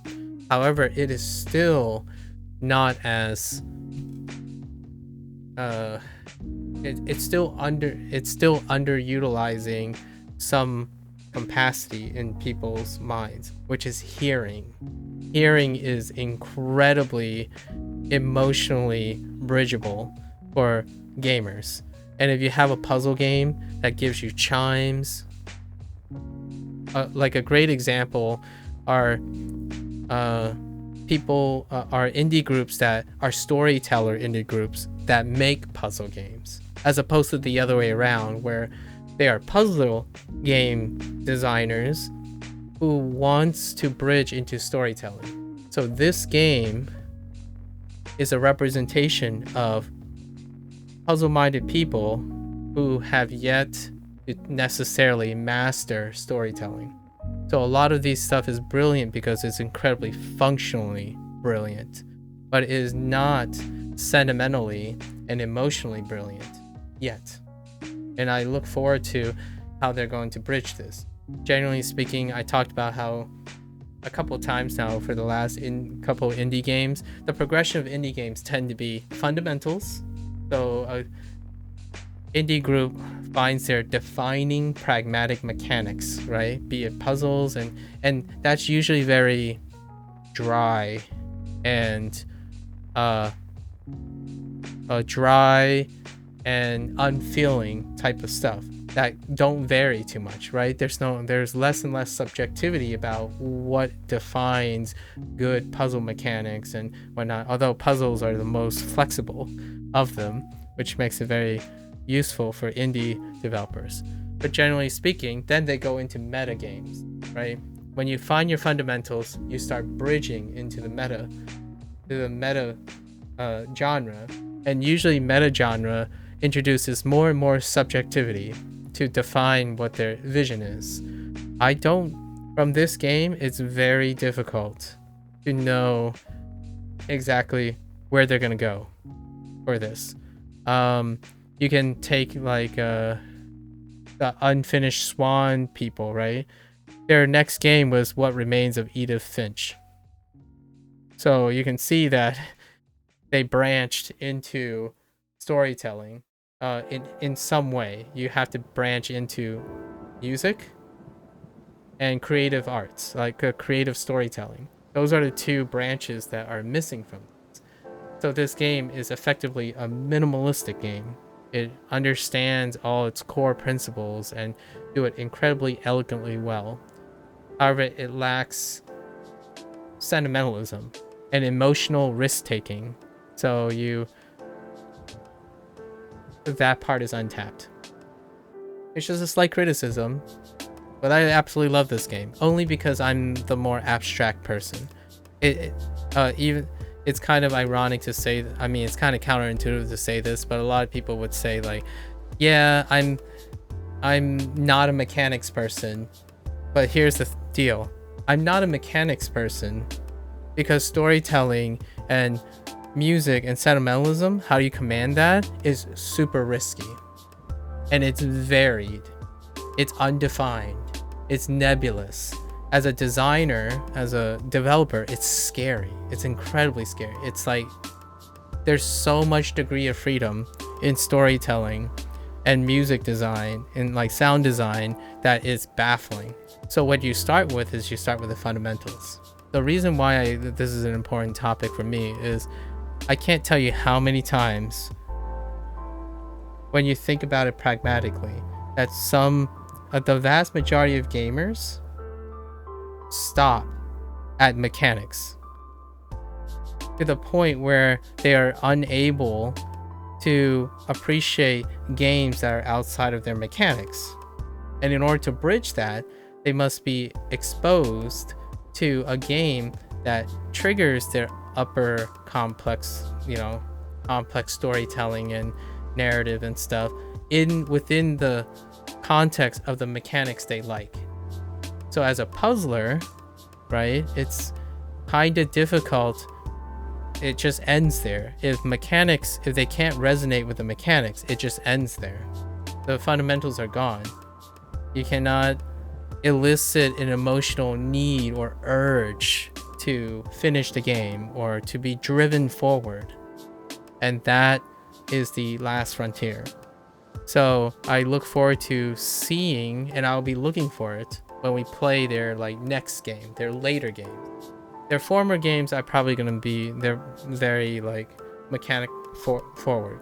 And mechanic forward means that it takes away the hardest part of the riskiest part, because they focus on fundamentals. Fundamentals prop up that complexity. But at this point, it's very difficult to know too much. You can infer some things. Too much about what is the creative process behind their identity yet. So I hope their next game or their following game integrates this mechanic and have a complementary vision. I want to know. I wanted a great question to ask them is ask the person, if you had the budget for a voiceover and a musical score or time for that, what would it sound like? Because I can imagine some of this stuff, but generally speaking, as anyone who enjoys a great puzzle game, I want to see their vision, not what I think it is, because it's not as restrictive and it's not as forced perspective.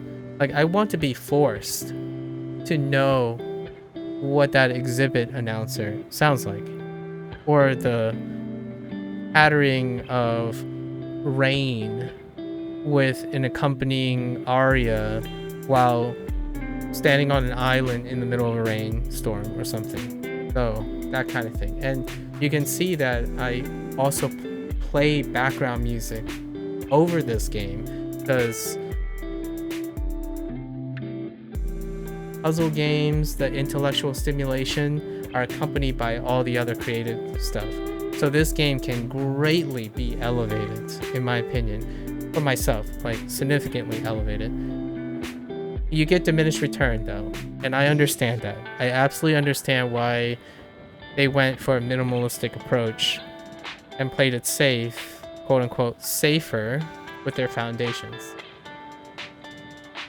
Because you have to go pretty hard in order to do the others. And it's a big leap in production costs as well. But I really look forward to hearing and feeling their future games. Puzzle games tend to lack that in its infancy, so they feel dry. And sometimes they can feel lifeless.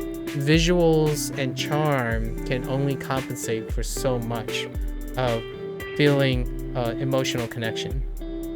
I think one of the biggest stopgaps to experiencing the brilliant world of puzzle games is often because the designers are really good at those puzzle designs. And to be good, they spend most of their time focused on it. That leaves little room or incentive to collaborate with other types of creators, like musicians and actors. So it's a still, to me, it's not a big criticism, because all it means is there's even more things to look forward to. Their next game could have that, or the next game, or the next game. There's always room for more. And that's kind of how a Monster Expedition felt.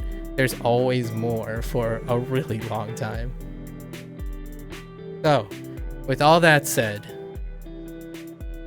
I usually give 2 numbers per se because it's a very psychologically cathartic thing to have like a wrap up number for both the end someone who's listening to me and for myself.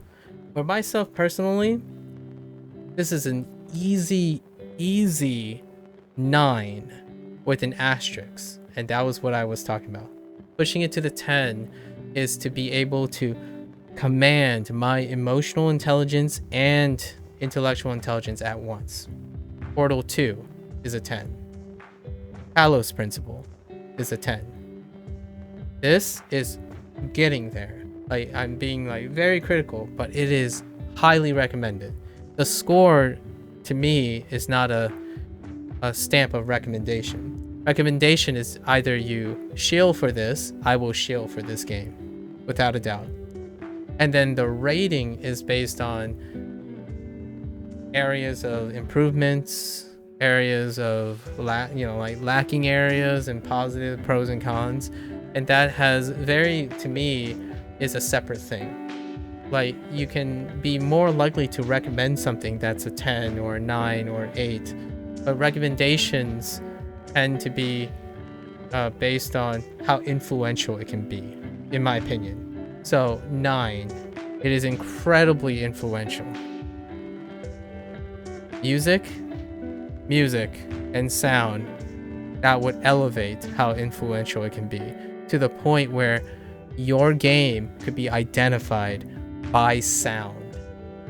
The most influential games of at least my lifetime, you only have to play like the first 5 seconds of the game and it's recognizable by its sound alone. So, untapped resource, absolute 9. For the uninitiated, it's much like the 80-20 rule. Only I feel like this is a little bit higher. So I'm going to say like 8 out of 10, I would say. The uninitiated, those that don't know what they're getting into, it's kind of an 8 out of 10. So like I would say, if you recommend this game to someone, 8 out of 10 people who are uninitiated and initiated would likely find this game through and through rewarding, right? So that's 9 for me. There's some untapped potential. It's really rare that I give 10s most of the time. However, I always recommend the games. And also, it's rare that I ever give low scores because I'm not a person who gets solicited for the game. If I get solicited for the game, then it's not something I curated and pre-selected for myself. Most of all my games that I play are between 8 and 9. Because often I don't miss the point on me until I get solicited. Then maybe there will be like 7s and 6s. I do play live service games, and those you don't know what happened in the future. So it's a balance. Like, I know when I do not resonate with something.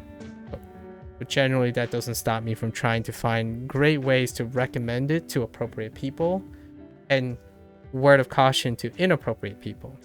So in this case, it's an 8 out of 10 because there are at least 20% of the population that would find this very difficult to enjoy, play, or resonate with.